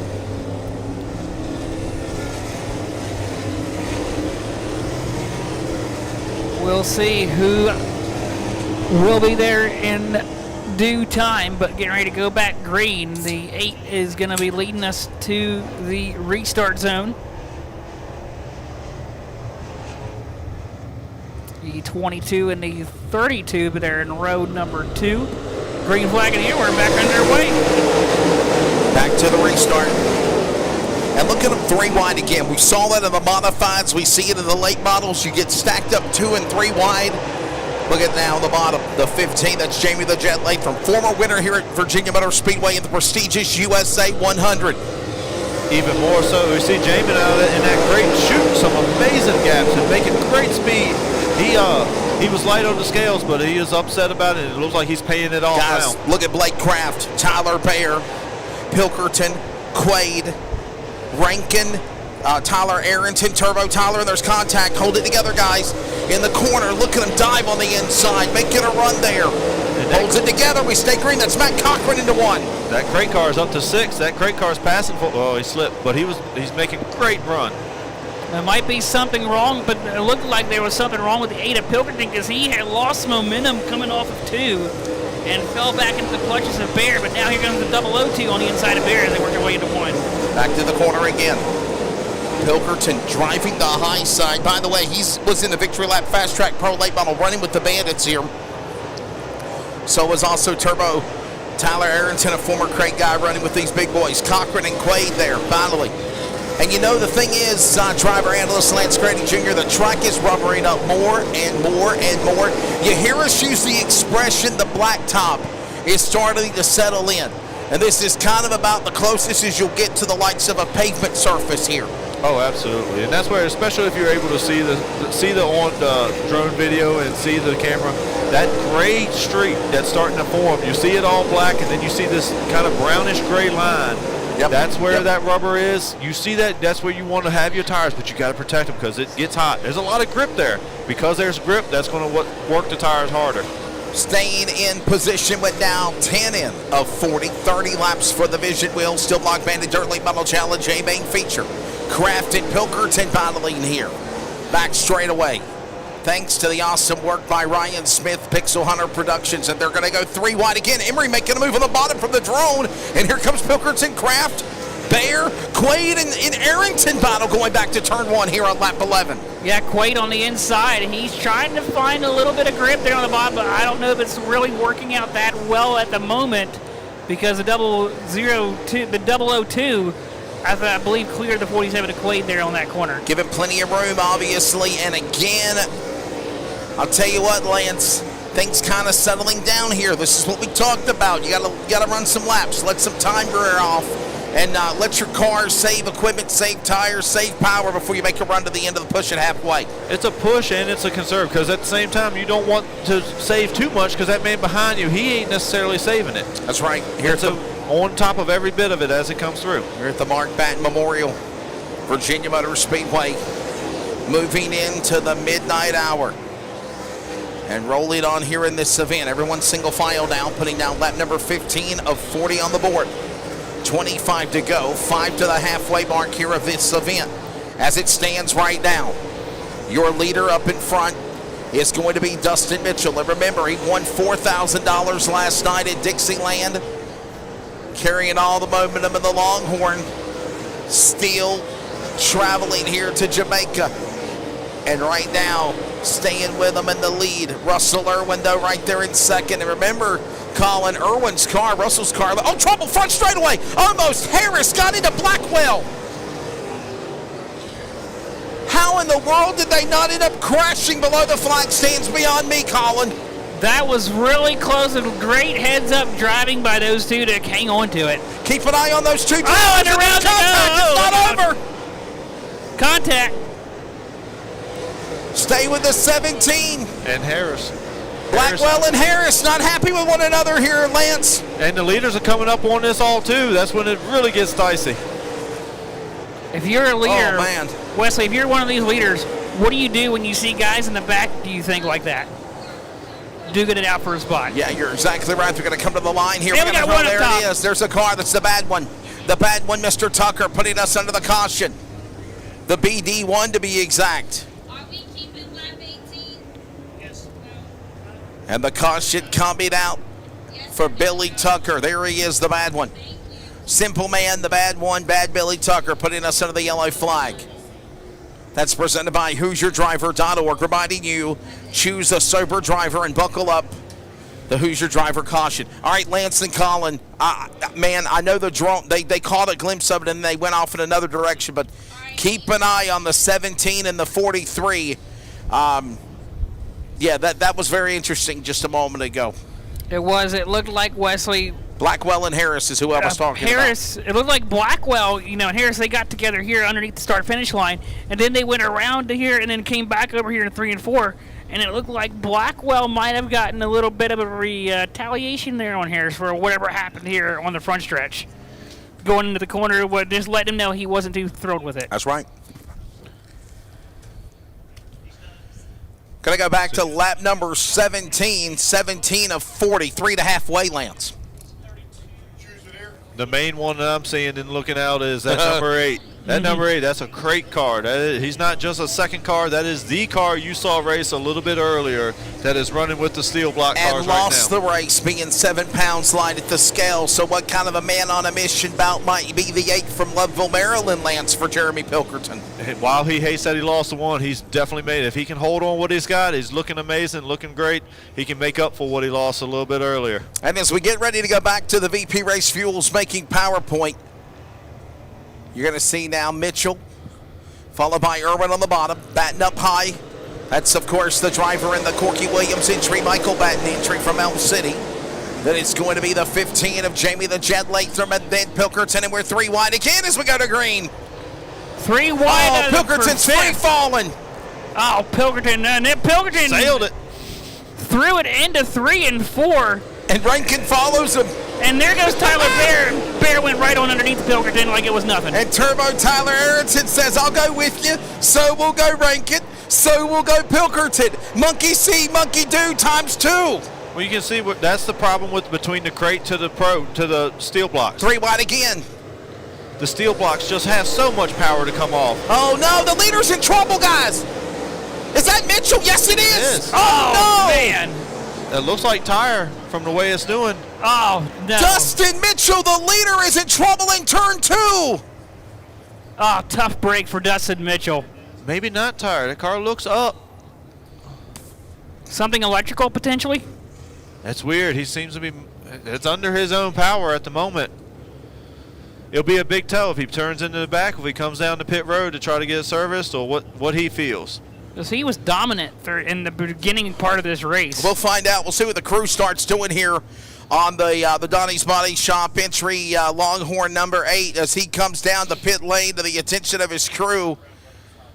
So I don't see a tire down unless it's on the other side.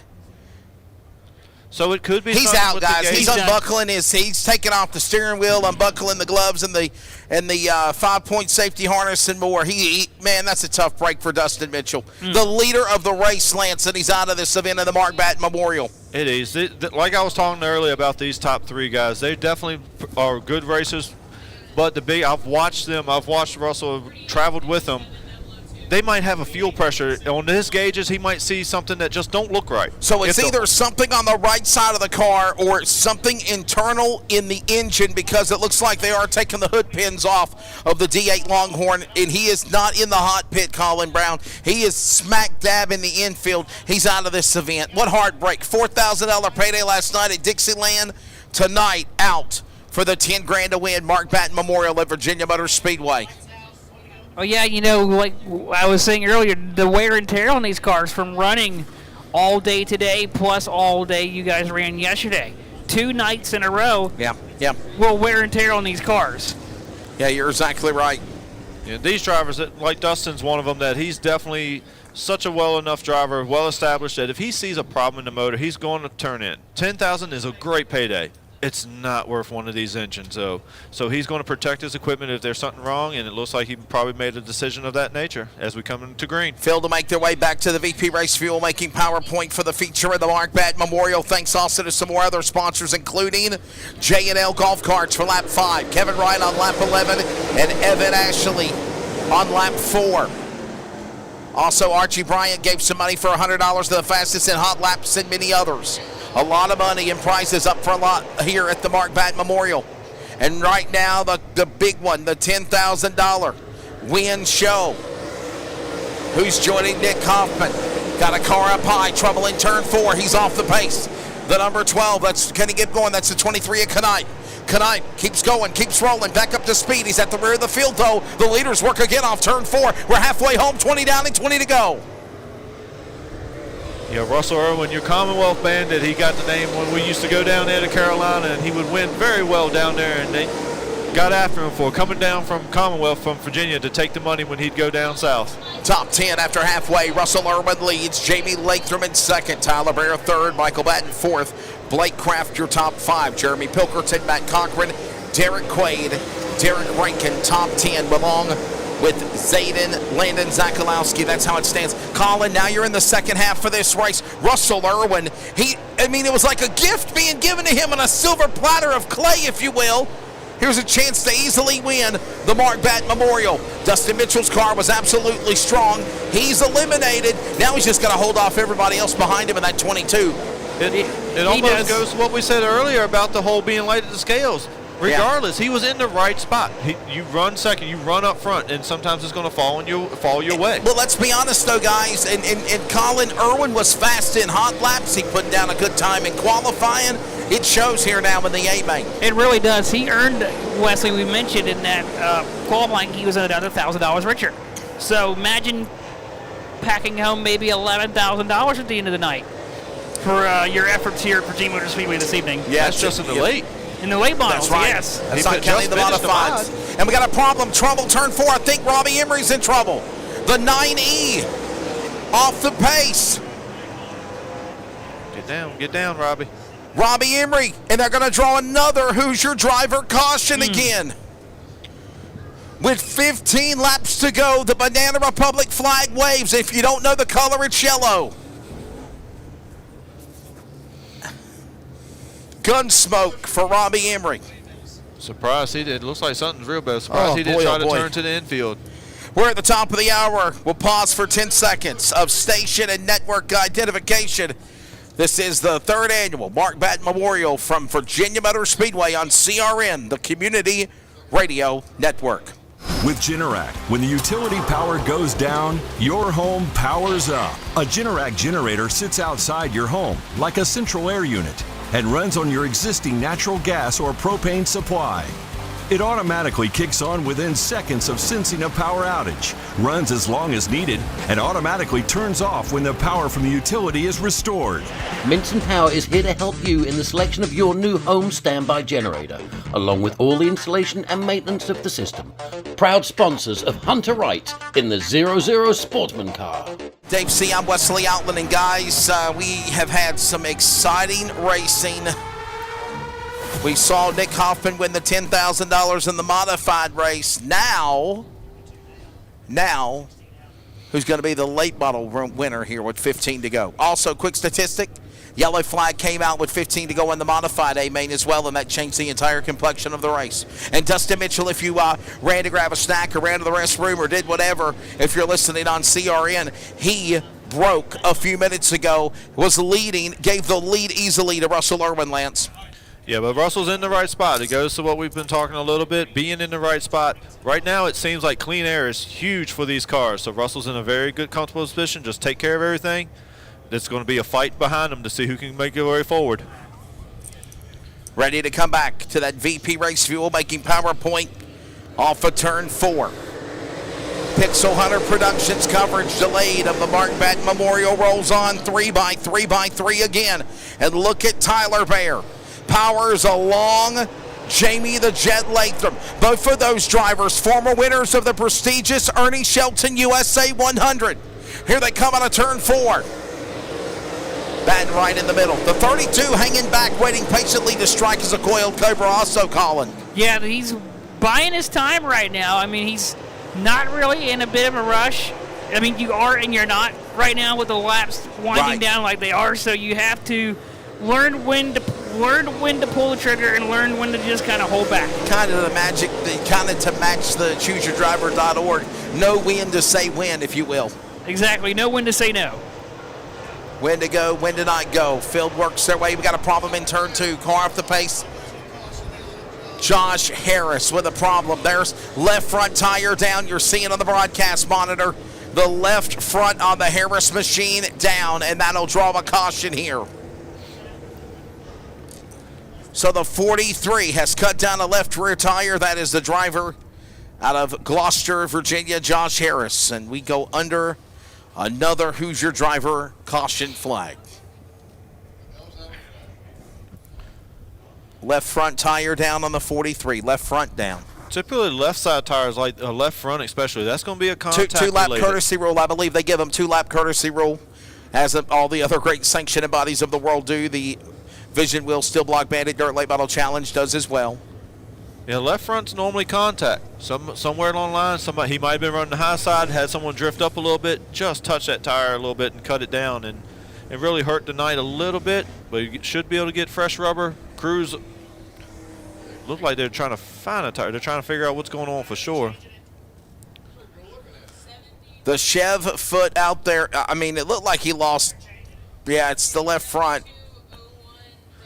So the body work is really low on a lot of these cars, especially when you have a flat. And it looks like one of the things that they're dealing with now is trying to figure out how to get the jack under the car. Harris is telling him where to put the jack at there, Lance. He's like, come on, man. You already cost me a lap trying to figure out where to put the jack under the car. It's all part of these small teams. You don't have legit teams. I wouldn't be surprised at all if only one person in that group that you see on camera is actually there with Josh. And so it's people helping each other, and they don't want to really hurt someone else's car, but they also trying to help them and try to help get them stuff together and get them back out there as soon as they can. It also looks like, pardon the pun, they're trying to pull the elephant ears, as I always call them, the side flaps of the, of course, plastic there riveted. I think they're still trying to find a way to get the car up. Still trying to get that car jacked in the air on the left front with the tire down.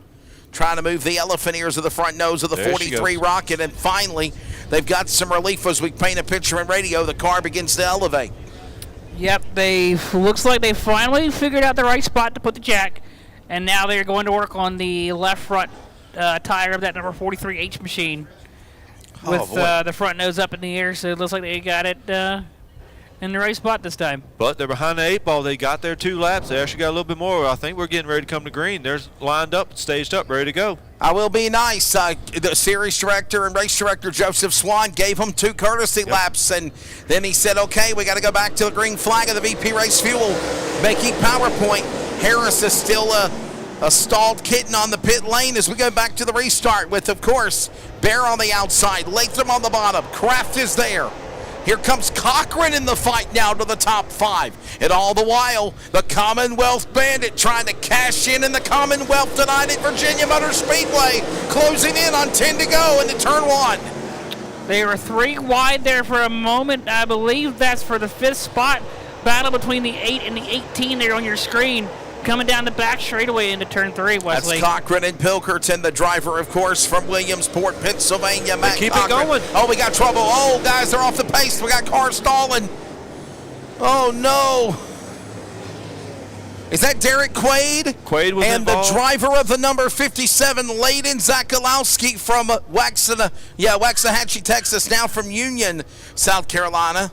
Originally from, of course, Waxahachie, now 𝗧𝗪𝗪𝗧 gets able to roll on. The Nichols Plumbing, number 5. Derek Quaid, I think, had something to do with it as well, and he's rolling too, Lance. So he's trying to get back up in his spot. If they called it, so the caution's called, but he kept going. He stayed on the green. If they go back to the last lap, he could potentially get his spot back. That's why you try to make that effort to get back and get back out there and not stop. So if you don't stop, maybe you're not considered as part of the caution. They're calling the caution for Landon 𝗧𝗪𝗪𝗧, the 57. By the way, thanks to all the sponsors that make it happen for the great folks of the Steel Block Bandits. Of course, we appreciate Vision Wheel as the title sponsor. Steel Block Bandits Dirt Late Model Challenge. Next race will be Father's Day weekend at Talladega Short Track. From there on, the series will then move into the month of July. Right before that, they'll be at Lakeview Motor Speedway in South Carolina. Scott and Sophie Tripp, awesome people, great racetrack there. A lot of banking now at that track.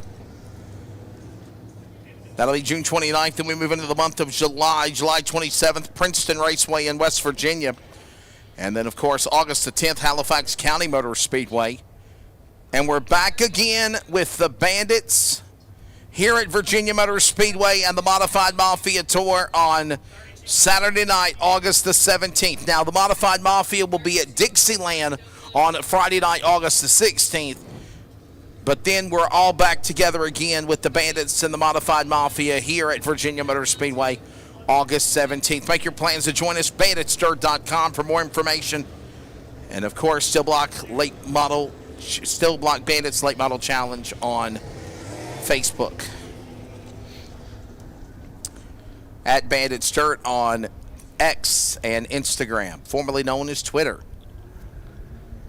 If you're watching it, I don't know if the camera's going to catch, of Qiwd, very smart, using the knowledge, using the rules to the advantage of, he stayed running. He kept going, so he did not draw the caution, so he gets his spot back. Then they have a pull rule where they can go to official, and official will give an honest shot to pull sheet metal just enough so they're not rubbing tires.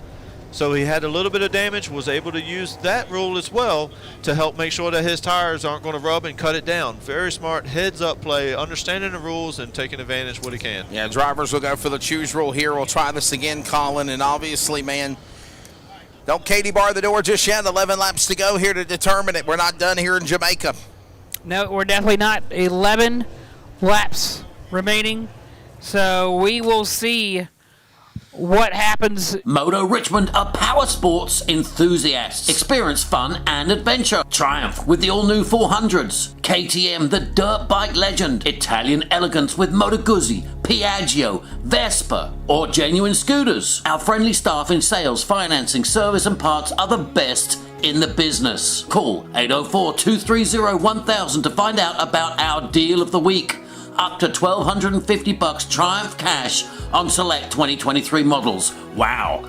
Get on two wheels today at Motor Richmond. 804-230-1000 or visit motorrichmond.com. $1,000 world champion Tyler Bear and a USA 100 winner. $20,000 payday as they come back to the line. Green out, 11 to go in the Mark Batten Memorial. Everybody going off into turn number 1. They were 3 wide there for a moment. The B8 went all the way, Wesley, to the top of the cushion and got a big run down the backstretch into 3, which propelled him to second. Lance, did you see that launch by Tyler Bear a moment ago, man? He looked like he was going into orbit. He's going to do it again. He's done it the past few great laps, and it's working fairly well. It's finding a different groove, between one end and the other. You know what this reminds me of? Shades of how he won the USA 100 about 4 or 5 years ago. He done the same thing in the Ultimate Super Late Model Series feature. 10 to go, 9 to go now. But you better go now, Lance. It's go time for sure. This is time what everybody's been waiting on and what they got to do. What you've saved, what you got to save. If you're anywhere outside the top 5, you've got to push all that you got. Well, Bear is definitely using this top side every single time we watch him going into 1 and 2. It seems he's sliding up maybe just a little bit less because he might have maybe used up whatever grip was there. Guys, trouble. Pennsylvania driver number 18, Cochran, off the pace, and another yellow flag waves. Matt Cochran back straight away. Yeah, that groove bouncing off the top and cutting across the track has definitely got a huge, huge run. But Russell seems to be up front, conserving and taking his time, and that might be working out. The question would be, if he has no idea that Tyler's running the line that he is, and he might end up getting surprised by it because Tyler is fast as can be when he comes off a 2. The 18 star, what a problem. Driver, of course, from Williamsport, Pennsylvania. That is Matt Cochran putting us under another yellow flag. Hey, coming up the rest of the way, it'll be the Sportsman feature and the limited stock feature. When's the next race here at Virginia Motor Speedway, Colin? Next race here, or next weekly racing, will be June 22nd here at Virginia Motor Speedway. Oh, wow. They're taking off for a good little bit. So we will be back at it again here at Virginia Motor Speedway on June 22nd. VAMotorspeedway.com, of course, the official website, Virginia Motor Speedway on Facebook, at VA Motor Speedway on X and Instagram. The world of social media. Don't forget also you can follow the Still Block Bandit Dirt Late Model Challenge on Facebook. Give us a like and a follow as well on Instagram and X at Bandits Dirt. BanditsDirt.com, the official website of the Vision Wheel Still Block Bandit Dirt Late Model Challenge here. Thank you to our sponsors on Pixel Hunters. This broadcast of the 3rd Annual Mark Batten Memorial presented by Trucking Thunder is also brought to you by Minson Power Electrical Services. Thank you to Ashworth Electric, Moto Richmond, Boyle Embroidery, Sports Stitch, and Dean's Mechanic Service. Ryan Smith, our producer, director, all of the great cameramen, the drone operators. Loving it. Driver analyst Lance Grady. For the modifieds, he stays in for the late models. Yeah, we're here, already here. That's a long walk. It's a nice back view, across. isn't it? It's a nice view. And we actually have air conditioning this time. We were burning up last week. It was time to get out. Yes, last Friday. Yes, yeah, last Sunday night at Potomac. Yeah, it was like. It was a good little sauna, good sweat. I think I sweated out about 5 pounds being in that press box. But it was cool outside. We were great. We were definitely practicing social distancing, calling that race last Sunday night there, Lance. Well, it's a single file restart inside 10, and they're coming to green here now. It is a single file restart. 8 laps to go. 32 on the board. Russell Irian, Tyler Baer, Jamie Latham, Blake Kraft, as well as Jeremy Pilkerton, now the top 5. Trying to go for 3 wide again. Latham in the middle. Trying to go after Baer. Kraft's going after Latham as they work again, calling into 3 and 4. Yeah, Kraft working the inside. He's got a battle though, shaping up behind him, and Pilkerton now under fire, and Wesley from Quaid as they go off into turn 1. And look at the Wesley, the left side of the 74 machine of Quaid.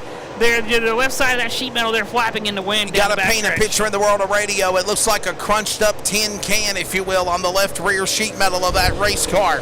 Somehow, some way, they hold it back together. They'll be closing in on 5 laps to go this time around. Yeah, the crushed up part, that was from that contact earlier in the race when he spun around and kept it going. And aero is also obviously huge on these cars, but that particular corner apparently ain't that big of a deal to him. He's making good use of what he's got. 5 laps to go here in the Mark Batten Memorial for the Still Block Bandit Dirt Late Model Challenge. There you see the corner, the leaders working off the corner. Russell Irian, the Commonwealth Bandit, in the gas and staying up. He's currently the Mega Plummet of the Carolinas Mega Cup Points Championship leader with that pink spoiler on the rear end of that race car. Now you see Kraft, Blake Kraft and Derek Quaid going at it for position. That's for 4th and 5th, and 3 to go at the line for the leader, Irian off of 1. Time is of the essence now. 3 laps to go. Who wants it bad enough as it's coming down to the wire as Tyler Baer is closing in on Russell Irian down the backstretch. Irian is in the lead, standing at the bottom of the racetrack, but here comes a $50,000 world champion and a $20,000 USA 100 winner, Tyler Baer, 3rd generation driver from Rockbridge, Virginia, trying to make the run down on the Commonwealth Bandit. It's the battle of the Virginia boys, working into turn number 3 and 4. Lance, white flag this time by as they come to 4. We got 1 to go. Russell's being conservative. He's saving everything. These guys, look, Quaid's got a tire down. Quaid done lost the right rear. Oh no, Quaid's in trouble. We stay green.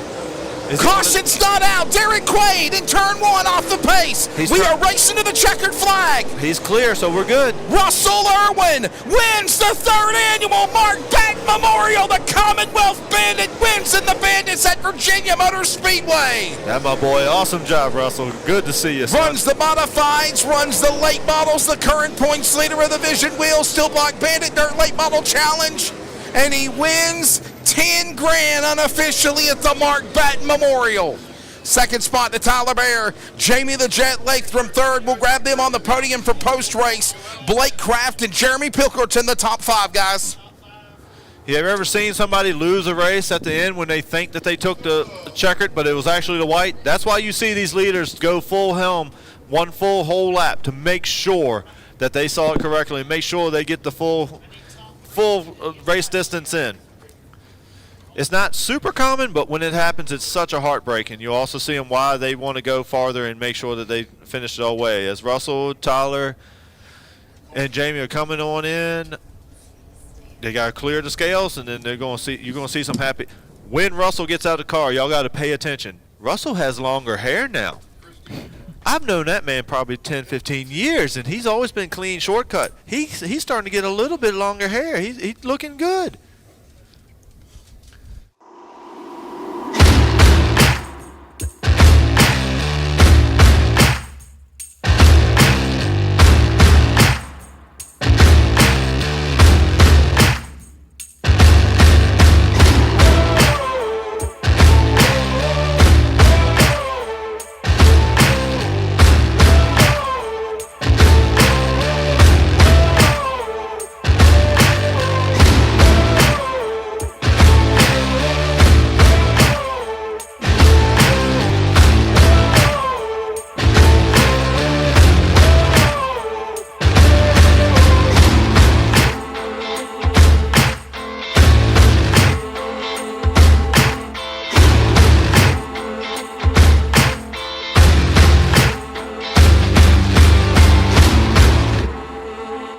22 had a really good car. I think most of the race was pretty much top 3, Lance, I think most of the night.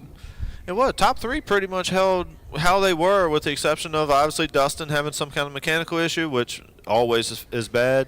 Something happened and pulled him off. Russell started, was he pole? Front row. I believe he was front row. Yeah, you're right. I think he was pole. But either way, start up front, had the clear air and did well. Tyler made good progress. I'm not sure where Tyler started, but he definitely made his way toward the front and did well. And definitely made the most out of a 10,000 to win race. He's getting the last little bit. Oh, he's trying to be pretty for y'all. He's getting pampered. Make sure he don't have sweat pouring off his head. If y'all know Russell from anywhere before, you know it's not a different look, but he'll be excited. His brother's almost more excited most of the time. Russell's laid back and calm, cool, and collective. All right, Wesley, take it on. We're seeing you. The Commonwealth Bandit Russell Irian wins $10,000 in the 3rd annual Mark Batten Memorial.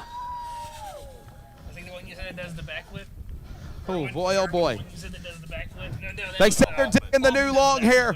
Russell, congratulations. What was the idea of working things around from a late model to a modified? Modified kind of struggled there a little bit, but dude, this late model car is on rails. You're going to leave Virginia with the Mega Plummeter, the Carolinas Mega Cup Championship point lead, but more than that, prestigious Mark Batten Memorial $10,000 winner. Yeah, absolutely. Yeah, you know, I really hate that for Dustin. I don't know what happened to him there, but you know, that sucks. I really want to race it out with him. But you know, winning this Mark Batten Memorial is, you know, I thought we were going to get it the first year, and you know, we just had some bad luck. Dustin wound up. Was really looking forward to coming here this year and running this deal here. You know, I love this facility. This place is awesome, man. I've always liked coming here. We don't get a chance to come here very often. Maybe once or twice a year, and you know, it's really awesome to come back here and win this deal that I've wanted to win for quite a few years now. And you know, for Mark, and you know, I got a new guy doing my motors, but everybody knows Mark used to do my motors. You know, and I'll be honest with you. This motor that's sitting in his car is a motor he built back in 2016. So turned that 9500 into feature, and she sung. And she's still kicking and winning a lot of races and winning me a lot of money. So huge thanks to the whole Batten family for putting this deal on and bringing it to this place that's so awesome. And man, this is just awesome. So your car looked really good from the gate, winning money and qualifying on through the rest of the night. But what was the emotions in the cockpit when the Longhorn of Dustin Mitchell broke going on that restart and gave you the lead? But obviously, then everybody else had to battle you for the end. Well, it seems like lately everybody's chasing these Longhorn cars, and I don't know, this car here is kind of old faithful. It's a 2018 Rocket, and I just keep racing it. You know, we got 3 more of them at home. You know, we got a brand new one sitting in the top of the trailer in the front, and it still doesn't have a lap on it. But I just keep racing this thing because it fits me really good. I'm really comfortable in it, and no matter what engine we put in it, whether the 525 crate engine or this steel motor, and it's just awesome. So, you know, I don't know. I felt like Dustin set a pretty heavy pace there at the beginning of the race. You know, considering the racetrack had already rubbered up. You know, a lot of these guys don't have a lot of experience on these 4s, and so I kind of just let them go. You know, like, hey, go ahead, push if you want to run that hard. You know, wear it out. You know, so like I said, I don't know what happened. It really sucks. I wanted to race it out with them, but you know, it kind of is what it is. Sometimes you just got to be in position. To present the, of course, championship trophy, as we always do, the lucky penny on the heads, Mr. Clark Sawyer, winner of the Mark Batten Memorial. Your words to the winner, Russell Irian, somebody you know very well, Clark. Just a great job. You guys got an awesome team, and you came out here and proved it tonight with an awesome hot rod. Congratulations. Russell Irian, the winner of the Mark Batten Memorial at Virginia Motor Speedway. So Tyler Bear is going to come by and congratulate the winner, Russell Irian. So will Jamie the Jet Latham. We'll grab Jamie in just a moment. But first, Tyler Bear for second. And then Jamie Latham. Ready? All right, let's talk to Tyler Bear. former Fast Track $50,000 world champion, former $20,000 Ultimate USA 100 winner, and so close to winning a prestigious Mark Batten Memorial. The outside lane was starting to work on the 8 car, just kind of ran out of laps, it looked like, Tyler. Yeah, I believe every time we get going, the caution would come out. And I didn't want to start twisting it down here on the top like that and then diming it off that quick or that early, but I knew I had to get by Jamie and try to maintain there, and I wore my left rear tire out pretty quick doing that, and I knew I was going to, but I didn't need that last caution. And first of all, Wesley, what were you thinking in the heat race? I thought, how bad was that jump? Well, I guess I'm just an announcer, as I tell everybody. Yeah, well, I hope Jim's watching because you need to come back to the races some more. But congratulations to Russell, Jamie. I mean, we race hard together, and me and Jamie rubbed there a little bit. No hard feelings. I mean, same way with him back to me. Well, but I know it's you sound definitely disappointing, but a second place finish at basically kind of like your home track here. You love this place. Oh yeah, I was wanting to come to that crate race, but it rained it out or whatever. But I mean, heck, a second place is better than 10th, I guess. And I got to thank all these guys, Randy for the washing, Randy and Quinn. They come wash all our stuff usually every weekend, and can't thank them enough. John, they call him Santa Claus. He don't ever get mentioned, but I really appreciate him. And my main wrench man, Brian, I've done worked his butt in the ground the last 3 weeks, and I can't thank him enough. My dad, my wife, my little boy, all the people on this thing. There's a rocket here. Mark, Steve, Baker, Paul, little Brian, can't thank them all. There you go. There's Tyler Bear from Rockbridge, Bath, Virginia. He'll be second. You got some more. And Don Blackshear. This is Don's motor here. Don Blackshear. Yep. Don Blackshear Motors, no doubt one of the best in the business. All right, let's talk to the Jet, Jamie Lathrop, a former USA 100 champion as well. All right, Jamie, your take of this race. Car looked really good. Then the cautions came out. Tyler talked about it. I want to get your take on it.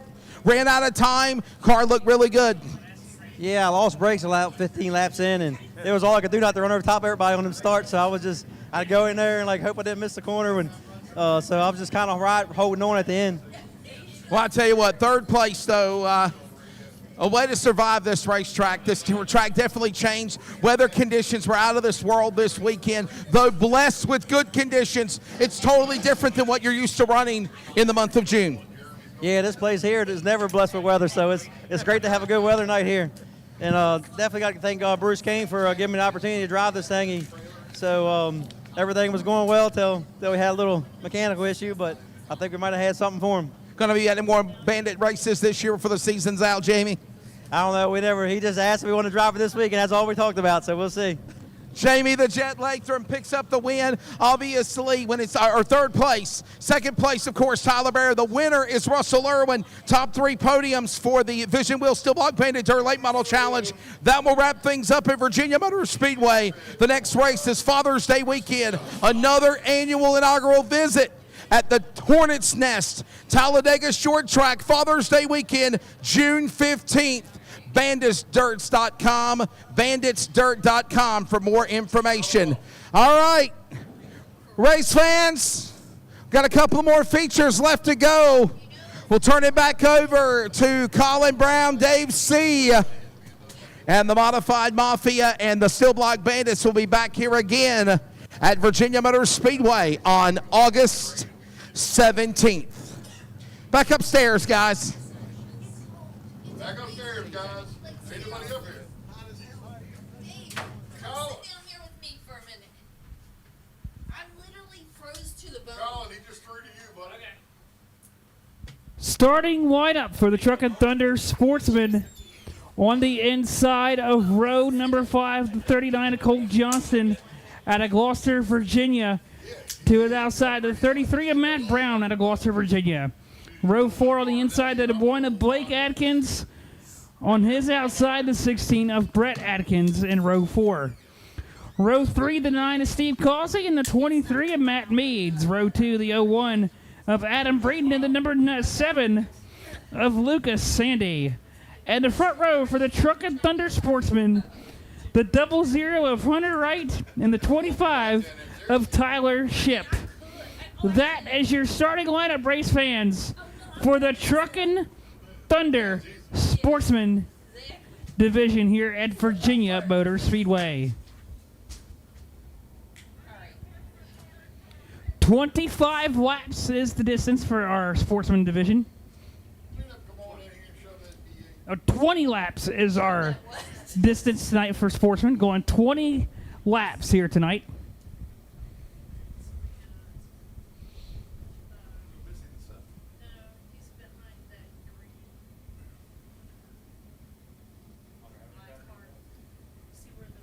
The 7 is there. He's on the outside. But you can't hurry. You get to see the roof of his car. Oh, yeah, I do see him now. Yeah, me too. You're getting ready for your Truckin' Thunder Sportsman feature. We're going to be going 20 laps here this evening.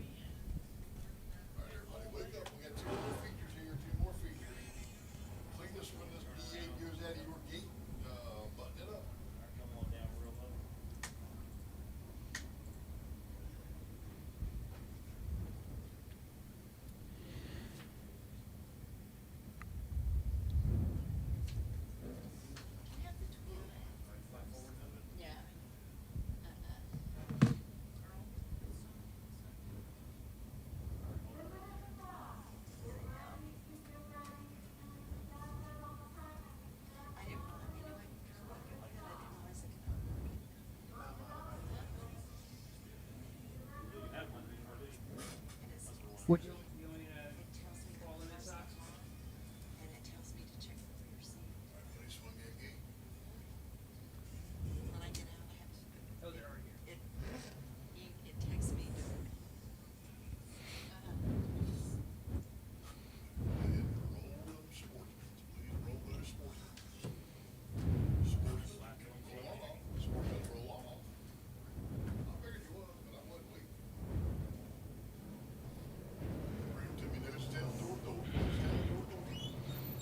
Here comes the field rolling out onto the racing surface as they get ready for their 20-lap feature.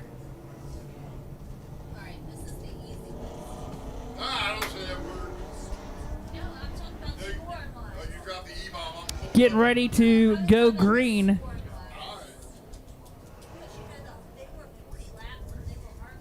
Hunter Wright, Tyler Ship, your front row. Adam Breeden, Lucas Sandy, row 2. Steve Causey and Matt Meads, row 3. Brett and Blake Atkins in row 4. And at the tail end of the field is Cole Johnson and Matt Brown at the tail end of the field. We'll get the white flag and waves in the air. We're going to be going green here next time. But this next time by, we will get the green flag.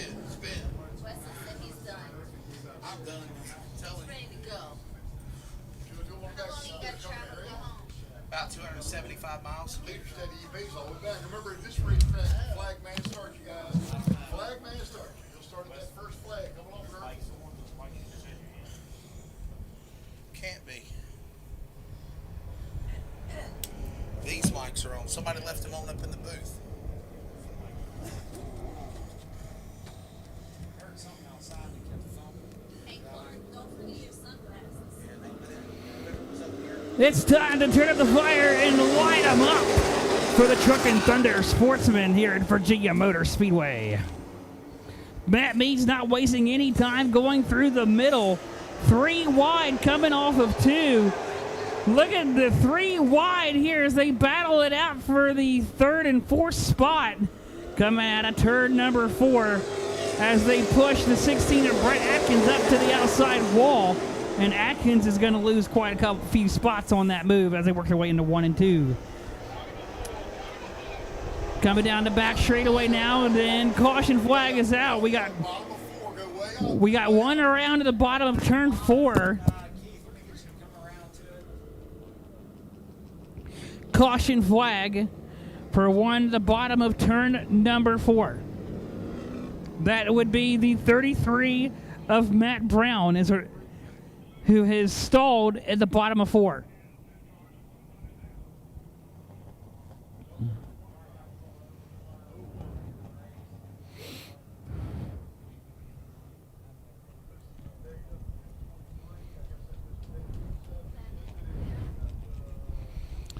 Hunter Wright, Tyler Shipp, Adam Breeden, Steve Causey, and Lucas Sandy, your top 5 here in the Sportsman. We will pull the 33 of Matt Brown to the infield.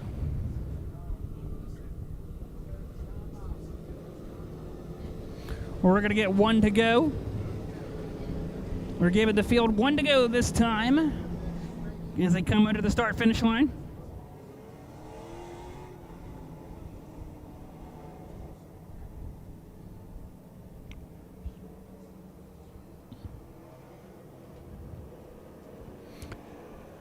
It's Hunter Wright in the black 00.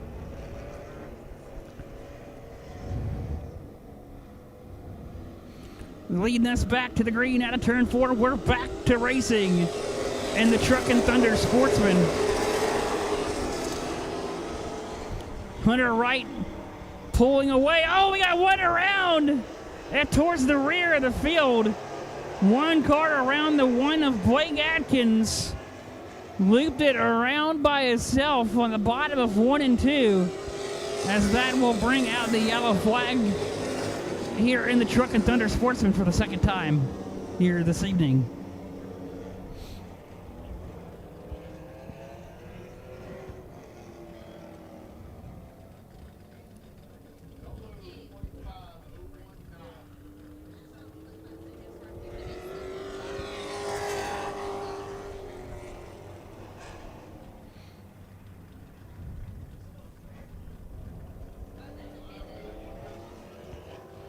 Blake Atkins will rejoin the field.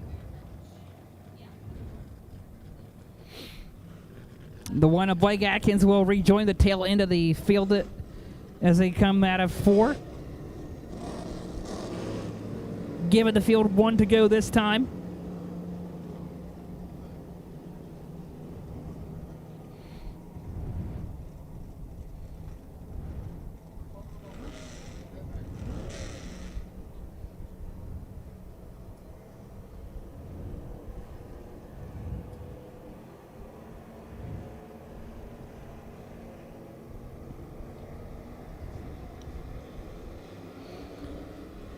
Coming out of 4, green in the air, we're back underway.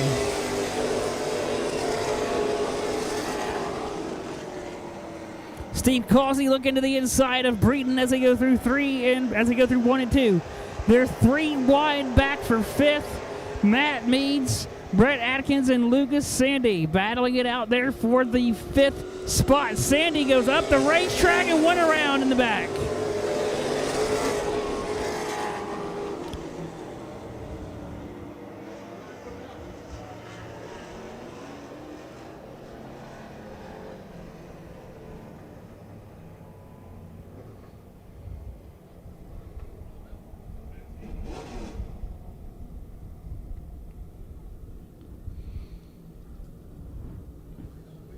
Currently working another caution flag for the 39 Machida, Cole Johnson.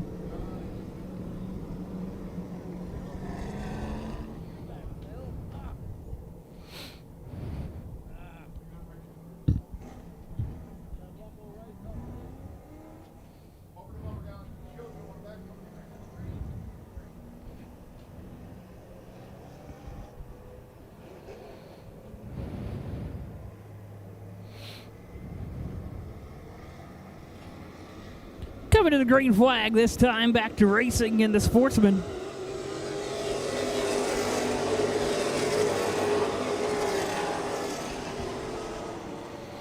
Brett Atkins working to the outside of the 23 of Meads. Atkins to the top as they work their way off of 2. Atkins will go to 5th. Meads falls back to the 6th spot. Coming out of turn 4, Meads is going to put up a fight again on the bottom, and we got 2 around in the back. Caution flag waves for 2 cars around in the back of the field.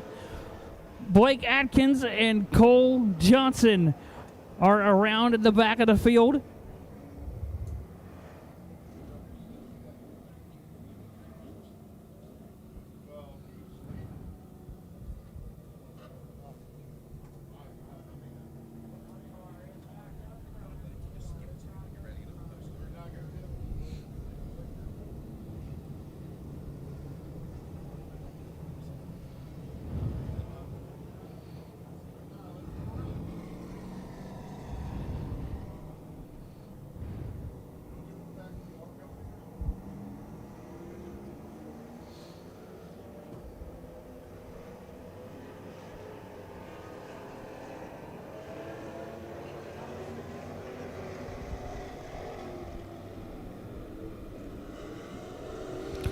victory flag in the air. We're back underway in the Sportsman.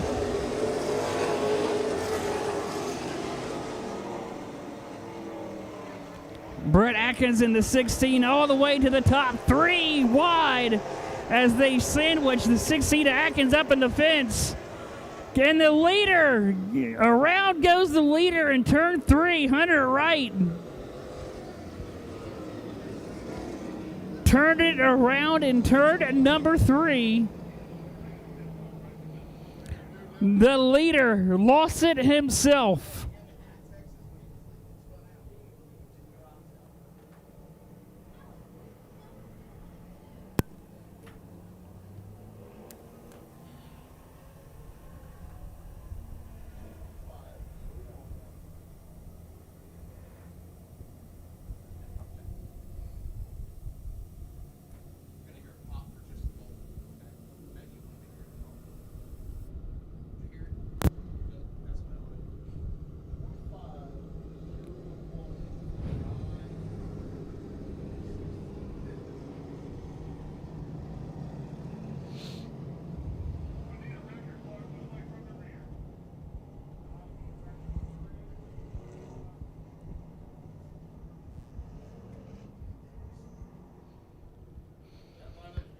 Currently working at another caution flag here in the Truck and Thunder Sportsman. We have our safety crew attending to the 00 of Hunter Wright.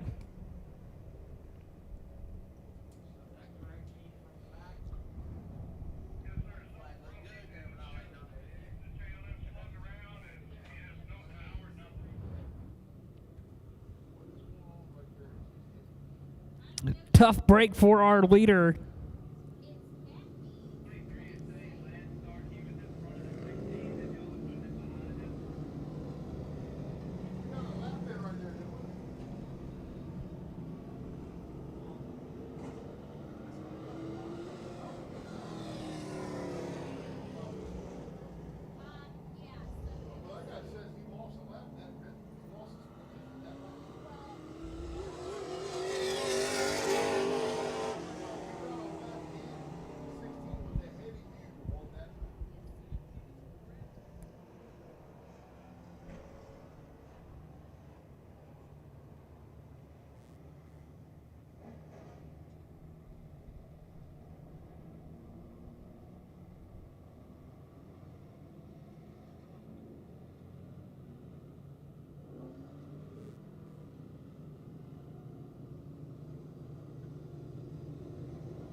Getting one to go this time for the Truckin' Thunder Sportsman.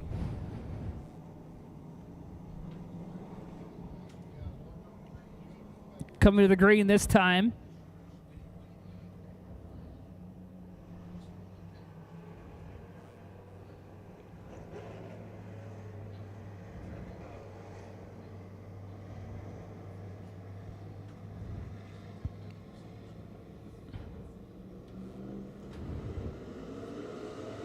Gray flag in the air. We're back to racing in the Sportsman.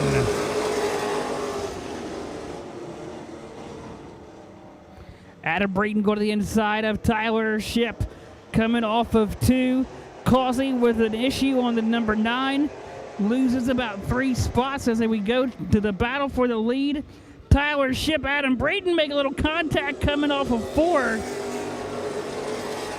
as they work their way off into 1.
Green flag in the air. We're back to racing in the Truckin' Thunder Sportsman.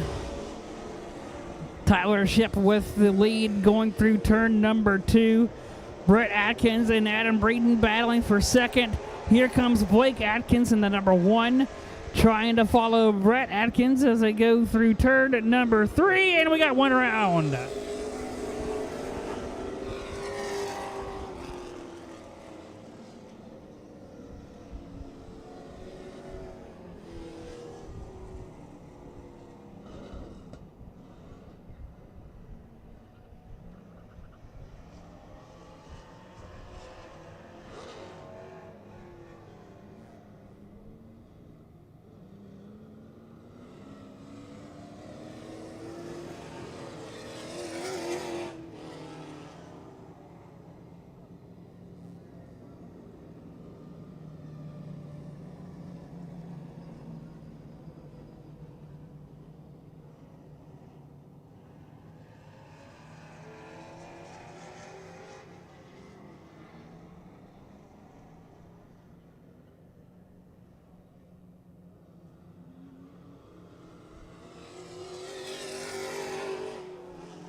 The ISC causing pull that number 9 machine down pit road. They will fix the right rear tire of that number 9 machine that went flat.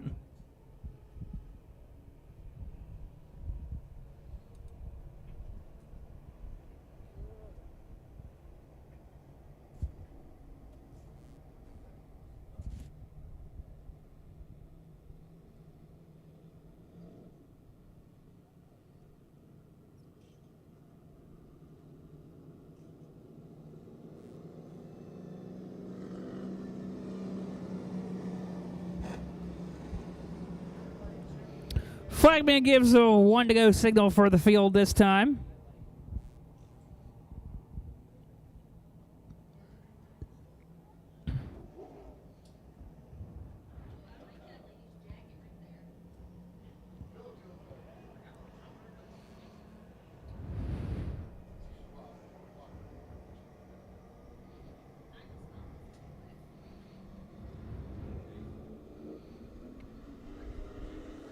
Green flag in the air, back underway.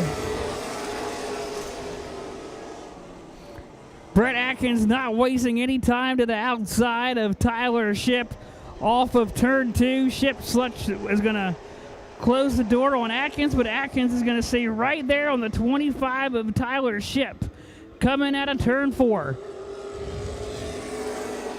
Tyler Shipp and Brett Atkins battling for the lead.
One to go for the Truck and Thunder Sportsman.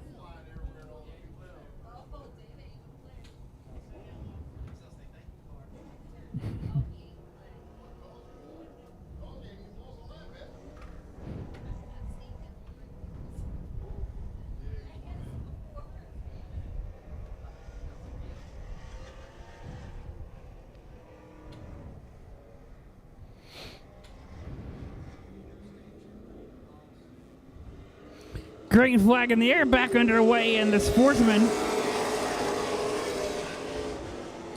Brett Atkins not wasting any time to the lead. Side by side off of 2. Shipp is going to slam the door on Atkins. Atkins fights back to the inside as they go into 3. Atkins on the outside, Tyler Shipp on the bottom. Tyler Shipp is going to clear. Matt Mead's going to look to the inside of Blake Atkins for the 3rd spot as they go off into 1.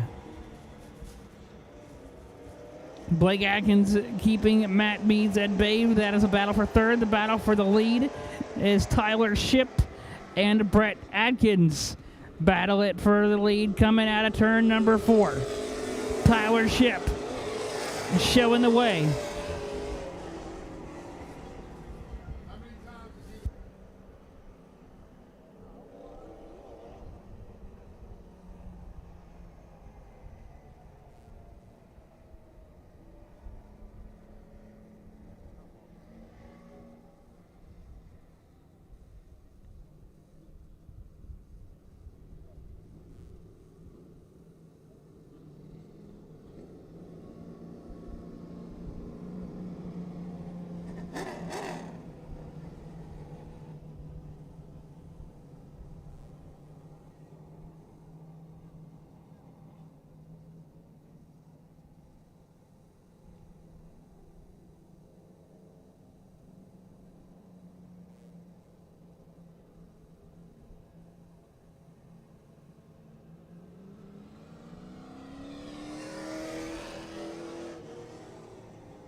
green flag in the air, back underway in the Sportsman.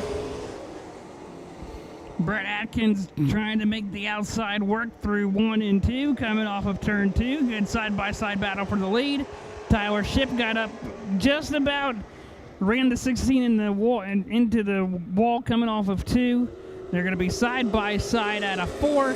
It's going to be Brett Atkins. Brett Atkins showing the way through turn number 2. And 3 for the 16 of Brett Atkins. Coming out of 4.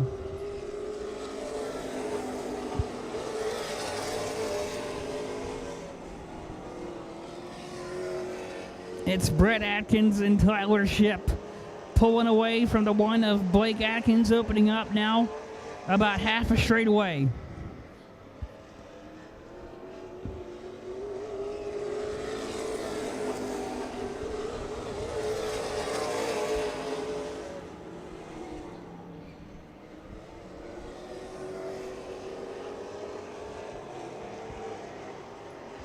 Matt Mees making a move on the 9 of 𝗧𝗎 down the backstretch into 3. 𝗧𝗎 trying to work his way back around the 23 of Meads as they come out of turn 4, coming across our start-finish line. Steve 𝗧𝗎 working the inside. He will complete the pass on Meads, coming off of 2.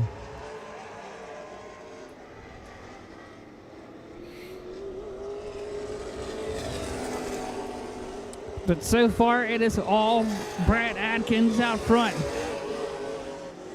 𝗧𝗎 and Meads are still battling for the 4th spot side by side through turn number 2. Steve 𝗧𝗎 goes to 4th. Meads falls back to 5th. 𝗧𝗎 way up the racetrack off of 4 and keeps it out of the wall.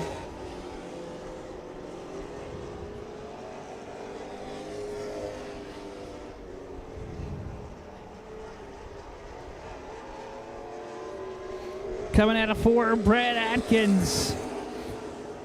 Coming across our start-finish line, 17 of 25 complete.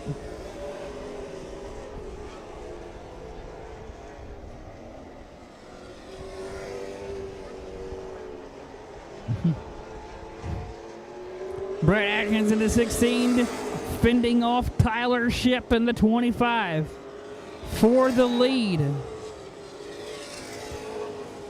Coming out of turn 2, down the backstretch into 3. Brett Atkins, Tyler Shipp are side by side.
Looks like Brett Atkins, the winner for the Truck and Thunder Sportsman.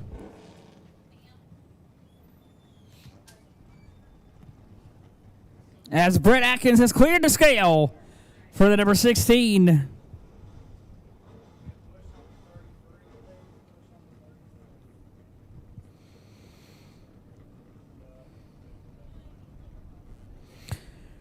Race fans, give it up for your winner, Brett Atkins, in the number 16 as he works his way to the Virginia is for Lovers victory lane.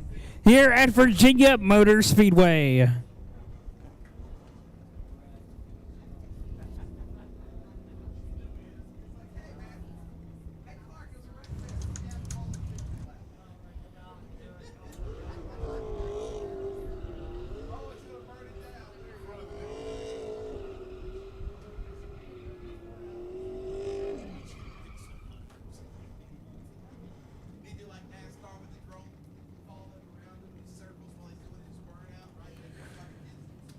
Brett Atkins with his victory celebration, the one wheel out the window as he rolls into the Virginia is for Racing Lovers Victory Lane.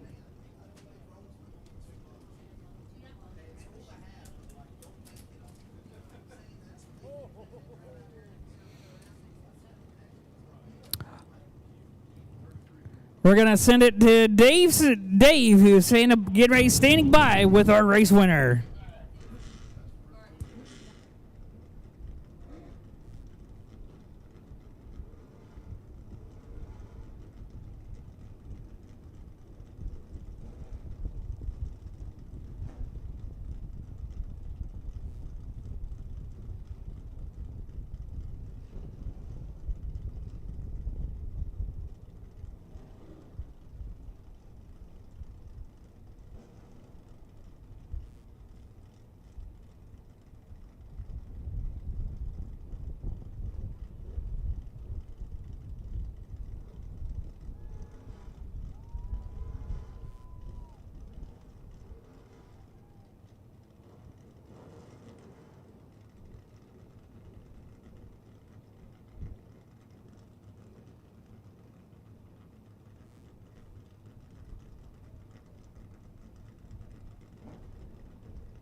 Well, that's 3 in a row, but that one was a tough one because it came down to inches.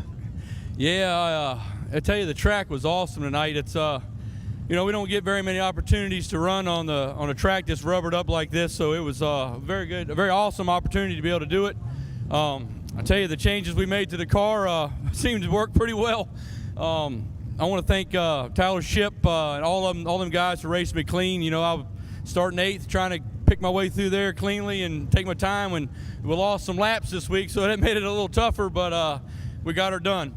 Well, you get to go back to 8th again. Yeah, it's all right. It's fun, man. You know, it's a challenge, and hopefully we can keep it going, but we'll see what happens.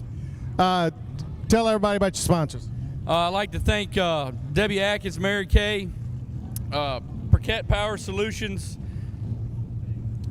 𝗧𝗪𝗏𝗡 𝗘𝗩𝗘, the closing shop in Gloucester and in West Point, Allstate, Blake Stevens with Allstate, my grandma, my family, Cam's Race Engines, Mark Parks for helping me with the shocks and stuff. I think that's everybody. Congratulations, win number 3, Brett Atkins, Truck and Thunder Sportsman.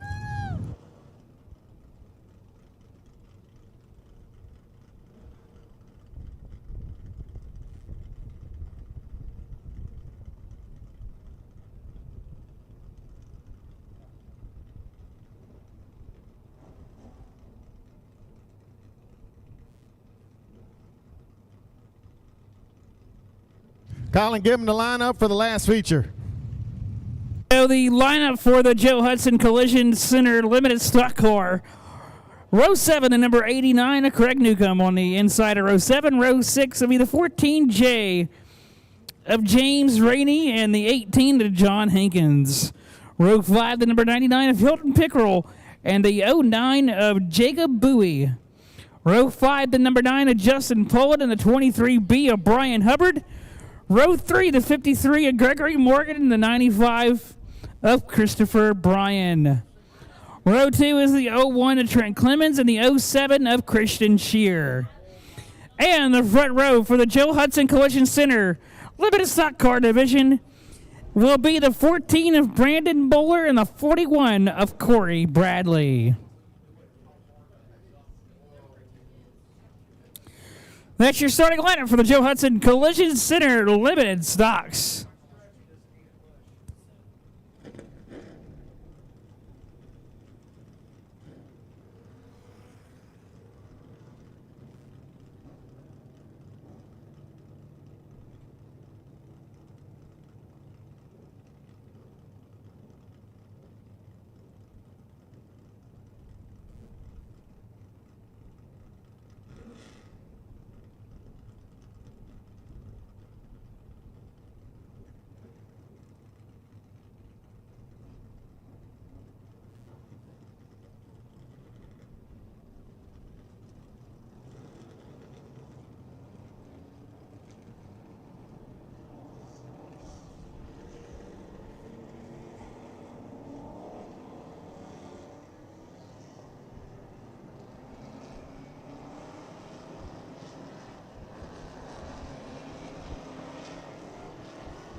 Green flag in the air underway for the Joe Hudson Collision Center Limited Stock Cars at Virginia Motor Speedway. Brian goes up to the top side in the 95, loses a few spots on the start as Corey Bradley in the 41 will lead us out of turn 4. He will lead lap number 1 of our limited stock feature.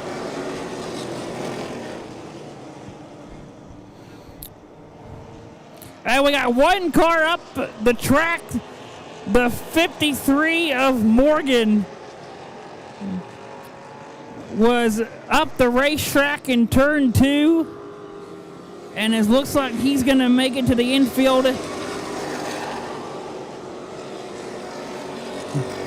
But the leader, Corey Bradley, we got one sideways in the middle of 1 and 2, but he hangs on to it. Justin Poland will take advantage and move into position. Coming out of 4, Corey Bradley. And we got one around, pulling around, but he keeps it going. And we stay green. Justin Pullen was able to keep it straight after the spin. Oh, I got another one's a little sideways. Believe the 23B of Hubbard got a little sideways. Trent Clemens in the 01 out of turn 4 with battling with the 14 of Brandon Bowler for second. Coming into turn number 1.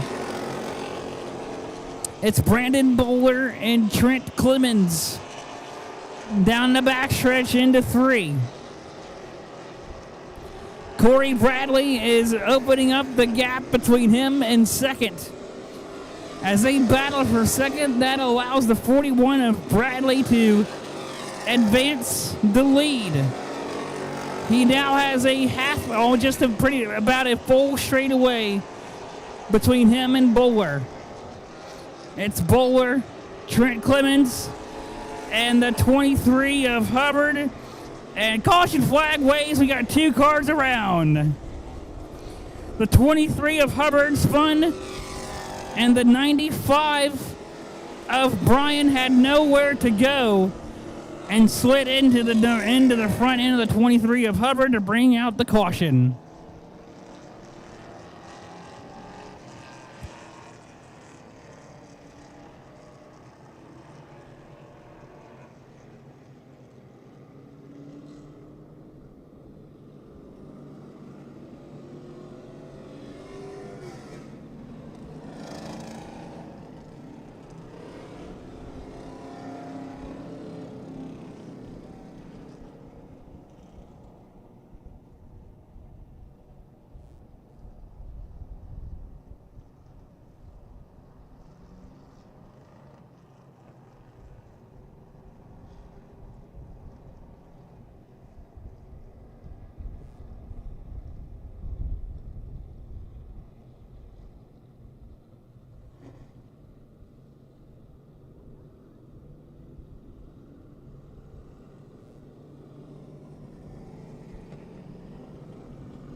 Getting ready to come back to the green flag this time.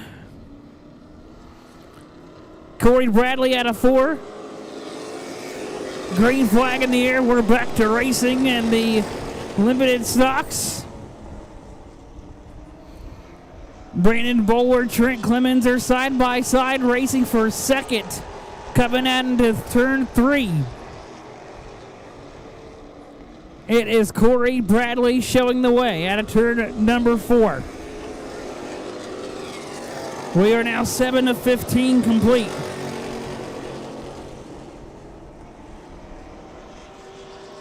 Bradley has started to pull away. It's the 14 of Bowler and Clemens battling it out for the second spot. Christian Shear in the 07 having to deal with the 9 of Justin Pullen. That is a battle for 4th. And John Hankins in that battle as well.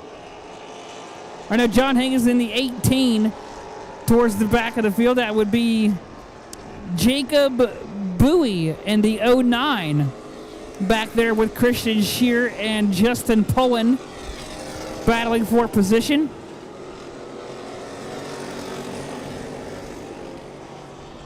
Brandon Bowler, Trent Clemens still racing hard for that second spot as they work their way into turn 3. Brandon Bowler second, Trent Clemens is third.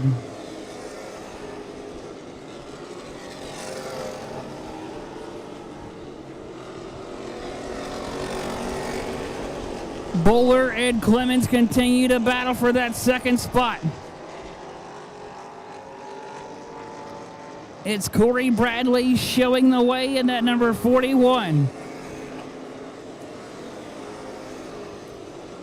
4 more laps to go for our limited stocks. Corey Bradley continuing to pull away from Brandon Bowler in the 14.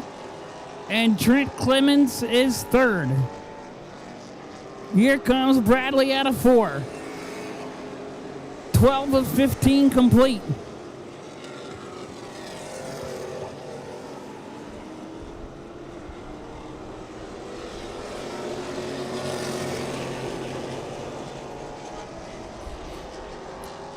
Corey Bradley coming out of turn 4. 2 laps to go for the 41 of Corey Bradley. 2 more laps around Virginia Motor Speedway. Corey Bradley coming down the backstretch in that blue 41. Bowler and Clemens now battling for second. Clemens drives into the 14, gets the 14 loose. Coming off a 4, white flag in the air one more time around for Corey Bradley. Corey Bradley coming out of turn 4 coming out of turn 2 for the final time. Down the back straightaway into 3. Coming out of turn number 4. Checker flag waves, Corey Bradley with the win for the checker flag waves to conclude the Joe Hudson Collision Center Limited Stock Cars at Virginia Motor Speedway.